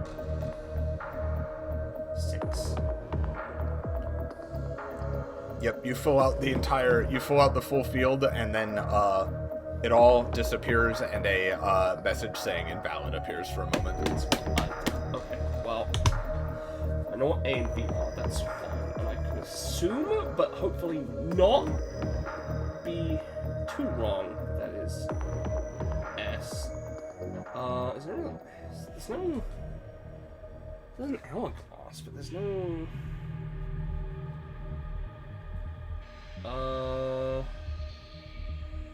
No, there's not an hourglass, sorry. There's a lightning bolt. There's a lightning bolt. But there's no hourglass or big eye. Big up. Oh, Yeah, cross. that lightning bolt also looks a little different. Okay, the lightning bolt is different. Okay. Yeah, it's not the same one. Alright. But it's just similar enough that you spend a good, like, 20 seconds looking for the others. Yeah. Yeah, of course I do. Yeah. I think I'm gonna fucking fail. This is really hard. There's 10 characters, which means they all have to be in order. There are 3, only the first colored letter. But I don't fucking know what that means. Okay. Take me to screen 2. We're gonna press some buttons. Okay, yep. Okay. So, that's where that is. But where do I need to take it? I've only got 3. I've got 3 tracks.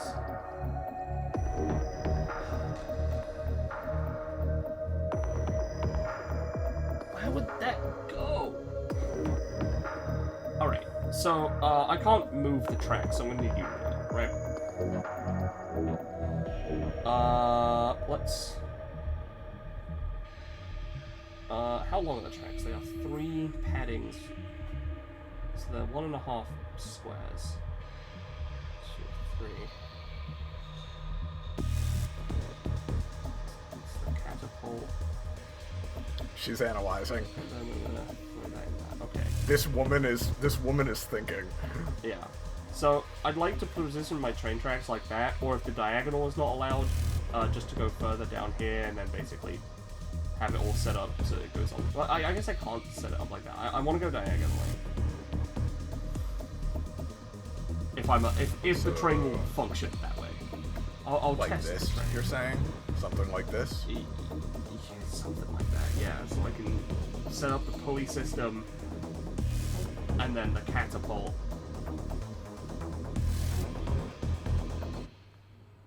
I don't think this is gonna work. I think I'm insane. My girl, I'm insane, and my brain is starting to fry. That would happen in this situation. I can't print out more trains or catapults, can I? I'm gonna try that. It does not work. All right. Yeah, I don't think so, did I? Yeah, I didn't. Nah, mate. All right. I want to put a pillar right here. You know what? I'm gonna change something really quick. Okay, you should now be able to ping, so you don't need to draw as much. Oh, let's try. Okay, good. Fantastic. Yeah, I wanna, cause I can't put a pillar here. I wanna try and put a pillar here, and then put the pulley here. Like here? Yeah, and then put a catapult on top of the pillar, facing that. Facing the fountain. You would need to basically do it such that you put the catapult down and then make the pillar appear, but you can do that. Yeah.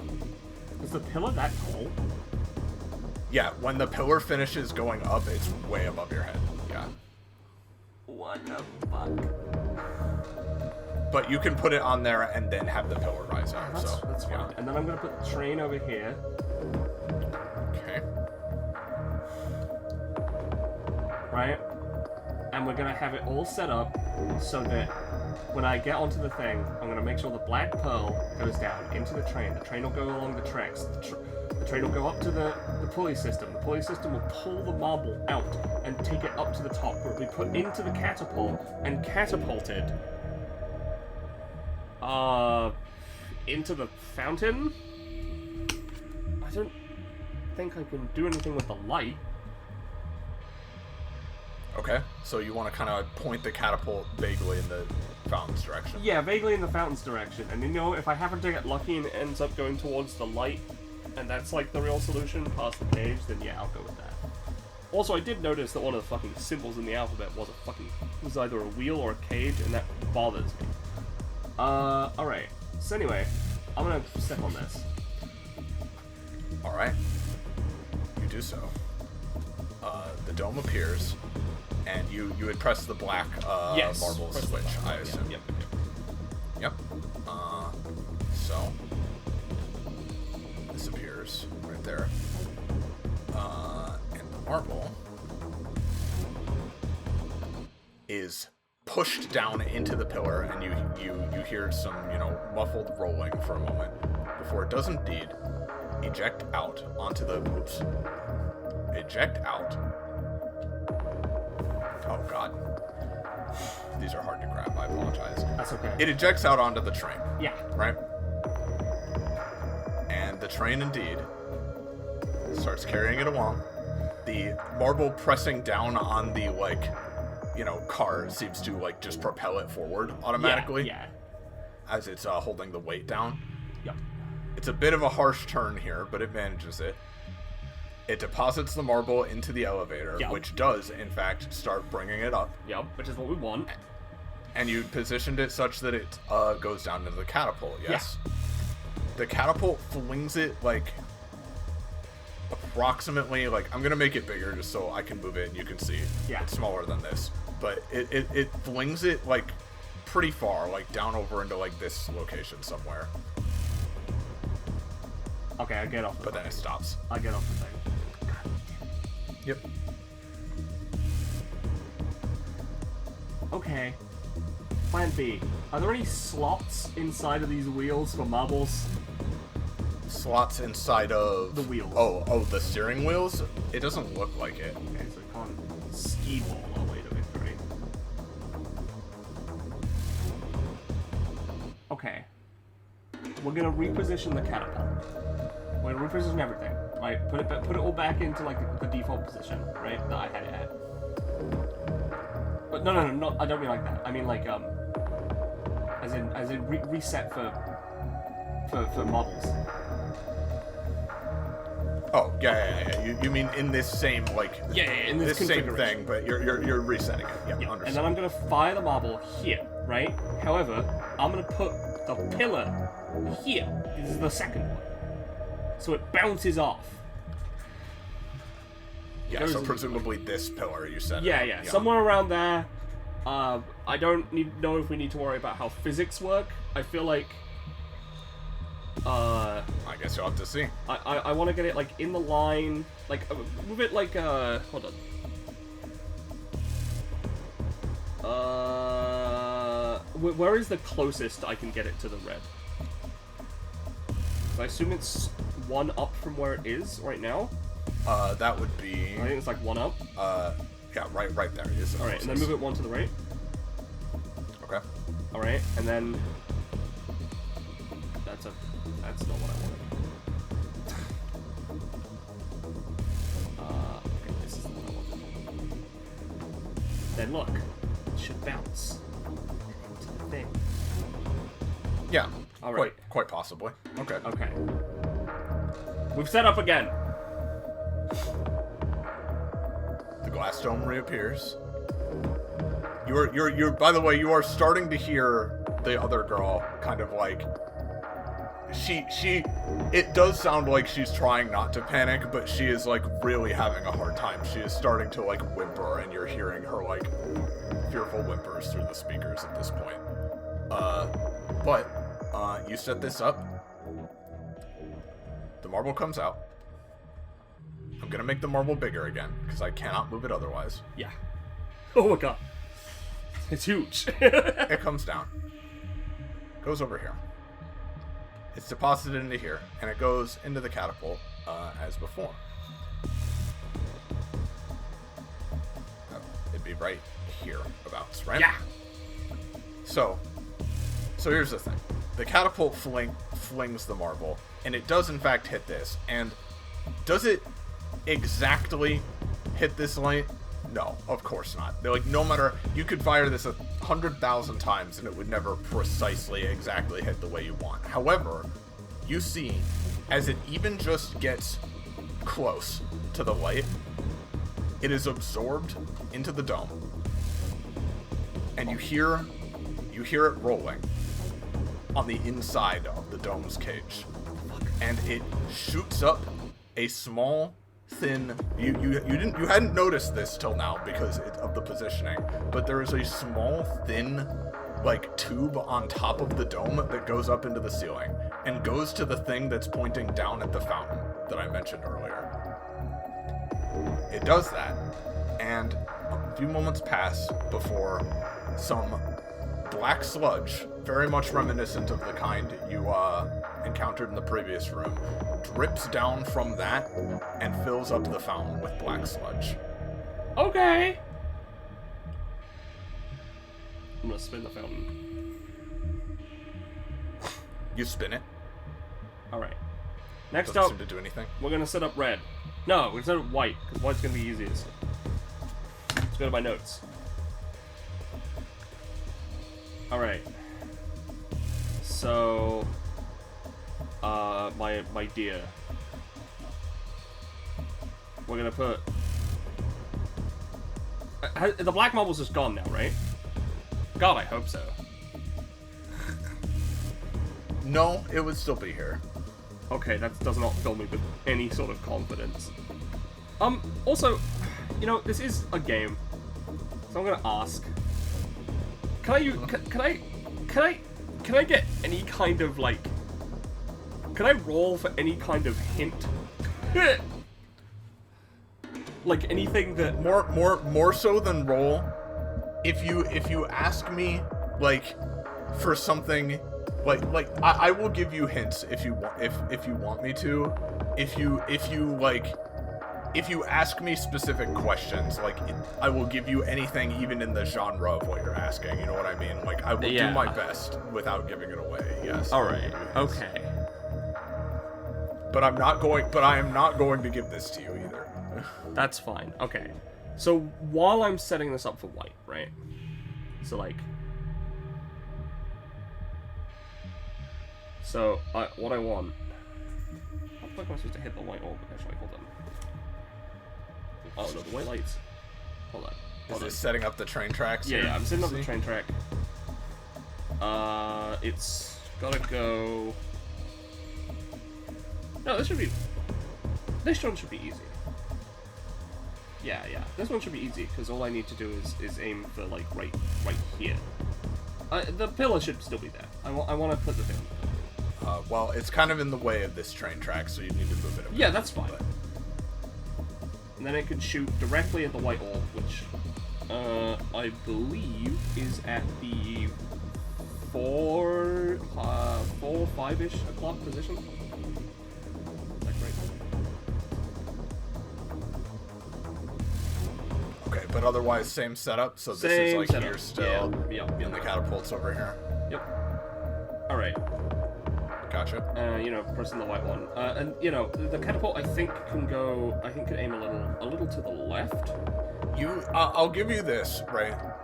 If the catapult is this high up, there's no way it's gonna hit the white light, because the lights are like on the floor. Oh, they're not on the like floor. way up. Okay, high. in that case, I don't even need the pillar. I can just I'll put it on this box. I'll move the box if I can and move that over there instead. Okay, you're gonna put the catapult on the box. Yeah, and you know, have it be pulleyed up that way instead. It's just like the catapult is definitely too big to sit on this box. Oh. Okay. In that case, slight change to the train track. We're just gonna point the train track like just directly to it, I suppose. So like, right like here, I guess. I think it's right. That's where I have in my notes. Just nearby. And we're just gonna let the train roll off the track. You aren't sure if the marble is gonna come out of the train all by itself, but that does at least make up most of the distance. Theoretically, it doesn't need to, if it just gets sucked in by the light like it did last time. But you know what? In case not, I'll put the metal box in the way so the train crashes. Oh, I see. So like on the train track. Yeah, like kinda, yeah. So like when it rolls, like it gets like pushed over, so it like it's kind of hard to describe. Because I'd want it like half on the train track, so it's like pushed off right at the very end. Like this kind of a situation? Yeah, kind of like that, except, you know, right at the end. Yeah, that. You'll need to make me a roll for this one. That's fair. Alright. Alright. Step on the button. Yeah, I fucking missed 3 times because I was on the, I was on different This tools. is red this is red you were doing? No, this is white. The, oversized, white marble, comes from the wall, and it does indeed go onto this train. And it goes up to here, and I'm gonna need a roll here, because this is pretty weird. Yeah, that's...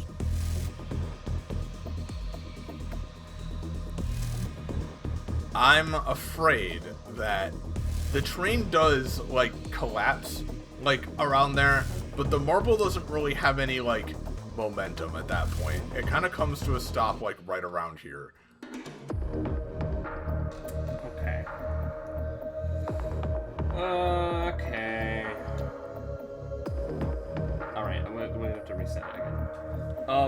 Alright. While I'm...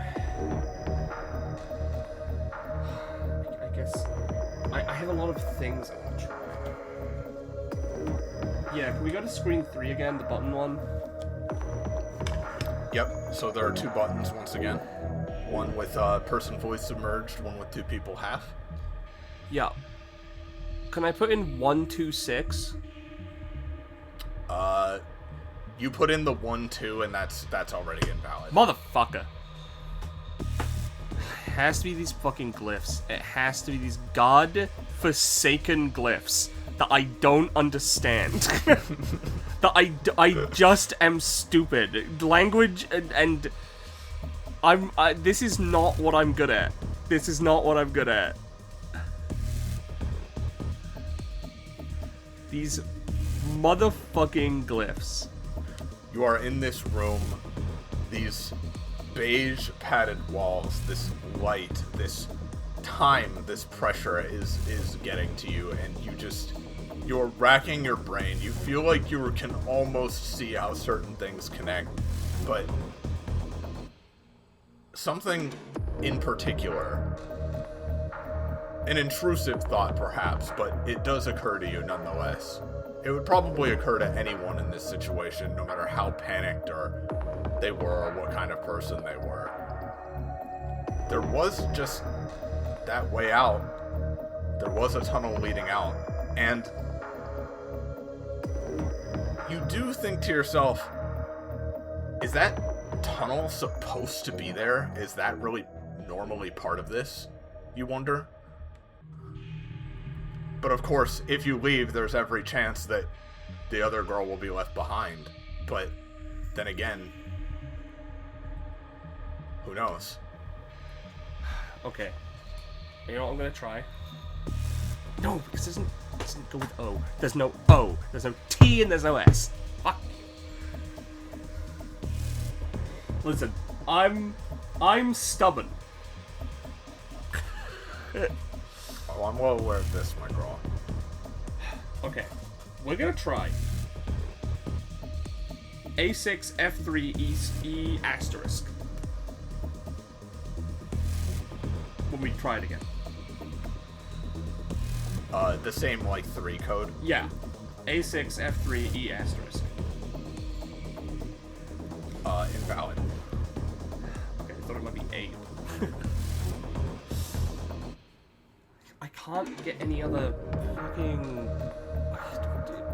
What the glyphs? The glyphs! Give me a roll. I'll see if I give you a little something. I would love something. No. We all want things. It's not coming to you. You're just hearing the other girl's whimpers of pain, and, well, hopefully not pain, but panic. Okay. Alright. Yep, we're gonna try and set up this white thing again. We're gonna move the safe out of the way. Right. And then we're gonna let the train go on its merry way, and then we'll put the pulley system right at the end, so that when the train rolls off of the tracks, the pulley, it will end up near the pulley system, and the marble will be taken out. And it will be sucked in. So I think the pulley needs to go like, yeah, something like that. Yeah. Something like this. Something like that. Yeah. As long as, yeah. Yeah, you can do that. All right. Okay, maybe that was too close. It should be further away. So, the train brings the marble up, and the pulley system takes it. It is designed such that the train's car slightly tips, just so that the marble can, it can facilitate that. You noticed that earlier. It goes in, and it kind of just goes up to the top and then plops back out. But even that is close enough. Yeah. It goes in, and it goes up to the top as you saw before. So it goes up to the top thing, and the this time it doesn't drip liquid into the fountain like it did before. This time it just spits the entirety of the white orb into the fountain, which is still filled with black sludge, and you hear a hissing sound as it's just vaporized. Well, that's useless.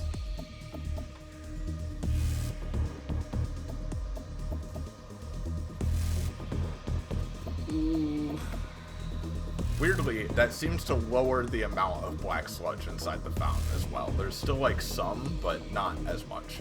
Alright.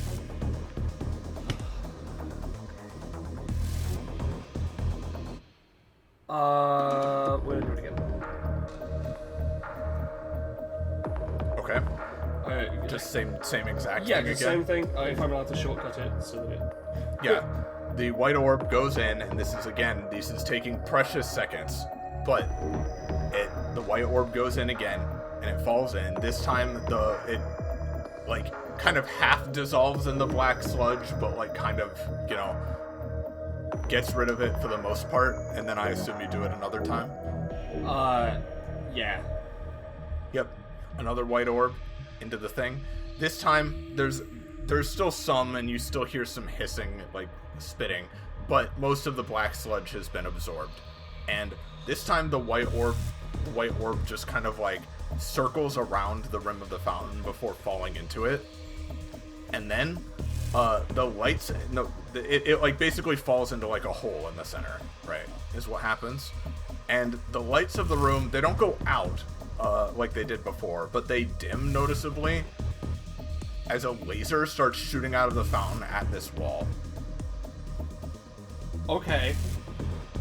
The laser doesn't seem to be it's not punching through this door or anything, but it's a very, very bright, white light.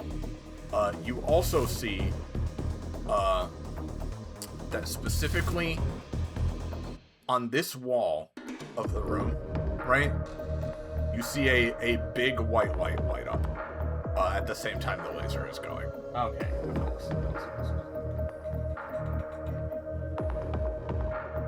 And it goes for about 10 seconds before vanishing, and the dome retracts again. Alright. Let's refract. The pillars refract. But where? Where did they go? Why did they go? So, hey.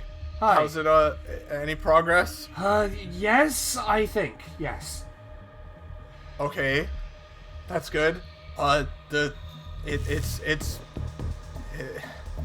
probably it's more than halfway up. It's getting close to the first platform. The first one is the edge is the lower than the others. It's almost there.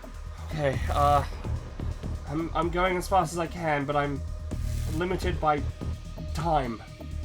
Alright. Yeah, I know. Okay. So I'm gonna see if there's like a hole that the laser shot out of. Yes, there is a small, like opening that it shot out of. And the pillars are like crystal? They're glass. Glass? Alright. We are going to set up a pillar right here. Right here, you said? We're gonna keep that pillar where it was. So, like, where was it? Here? Here. Right here? Yep, and then I want another pillar here. Okay. You only get two, remember? Yeah. I'm wondering if this will work like I think it will. It's kind of like a sharp angle, but it should be fine. Alright, then I'm gonna turn the fountain so that the laser is pointing to the pillar. Since it's a sharp angle like that, or maybe, I don't know, it might bounce off onto this pillar and then maybe onto the next one? I hope. Unless it goes through because it doesn't bounce. Okay, you know what? Fuck it, I'm trying it. Alright. Gotta see where it goes. Well, once again, you see this light up here. As the lights dim a bit, Yep. and the laser appears. Yep.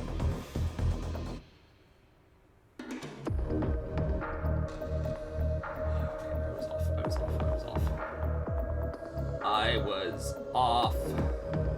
We'll reset it up again and we'll put the pillar here instead. Right here? Yep. Well, if nothing else changes, it would be like...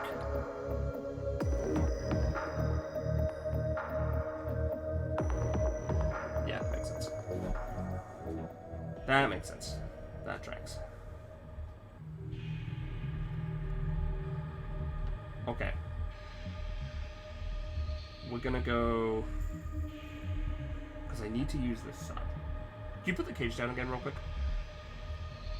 Because I've seen it enough. I just want to have a look at this thing. It's almost an exact line. Almost. Not quite. How much of the... Well, I guess you wouldn't tell me. Nothing that you couldn't potentially infer with enough time, at least. Alright. I think we want to put a pillar here. Here? Yeah, that's a okay. And put a pillar here. Just right next to each other? Yep. Then we turn the thing so that the laser faces this direction and hits the two of them. And then bounces straight into the thing. Straight into the thing. That's what it'll do. And then I'll go back in my cage. Alright. You aim it. Here's a question for you. Do you want to aim it a little more, slightly more to the left or slightly more to the right? I want to aim it At a deeper angle or shallower angle, basically, to the pillars.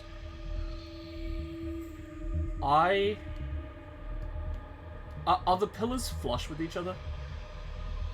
Like completely flat? Just about, yes. So if I were to aim at the exact midpoint, it would be fine?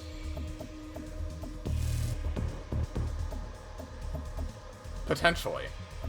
You know what? No, it's not. I'm gonna aim slightly towards the one that's to the right.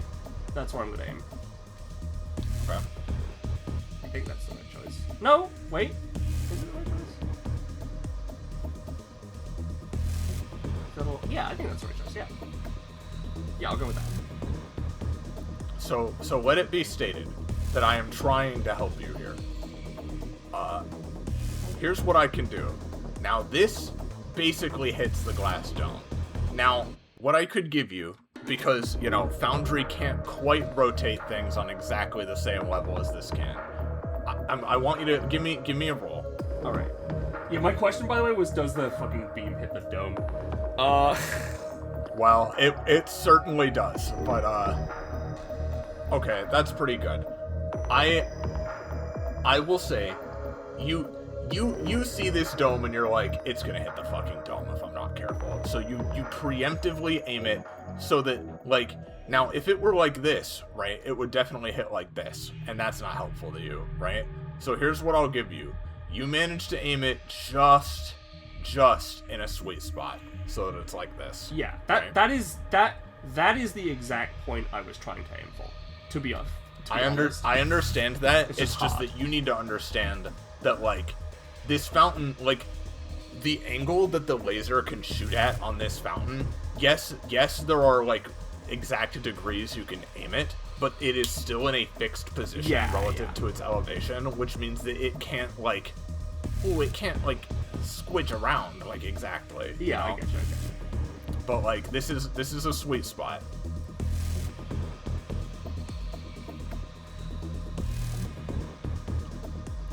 The laser hits this spot on the wall, and you see something. As it hits that specific spot, you see a symbol is projected. Okay. This is what you see projected, like, on the wall where the laser is hitting, basically. Like, this is, like, cast by the light that it's hitting. Okay.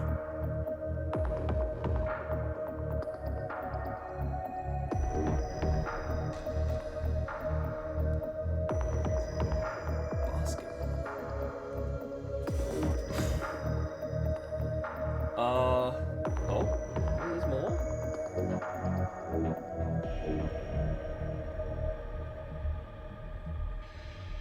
Okay. That's what you see. Yep. Alright, that's good to know.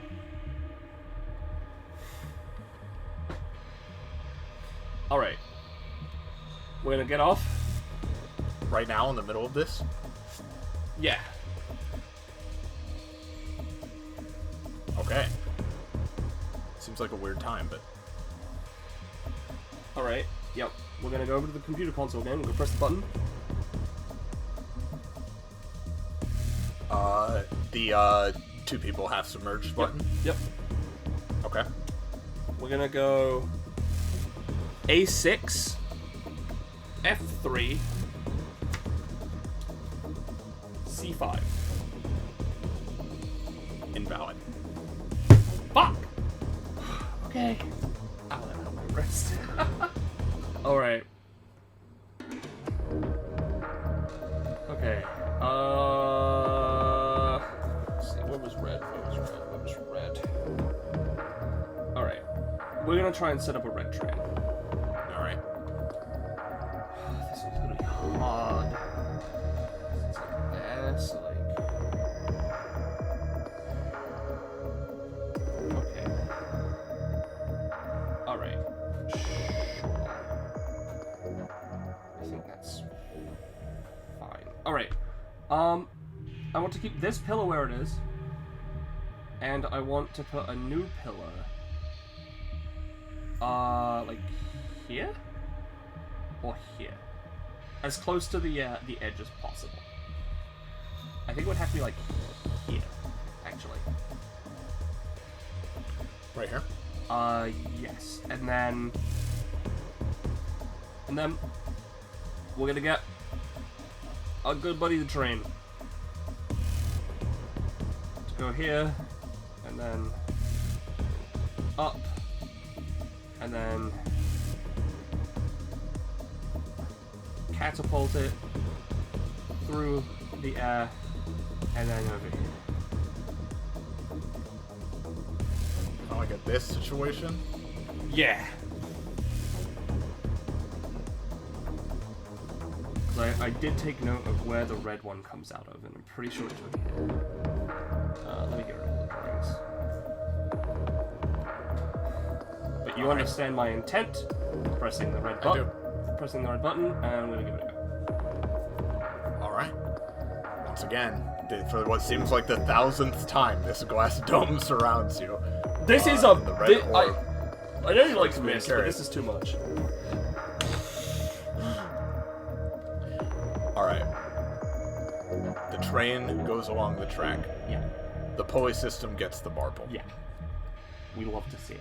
It goes up to the catapult. Yep. And it's flung. And I would say that about makes sense. Yeah. The angles you've set up there. Yeah, because like the red light's like right here, so. Yeah, the red light is the red light is here specifically. It works. The red marble. Oh, sorry. This will still be here. The red marble rolls up the cage like the previous two have, and this time red liquid drips down from the dispenser and down into the fountain. And a moment passes with it staying dissolved before, all by itself, you see the red liquid start to move, and it rises up out of the fountain in a specific shape. Okay. The shape is as follows.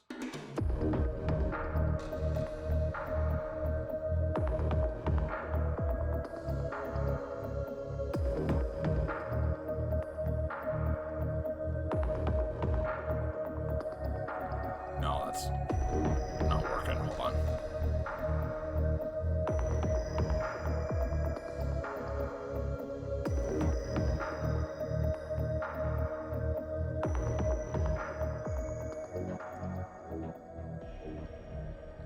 Foundry doesn't let you draw too small, so No. that's why this is taking me a second.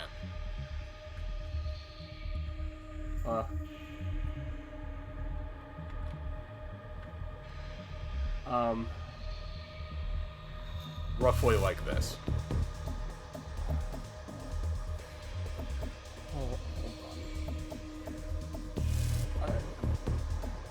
Hold on. Can you bring that back?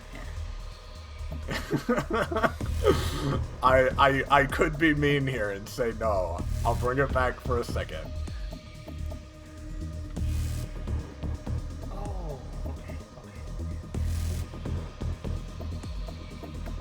okay. Okay, thank you. Yep. That is B1.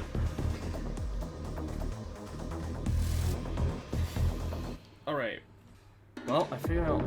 Well, the black marble just fucking put black ooze in there and slowed me down. Everything I did shit.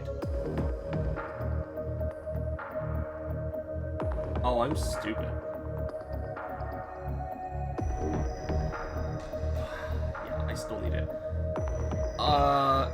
If I were to say, can I put all the train and catapults back in the way I had it when I shot the black marble out, would that be okay?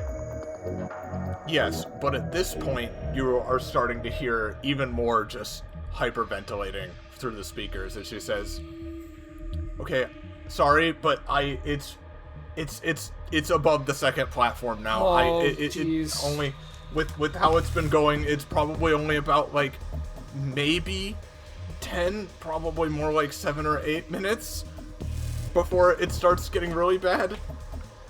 I'm really trying. I'm really trying. I believe you. Just, I don't know, try to think outside the box. Yeah, I have had a thought. It's fine. Well, it's not fine, but you know what I mean. Oh, jeez.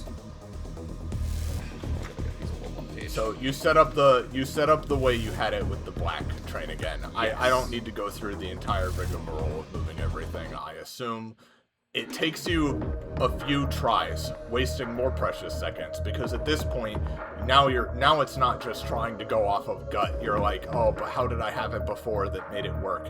And you even go through it once and it messes up and you have to adjust some things. And your hands are shaking, your breathing is weak. But you do eventually manage to get the fountain filled with black sludge again. Okay. I'm gonna pick up the metal box and dunk some of it in. Like halfway in? Yeah, halfway so that it starts to burn up, but I can pull it out before all the contents inside go away. You stick it in such a way that, yeah, there is immediate hissing and spurting and bubbling. Some of it almost, like, pops and gets, like, on you. But you hold it in such a way that, like, about half the box is dissolved. When you look inside, you see, like... You see essentially a nest of materials. Like, there's no object inside the box, it's just like another cube inside the box, where, like, it looks like there's another metallic, like, mold inside it with, like, some kind of beige-colored synthetic material squeezed between.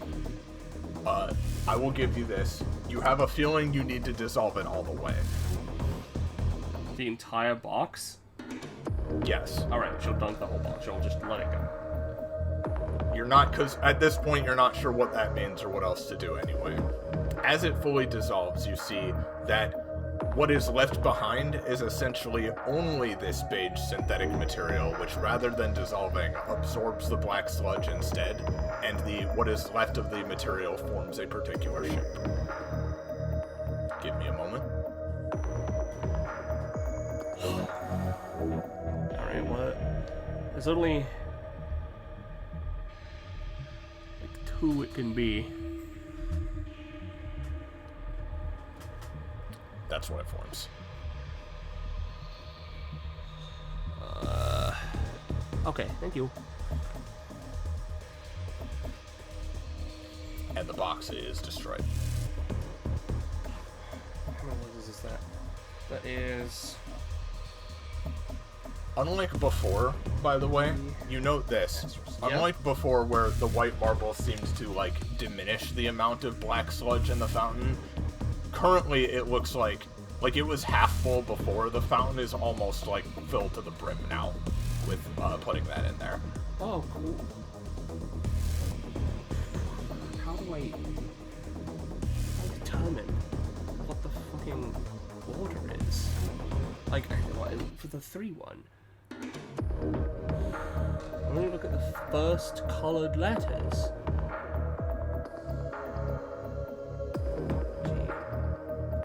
C9.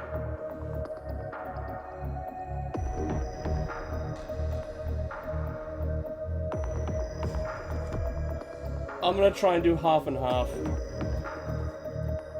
Yep, okay. The prompt for 3 things pops up. If it's not A1, B6, C9, I've lost it. Invalid. Ooh, why though? Why? Why is that wrong? Yeah. Okay. I have one more. I'm gonna go to the big one. I don't think this is it, considering how I got here. But this is my last big try, because I've run out of things to do. Okay. I don't know if it wants it to be alphabetical or numerical, so I'm going alpha first. Alright. I'm gonna put in A0. Okay. A1. Mm-hmm. A6. Yep. B1. Yep. B6. Yep. B9. Mm-hmm. C5. Yep. C9. Yep. E asterisk. Yep. And F3. Invalid. Fuck. Okay.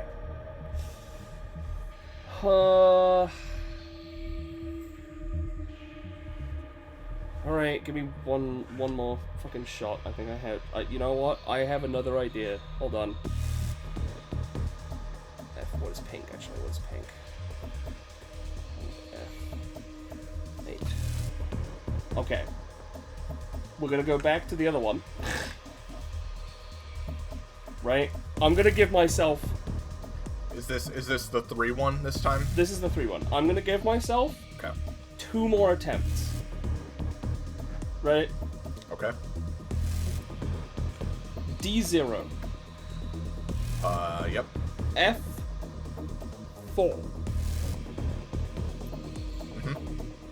F8. Invalid. How is that invalid? How? I don't understand how. The first 3 letters. Alright, let's try... A6, F3, A1. Invalid. A6, F3,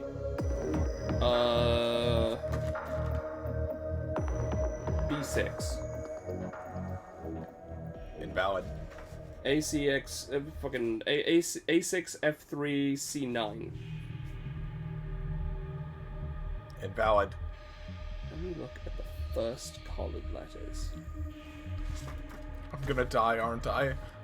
I'm not sure I can get you out of this. I'm sorry. I'm really sorry. I'm beyond so close. It's just not there. My brain isn't connecting. I'm so sorry. I'm gonna try A6, F3, A0. And with that, there is a small blip from the console as a moment passes, and there's a slight vibration beneath your feet, and above you, some of the padded walls open, and black sludge begins oozing from several vents into your room as well. A moment later, you hear, hold on. Okay, no, it didn't stop, but it slowed down a little bit. Yeah, it's coming into this room now. I've managed to divert some of it, but I still don't know how to get it to stop. So I'm... Okay, well, I think I've only got one more attempt at this. Progress. Oh, God. Okay, please do your best. I know you can do this. I will try. Please do this. Please. I only have one thing I've managed to work out, so after all that, I really hope it's right. Alright, so big password. Okay, big password, so this one. Yup. Alright, and again, you only have a couple more attempts at this at most at this point. You have bought yourself a little bit of time, but like, I'm gonna say, just, you know, from a GM perspective, like, I think if you're not gonna get it here, you're just not gonna get it. I only have 2 options anyway, and this is like based on wild assumptions, based on how the 3 would have worked. So we're gonna see. All right.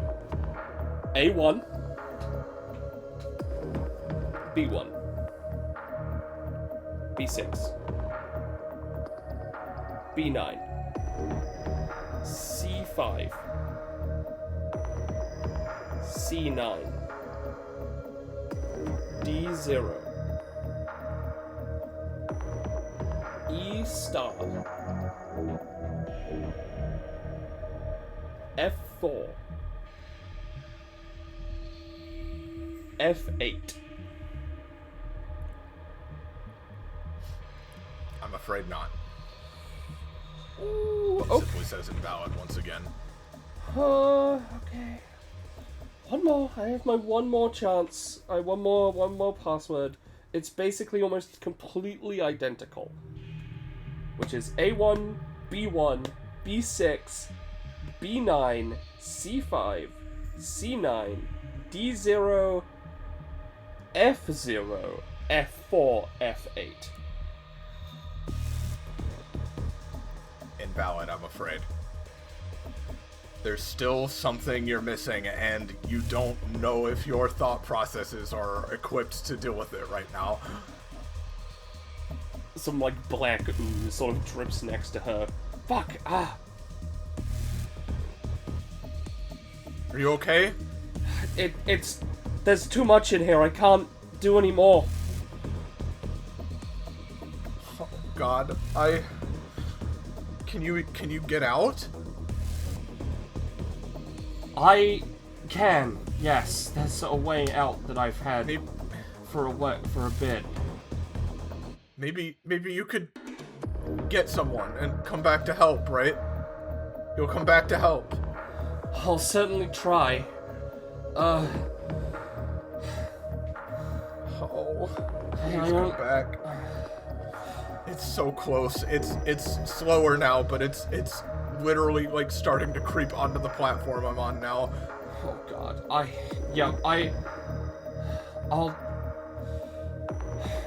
I don't know if I can come back to you in time. I'm really sorry. I'm really, really sorry. Just go then. Just save yourself. Just go. Fuck. Before I go,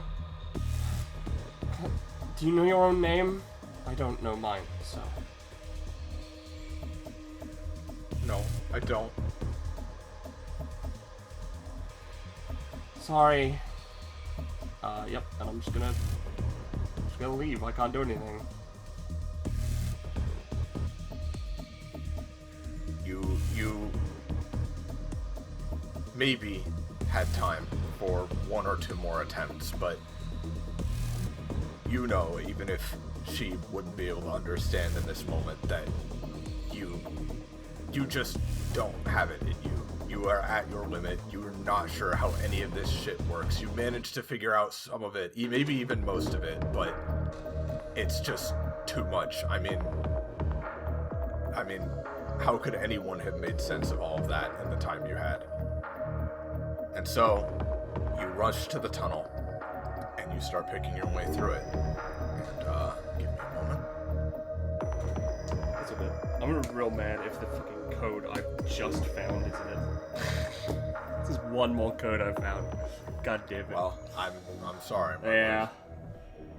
Alright. You push your way through a decently long and thick tunnel that seems to have just been directly blasted through this wall before you end up somewhere new before too long.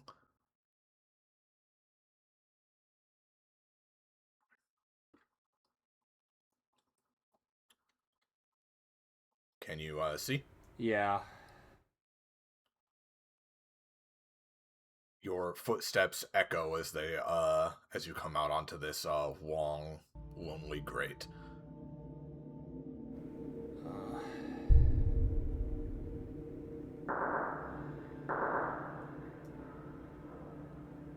Okay. Don't like the look of any of this.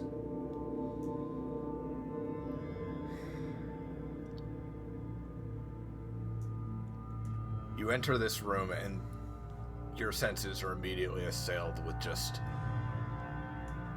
the stench of decay, but there's nothing here to even be decaying. It's like the metal, the room itself is decaying. And you can immediately tell, just instinctively, no one has been in this room for a very long time. However, there are still some blinking lights on some of the machines in this room, and you do see these monitors hooked up to the wall. Yep, I'm gonna turn them on. Alright, give me a moment. She's moving somewhat swiftly, just in case she happens to run into, like, anything that could help. Yeah, and you press the power button on some of these computers, and nothing happens. You do see on a nearby wall a kind of old, like, circuit board that these monitors are hooked up to. seem like burnt out?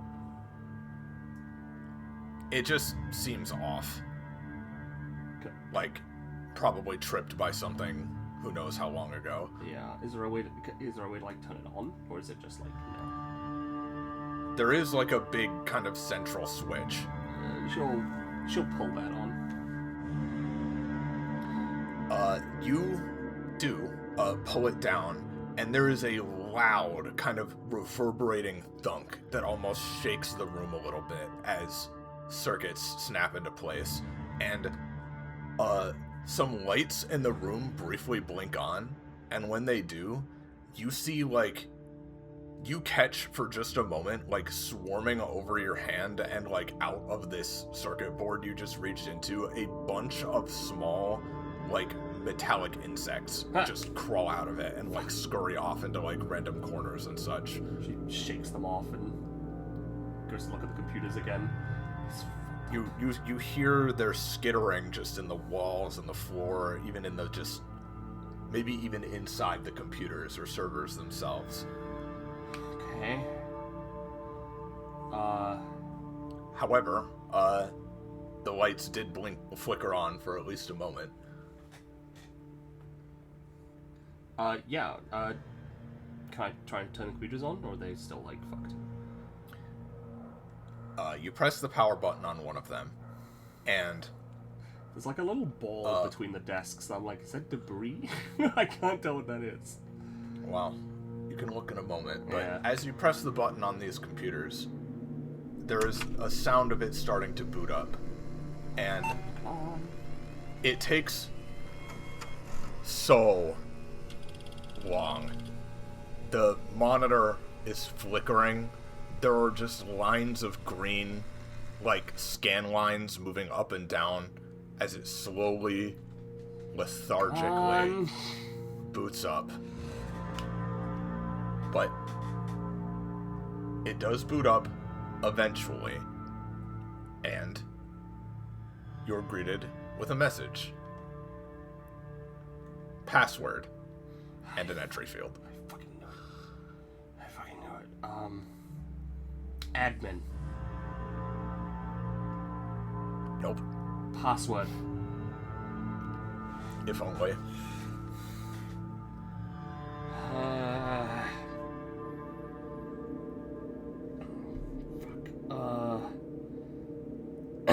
A1, B1, B6, B9, C5, C9, D2, E star, F3, F6. Nope. Shit. Wall. No. Fuck. Is it a word or is it a phrase? I don't have time for this.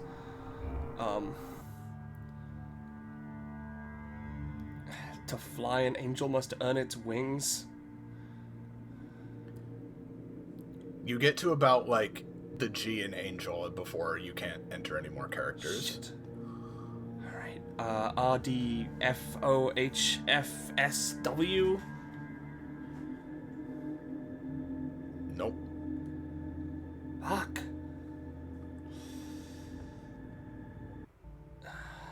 Would you like to give me a roll? Yeah, sure. I'd love to. I'm pretty good at rolls. Well, that is the best roll you could possibly give. Yeah. On that kind of die. You take just a moment, just a second. At least, maybe it's just that you're out of that room, or maybe it's that part of you has already given up hope. But you take just a second, calm yourself down, and in that moment of clarity, you think to yourself, well, this doesn't seem to have anything to do with what I was just going through. This doesn't seem like anything you were ever intended to see, so it's probably nothing to do with anything you've seen in, anything you've seen so far. She slams a fist on the desk. I'm gonna see what that thing is between the desk, if that's okay. It appears to be a crumpled up piece of paper. Yeah, I'll take it. Do you unfold it? Yeah. Written on the paper, very simply, in plain text, is Alpha-Rho-Gamma. Rho spelled R-H-O. Alright. I'm gonna type that into the computer password. This is an ARG! Fuck! You type that in, and there's a moment where just the word password in the entry field flashes back on screen, and you think for a second that it was wrong, but it didn't say invalid, and slowly more scan lines crawl across the screen, as at the same moment you hear, at this point, when you slammed the desk with your fist, like, several of the, like, small, like, seemingly robotic insects scurried out from under the table, and they're skittering around your, like, feet, and just around the room quite heavily at this point. Not quite hostile, but numerous. But still, slowly, eventually, the computer brings you to its desktop.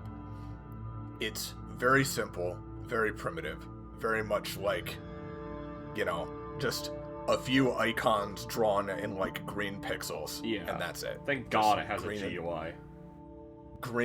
It has a GUI, but that's about it. It is just, like, green and, like, off gray green is the only colors represented on this screen. On the desktop, there are a few folders that you can click on.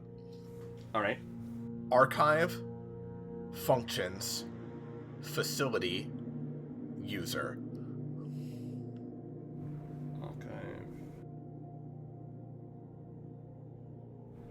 I'm gonna go with Functions. You click Functions, and once again, a smaller window this time with some smaller icons appears, in which you see Control Panel, System, Message. Control Panel. Once again, another window on top of this one. Add Program, Modify Incubator, Changelog, Access Current Test. Access Current Test. A big list is drawn on screen slowly, as before. This list is many, many, many items long. It looks like just a list of, like, strings of numbers that go, like, for quite a ways. It doesn't look like there's anything else to click on. You just need to click one of these, like, codes from this list. Is there any information about the codes? It doesn't appear so. Alright. We're gonna click the fourth one. You click the fourth one. You see a few options pop up for this one. There's, like, a sub-menu off of it.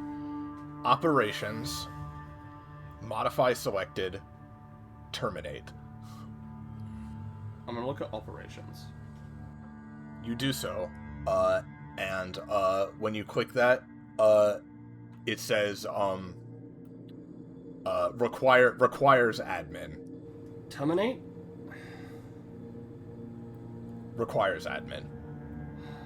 Okay, I'm gonna go all the way down to the bottom of the list. Okay. The ones towards the bottom of the list are, like, the numbers are not in any kind of order. They seem to jump around, but they do go from, like, smallest to largest. The ones at the bottom of the list are, like, 0, 1, 0, 0, and, like, so on. Stuff like that. Like, basically in the 6 digits. Right, okay. Yeah, I'd like to try and terminate that one. It still says requires admin. Okay, close. Fuck. Why would you even do this? This is fucked up. User. Under user, a window opens that gives the following options: permissions, documents, settings, information. Permissions. A window opens that just says that, and within it is just a button that says enable admin. Click yes. A pop-up appears, admin mode enabled. Alright, we're going back to the previous list. Yep, understood. I'm just hoping that we're the last one. Alright, you click the last one, and then what are you doing? Operations. From there, you get a few options. You get like a little diagram that pops up, and you're not exactly sure what it is at first or what exactly it corresponds to, but it looks roughly just similar enough to, like, you know, maybe some of the internal drawings you were making in your head. It looks similar enough to, like, rooms that you have gone through that, like, you can make the connection. And from there, you can click specific parts of it, and there are also a few options: power on/off, reset program, lock/unlock door. Unlock door. You need to click one of the doors and then do that. Okay, I click, because if it's the same sort of situation that I was in, right? Similar but not quite the same. Then I'm gonna click the left door in the 4th room. You click lock/unlock door, and a pop-up appears that says "Really unlock door?" Yes. You click yes, and there's no kind of like feedback, but, you know, presumably that door has unlocked. I'm then gonna unlock every single door along that path. Alright, you do that. Each one takes a few seconds to do, and it can't help but scratch at the back of your mind that you are not sure if this is necessarily, like, it looks like your chamber, but, like, given how long this list was, I mean, yeah, you are not sure if you have freed the girl you're trying to free specifically. Yeah, that's true. Alright, I'm gonna keep all these windows up. I'm gonna go to info. Information, like, that was under the user menu? Yes. Under information, there are two options: readme and alerts. Let's go with the readme. Slowly crawling on the screen is the most boring, technical, jargon-filled manual of useless information you have ever seen. Alright, close out of that. It takes a second because it's like, oh, now you've tried to close me while I'm still loading, and, like, that you're worried that the computer is even, like, crashed for a few seconds, but it eventually slowly goes away. She's dead by this point, but I'm gonna fucking do my best. Let's go to facility. Facility, okay. Under facility, you find security, subjects, and power settings, parentheses, do not access. Let's go to subjects. Under subjects, you find three more options: status, sequencing, test log.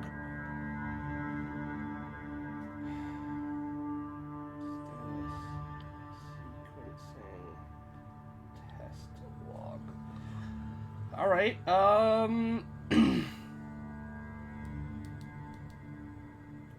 Let's go to test log. You click test log, and another just monumental list starts slowly scrolling onto screen. Even as it loads, you can see, like, it's continuing to load more items, like, you know, off screen, essentially, as you see, like, the little scroll bar getting smaller and smaller at the side. And this keeps going for a good few seconds before another pop-up appears that says error memory capacity exceeded, and the window just closes. That's not good. Status? You click status, and a window appears stating, insert genetic sample, view details in incubator menu. And a moment later, there's like a kind of like mechanical chunking sound from inside the computer, and from like, yeah, just from the box of the monitor itself, a like, there are a few small circles that, like, you know, almost look like maybe buttons or just like, you know, I don't know, like faded labels of some kind, but one of them ejects out of the computer, and it's a small vial. Okay. Is there anything in the vial? No, it's empty. I'm gonna take my nail file and cut my little finger and put some blood in there. It takes a little bit of doing. The nail file isn't as particularly sharp, but you work it into your finger just enough that you manage to get a drop of blood into the vial. Okay. While this is all open, I guess I'll go to... Where the fuck is incubator settings? Mod incubator from the function menu? Okay. You click modify incubator, and like a window appears that seems to be loading something. Like, it looks like kind of like a primitive like Google SketchUp like fucking layout of like blocks and like shapes, but it's going so slow, and it's like clearly more detailed than the rest of its display is, even that like just after like 10 seconds of that, you're like, this will never load. It won't happen. Alright. Alright, back to blood vial, I guess. So, can I like put that back in the computer? Can I just put it back in? You can try, yeah. Like a disc, but it's a vial. Do you try it? Yeah. Yeah, you insert it back in, and yet another agonizing wait of like, this time a couple minutes even, as the insects crawling around the floor are starting to like kind of pile up around your feet, as though you are just like blocking a current, and they're starting to like crawl up into your clothing a little bit. She like shakes them away, and then like, you know, moves out of the way a little bit while it's loading.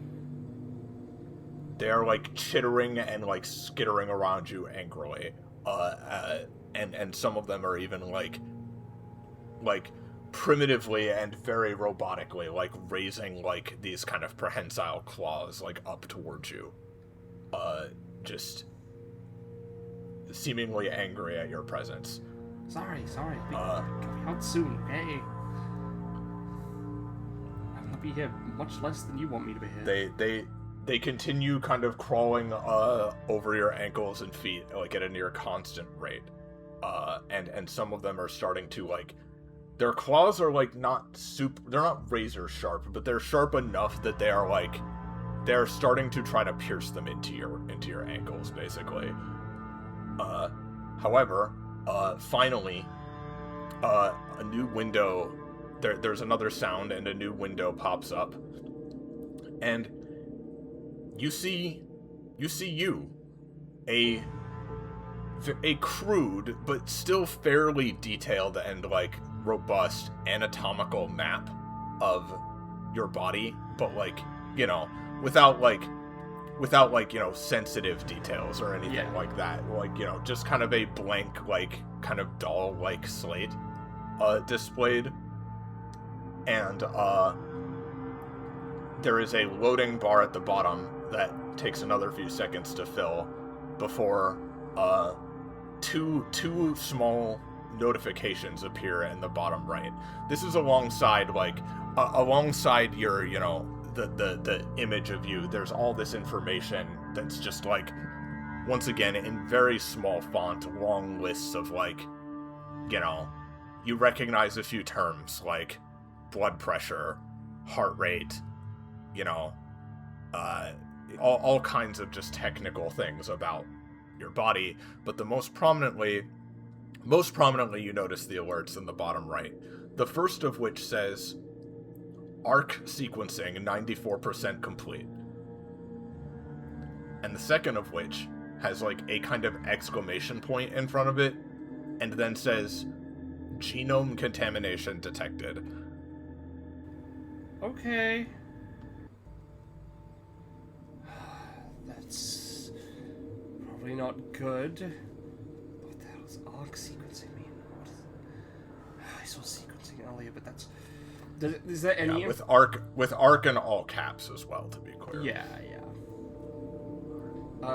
I have two questions. Mm-hmm. Does it have A, anything about me as a person, name, etc.? Or is it like test subject, blah blah blah blah blah? It doesn't even have, like, test subject, blah blah blah. It is all just biological information. Okay, so it also doesn't say what sort of, like, experiment or, like, tube I'm in or, like, whatever the fuck. Doesn't seem to. You notice as well, it took a second for this to pop up, but you notice as well, next to, you know, the alert that popped up, genome contamination detected, there is a button that has appeared, like, kind of overlapping with that says report contamination. I'm gonna close which that. It looks like a button you can click on, but yeah, you can close it if you want. I don't feel like that's a good idea. Okay. This has all taken up another couple of minutes, but it seems like you're at somewhat of a dead end again at this point. Is there anything else you want to do with the computer? Hold on. Archive. Tell me the archive. That's the one I haven't got it yet. You click archive, and similar to the other, like, list, you see, like, a lot of things, like, appearing, like, and starting to load before another pop-up just reads, error, memory capacity exceeded, again. That's not with it. Okay. And at that point, all your windows are kind of, like, forced to close, as that, like, you know, it has, like, a mini crash, basically. Yep. That's fine. Open them up again. The insects are starting to actively bite and pierce into your legs. It's basically impossible to keep them off of you and, like, focus on this at all at the same time. All right. It was in here somewhere. I wish I could remember the specifics. My notes are bad. But I want to go to the setting where it was like, power off everything, and I'm just going to turn off everything. There wasn't a setting like that, no. There was a setting called power settings, parentheses, do not access, but you did not click that. Right, I want to go to power settings, do not access. In facility. Yeah, when you click that, a window pops up that says, "Warning, restricted access. Altering incubator power supply can cause irreversible errors. Proceed? Yes and no." I'm gonna go yes. Yet again, a long minute passes as another window slowly draws itself on screen. The heat coming off of this box, this ancient thing you are using, increasing alongside your own kind of flushed cheeks as these insects are biting you, and it hurts. They're not just, like, biting a little bit. They're actively, like, attacking you. They're drawing blood at this point on various parts of your legs and ankles, and, like, you can't devote, except in the moments where the next screen is loading, you can't devote much time to just, like, swatting and crushing them, them away and crushing them. But finally, it pulls up a long list of rooms. Very, very long. And, you recognize that this list of numbers, but more like, this is the same, like, numbering system you saw earlier when you went to access current test, but this time, like, all of them, from 1 on up and up and up. Like, you can't, like, you can't even scroll down far enough, in any kind of, like, reasonable time to see exactly how many there are. However, there's a bit more information on each one. Next to them, next to a lot of them, there are these yellow exclamation marks, which if you mouse over it says, like, errors detected.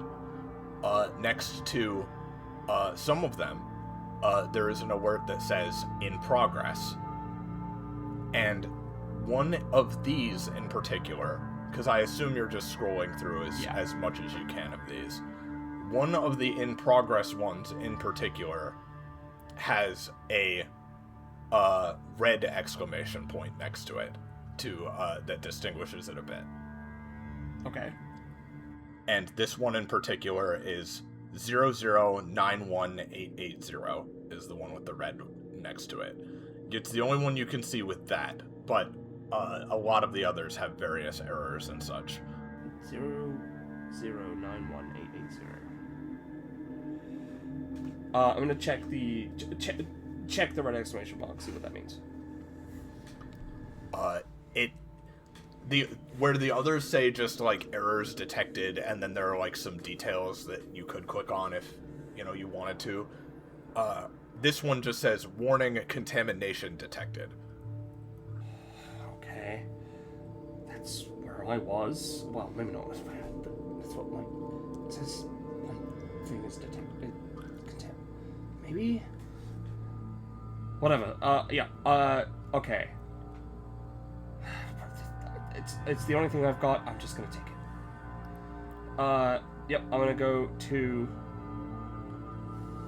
I'm gonna go back to the list of tests, go to the doors, unlock all the doors if that match up with this number, if I can, if that number's in there.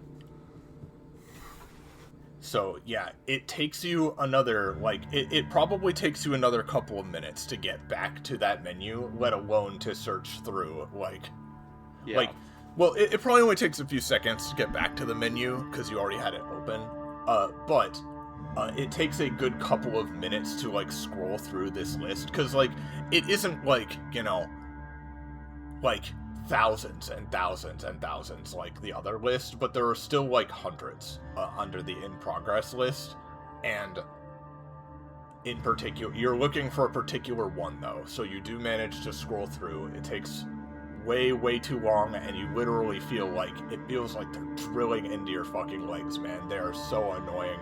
They're starting to crawl up into your, like, top even, and, like, they're just swarming over you. But you scroll down, and finally, you do in fact see a number in this list matching the number you saw earlier. And you go to the operations menu, and, Yeah, so there are operations, there's power on off, there's reset program, and there's lock unlock door. You said you were unlocking the doors? I want to reset the program, unlock all the doors. When you click reset program, a thing pops up that says, warning, resetting a program in progress can result in errors. Proceed. Fuck,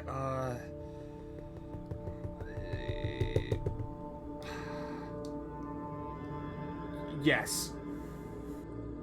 A moment passes before there's a small blip of confirmation, and you go back to the operations menu again. Right, then I'm gonna go to that test and open every door. Yep, you do so.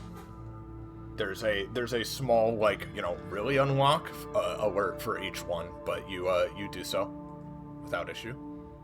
Yep, and then that's about it. I think that's it. I think the bugs are getting too annoying. The bugs are seriously it is progressing. It is now starting to progress past annoying and horribly uncomfortable, and they might seriously hurt you if you stay here much longer, because there are so many of them.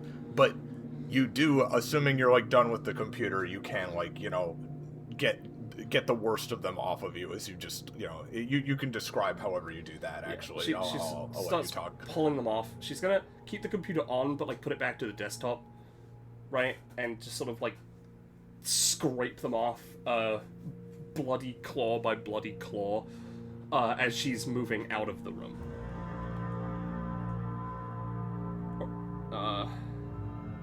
Well, I guess you'll move over here just real quick. I'm just gonna check to make sure this door's not locked. Go ahead. You open this door, and it's not locked, but you're met with a obstacle as these these shelves are kind of pushing back against you. It isn't insurmountable, but it'll take some doing to squeeze through. No, we're gonna come back to this. It's fine. Gotta get these bugs off me.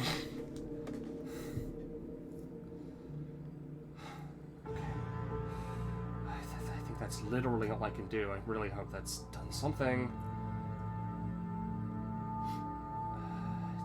Yeah, you are bleeding from numerous really bad scratches and holes at this point, but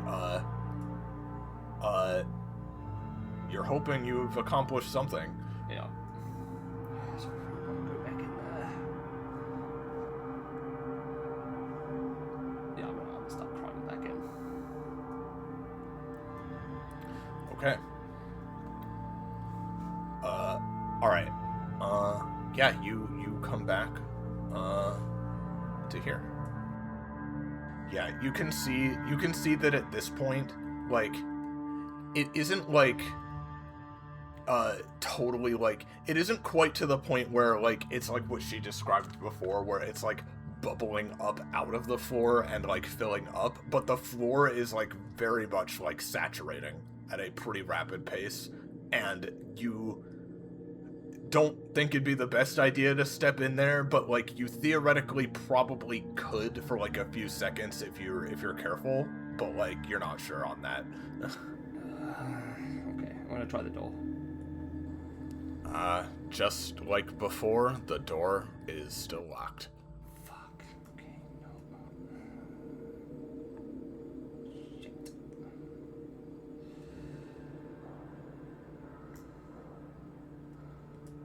I'm gonna crawl back out. What do you do? I think I just have to crawl back out. Well,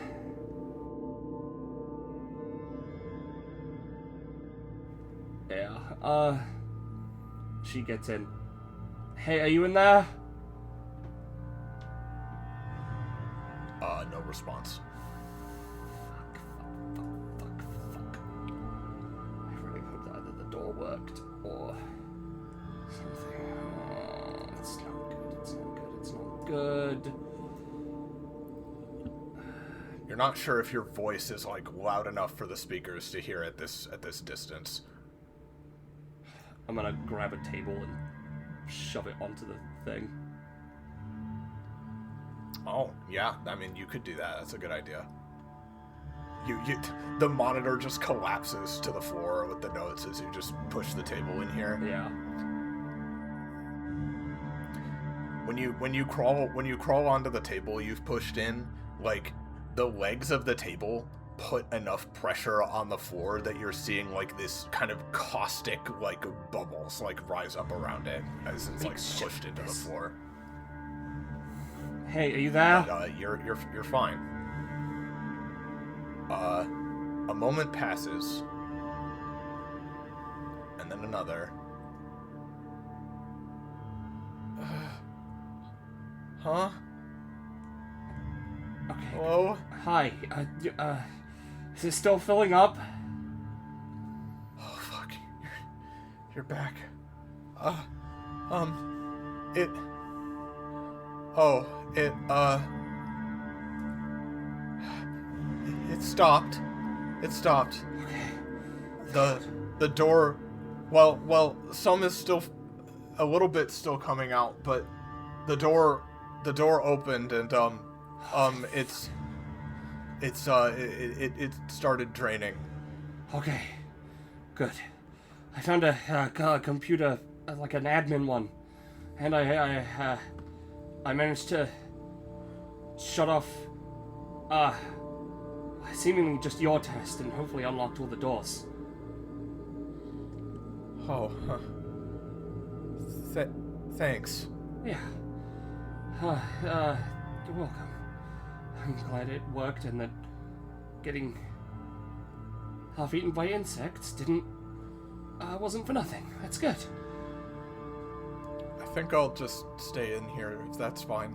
Yeah, that's fine. You should be able to go whenever you want. Are you gonna leave?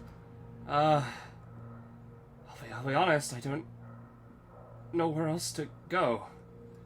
I'm currently on a table that's sinking into the... well, you know. I can't get to the console to try more endless codes. Can you, if you leave, can you, it looks like the doors are open. Could you come get me? I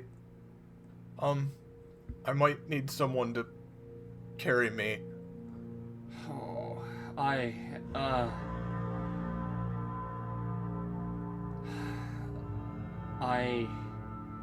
hope that doesn't mean what I think it means.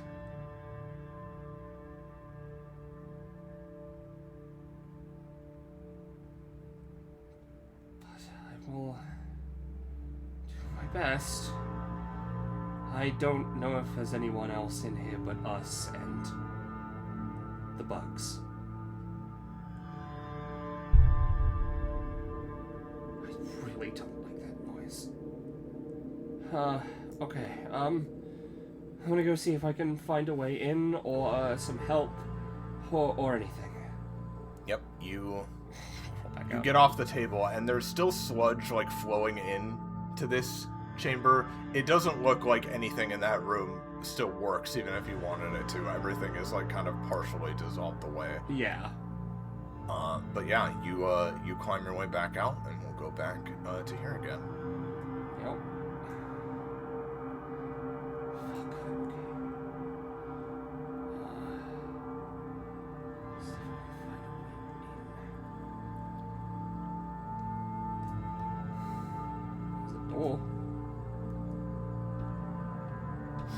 Yep, there is a small, simple, just steel door. Fuck. Yeah, when I click the door, it like makes the noise. I assume you don't hear that. Yeah, no, I don't. But it appears to be locked. Yeah. She kicks it. It hurts. Fuck. Okay, no, I'm fine. I really hope she isn't half melted. I really hope she isn't. Also, why did her doors open but not mine? It's kind of messed up. Does this look like bad stain? No, it just looks like a regular kind of rusty section of the grate. Is this like weird pipe or like creature as well? It's just a pipe that curves weirdly. Yeah, you can keep heading this way if you'd like. Oh, I can. No, I need to go look in that room. Yep, fair enough. Alright, you bug jerks, I'm back. They're still skittering around, but you know, you're not as much of an active presence, so they don't immediately attack you again. You can push your way through this door and past these shelves after just like a minute or two of like shoving your way through. Yep, I'm gonna do that. And this appears to be just another hallway leading forward. What is this place? Why is it like this? Alright. You keep going? Yep. So, you, limp your way down this dark, musty hallway. You pass all kinds of things. It's a relatively short, but still tense journey as you pass more rooms full of computers, more derelict offices, abandoned maintenance shafts, just more and more of these just long, twisting hallways, and all of them completely dark and without a single sign of life.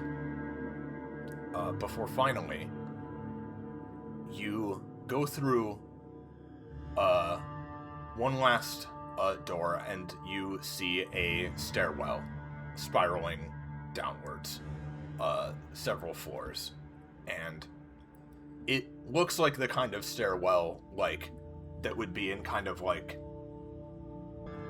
you know, the back room of an office space, you know, that like is like, this is for like, you know, the back room of an office space, or like you know, a retail store that's like, you know, oh, this is what leads to like kind of the private like administrative like areas and so forth. Yeah, I get you. If that makes sense.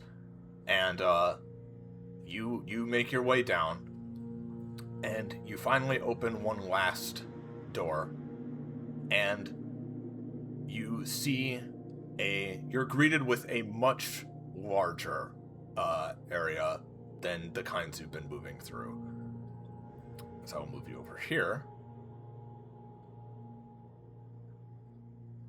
This now much more of just a kind of overarching representation of the overall area rather than a specific kind of thing, right? And you look around, and this seems almost like a very large kind of like hangar bay area. Like, huge vehicles could drive through here. It's like very large, and it is lined with various things. More stairwells like the one you presumably just climbed down, more doors leading off just in various locations. Wherever this place is, it's an enormous operation. And you also see, as pictured, you occasionally see these tubes that look different but kind of close to the one you yourself came out of. And all the ones you can like see have been like broken into or out of, and are like shattered. Their contents leaked onto the ground, but you don't see anyone else like around. You do, however, hear more muffled noises. While you don't see any immediate activity, echoing through this massive lab are various loud, just what you can tell much more distinctly now are definitely like gunshots, explosions, loud equipment being moved. Like, something is going on, and it's in areas that are, like, you know, at minimum adjacent to this one.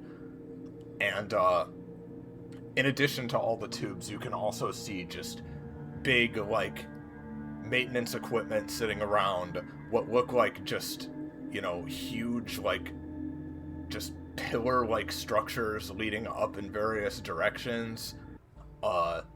And as you start walking through just the center of this massive area, you also see, spaced kind of intermittently throughout it, are big, sliding doors that resemble, like, they're a lot bigger. You would assume that maybe it's like, you know, the last door you potentially never reached, but they look similar enough in construction to the kind of sliding metal hatches that you were passing through during your test, that they at least catch your attention enough that you also see that written above them are various, like, numbers, like you were seeing on the console.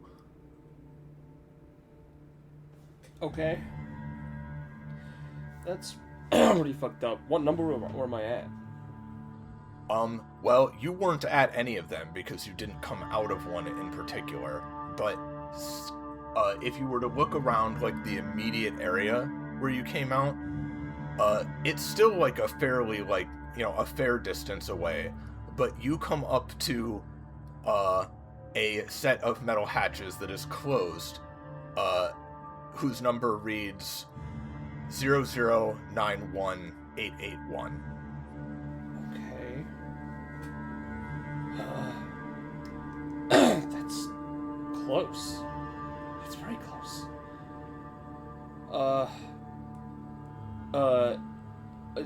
Can I, like, go through, like, the halls to see if I could find the next hatch number? Yeah, this is, like, a big, massive, like, open area that you're in currently, at least, so presumably if you just head a bit further inside, outside, you're not sure. Yeah, I want to go find, like, the next number, and if it's not 091880, then I go the other way. Yeah, you keep moving in the direction you were already going, and it's only, like, it's only about, like, a minute later where you kind of move past a particularly, like, oddly shaped, just, like, pillar coming from the floor and, like, kind of twisting upwards. Not, like, quite literally twisting, but, like, the heights this place reaches are, like, kind of dizzying almost. It's enormous.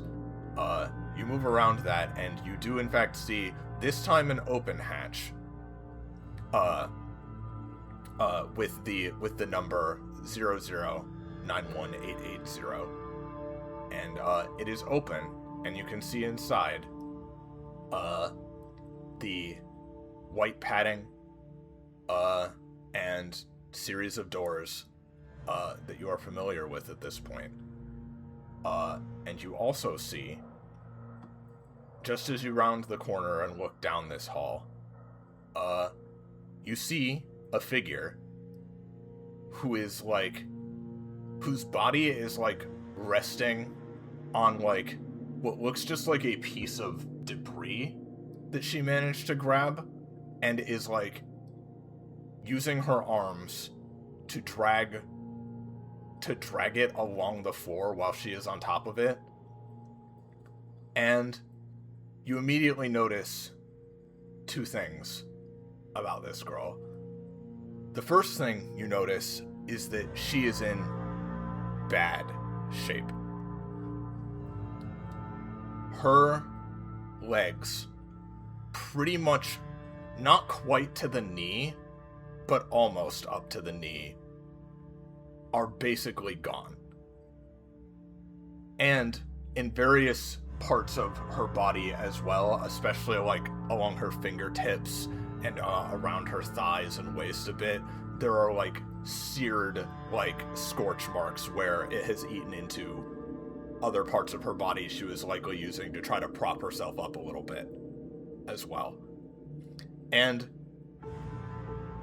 the interesting thing about this is that there is blood, yes, but rather than bones or muscle or any other kind of exposed organic flesh, you just see a lot of metal and robotics.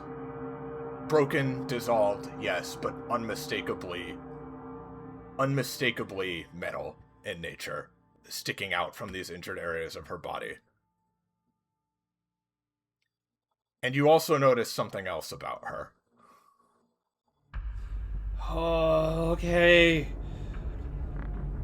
She looks at you and you look at her, and your eyes meet for a moment.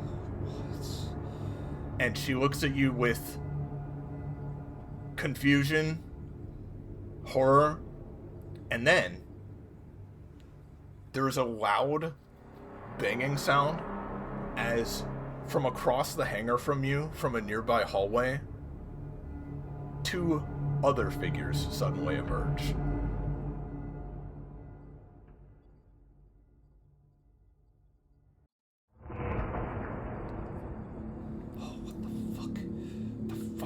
What the fuck? They're both holding guns, and they're still pretty far away. This is a huge chamber, but the angle is such that they definitely see the 2 of you. One of them points, and the other aims a gun. What do you do? Okay, so for my clarification, me crawled out of the chamber, out of the testing chamber, into the big chamber? She is like almost out of the chamber. She is like at the door, looking at you. Alright. And she does not have a means of walking. It seems like to even get this far, she needed to brace herself against something because she was getting singed from the sludge on the way out. Alright. I'm gonna run towards her. I'm going to apologize in advance. And I'm gonna take the debris that she is using and put it in front of us.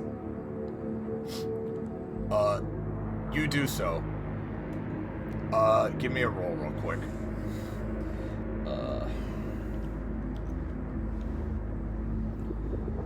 It's pretty good. You put it in front of you, and like the distance is enough that it makes whoever these people are hesitate for a moment, as like they were seeing you as kind of like blurs in the distance, and now they've lost sight of you, and like they aim their guns, which look like they have these long like magnifying scopes on them, but they have just for a moment lost sight of you. You obviously aren't completely in cover behind this thing, but you may have bought yourself a couple of seconds. Hey, sorry. I'm the other from the other test. I don't know what's going on. I don't know. What's going on? I don't know. We're in a big facility. We gotta get out. Who are these people? I don't know, but they are going to shoot us. I can't walk. Yeah, fuck,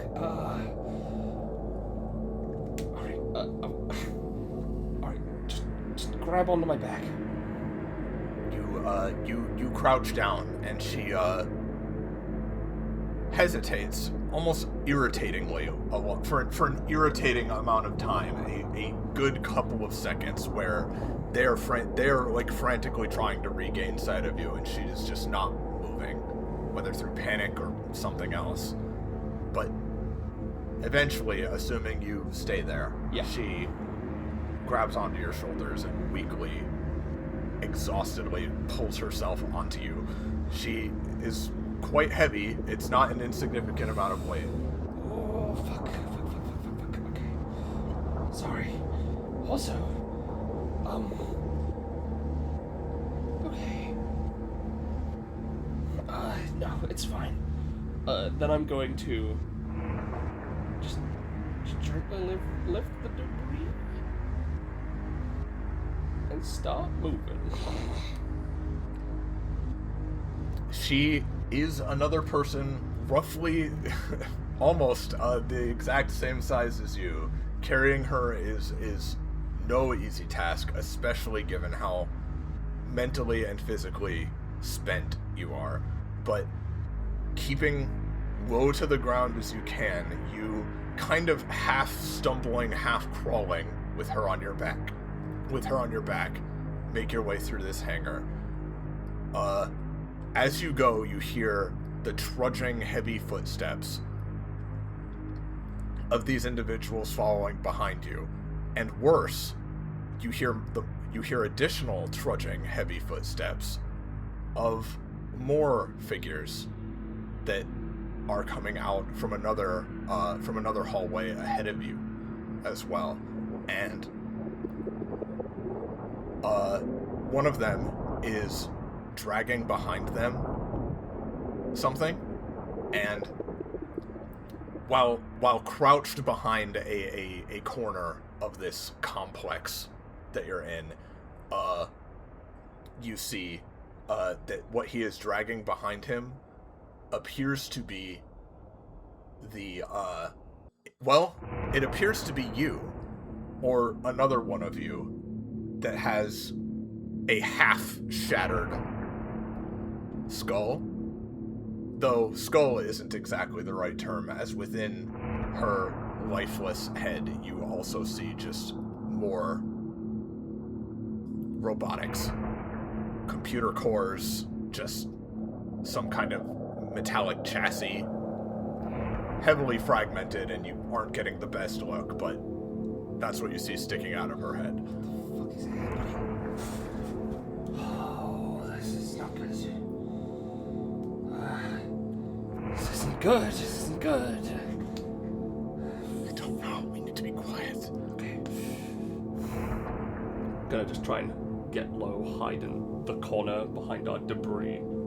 You stack the debris such that you're moving along essentially the edge of this just long central area that you're in, this hangar, this facility, and you've managed to find a place that is a bit out of the way from the immediate thoroughfare where you would look down, and using the debris as cover alongside the other equipment and scattered debris around the area as well.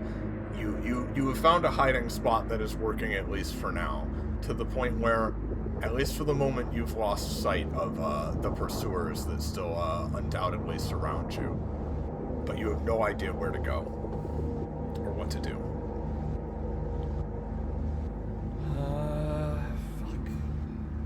Oh, it's a really long way back to the staircase. We can't climb stairs in this condition. Yeah, no, we definitely can't. I'm literally just weighing you down. Well, I can't believe you came back for me. I said I'd at least give it a try, and it turns out it worked. But this is fucked up.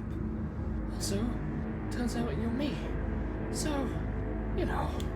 that's cool. I'm not thinking about that right now. How do we get out of here? Are there any other, exits, or, because I know of, 4. The one I came in on, the entrance to the test chamber, and then the 2 that the, both sets of guys came from. Yeah, this is a expansive area. There are probably quite a lot of exits, but exits you can reasonably get to while carrying someone, well, that limits your options significantly. The kind of out-of-the-way area you're hiding in works for now, but you think you're gonna need to get a little bit further down this facility to find, like, either one of the small side doors to like another, to some other area where you can just, like, hide away in, or, ideally maybe there's, like, a bigger door that's like an exit of some kind. Alright, okay. Let's just keep moving. Very slowly, carefully, sidling across along the wall. And normally this is where I, as a GM, might give you some kind of, like, choice in terms of, like, do you want to go quietly but more slowly, or do you want to try to make a break for it, but they might see you, something like that. But with this additional weight on your back, you really don't have any choice but to just move, sometimes just fully on your stomach, or, at your tallest, heavily bent over, just as slowly and carefully as possible. And this area, thankfully, is large enough that they seem to be having trouble, locating you exactly. But you do hear the occasional sounds of gunshots and trudging footsteps around you still, as very slowly you finally reach a particular hatch. And what you notice immediately about this hatch is that it doesn't have a number above it like the other one does. It looks different. It's different in structure. It's maybe, hopefully, not locked, and maybe even more hopefully an exit of some kind to this area. But at the bare minimum, it's not going to lead you to a dead end, you don't think. It doesn't look like that kind of, small side path. It looks like a fairly major way to go. Yeah. I'll try the door. You go up to the door. There's a small terminal nearby, which you interface with for a moment before you manage to, it's thankfully, at this point, the other terminal was way more annoying than this one, so it takes some doing, but you manage to find just the way to make the door open. The bad news, however, is that as it does, you hear its hinges groaning and this very loud metallic screeching just echoing behind you, and you know instantly, I mean, if you're hearing their footsteps at this range, they're hearing this, no doubt about it. Yep. Gonna, as soon as the door is even slightly open, debris facing the room, back, and other me facing the door. As soon as this shit's even slightly open enough, we're popping in, we're diving in, and I'm gonna try and see if I can close it before it fully opens. Unfortunately, there's no such terminal that you can immediately see on the other side, and you don't have too much time to look as you hear you actually hear a, like, kind of high-pitched pinging sound of the bullet ricocheting off the opening door and kind of, like, going off down the hallway ahead of you, thankfully missing you, before you then hear the loud, just echoing boom a second later. Okay. Sure. Why not? A moment later, there's another shot. Yep. No ping this time, but you know that they've got you in their sights. Just backing up. Just drag me or something. This is too slow. Alright, fine. I'm gonna chuck the debris. This is going to be rough. Are you okay? Just go. Alright. Fucking just gonna one hand grabbing her arm like a toddler.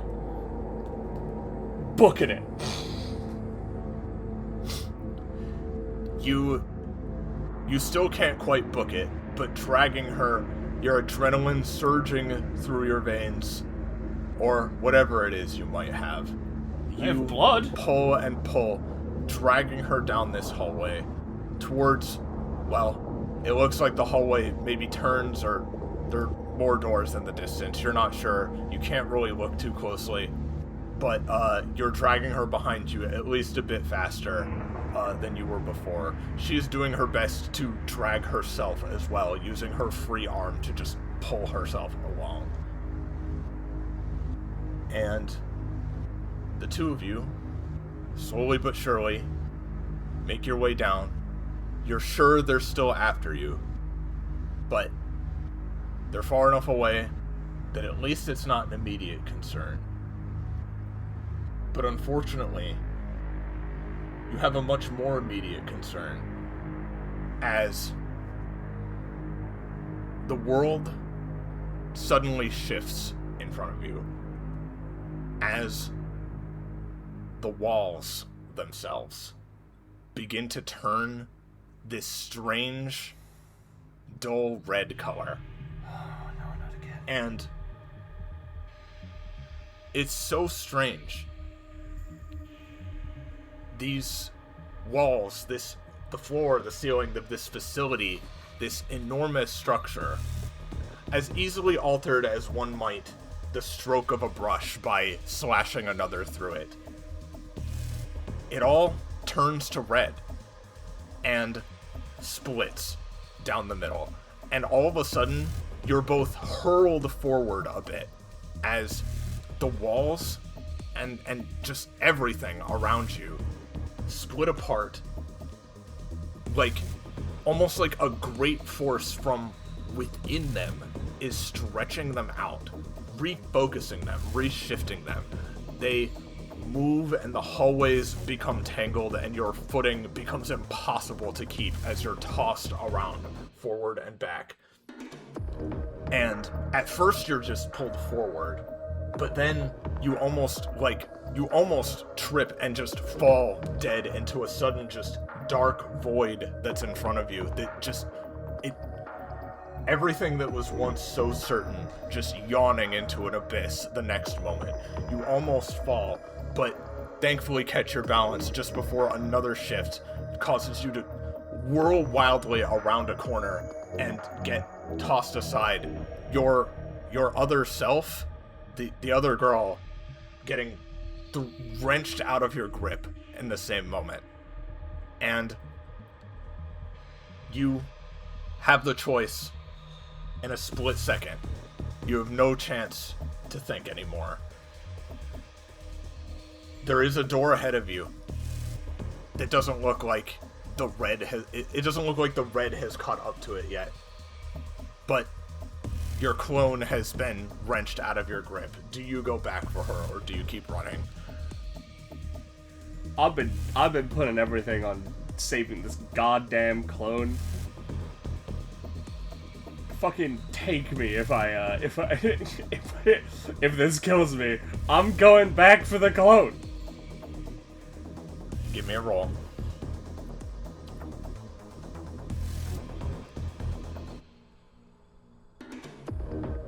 That's 6. But if you look another way, you dash. Oh, I see. The walls have shifted. Yeah. Oh, Well, I've shifted. You dash back for her, but just as your hand reaches out to grab hers again, to drag her forward, the floor between the two of you draws a line, and a bleeding wound, it almost looks like that, opens, and a chasm just splits the two of you apart, and you at least, you have 2 legs to stand on. You grip a railing on the side of this wall and hold yourself in place. But her fingers miss yours by mere inches as she is thrown forward, the floor slipping, slanting down, falling away into nothing, into this red, this red abyss that seems, when you look down, it seems filled with these red pustules, almost like the suckers of an octopus or the scabs of flesh. And she just falls directly into it. And her eyes widen in fear and pain as she's not swallowed all at once, but she falls into this red substance, solid yet liquid yet something else, and she's just absorbed into it. It only takes a half second for her to completely fall out of your sight. Like the walls themselves reached out and took her away from you. And in this moment, you only have another couple of seconds yourself to, gripping the railing, force yourself back, move away from this encroaching darkness as you turn and run out of the door towards the unknown.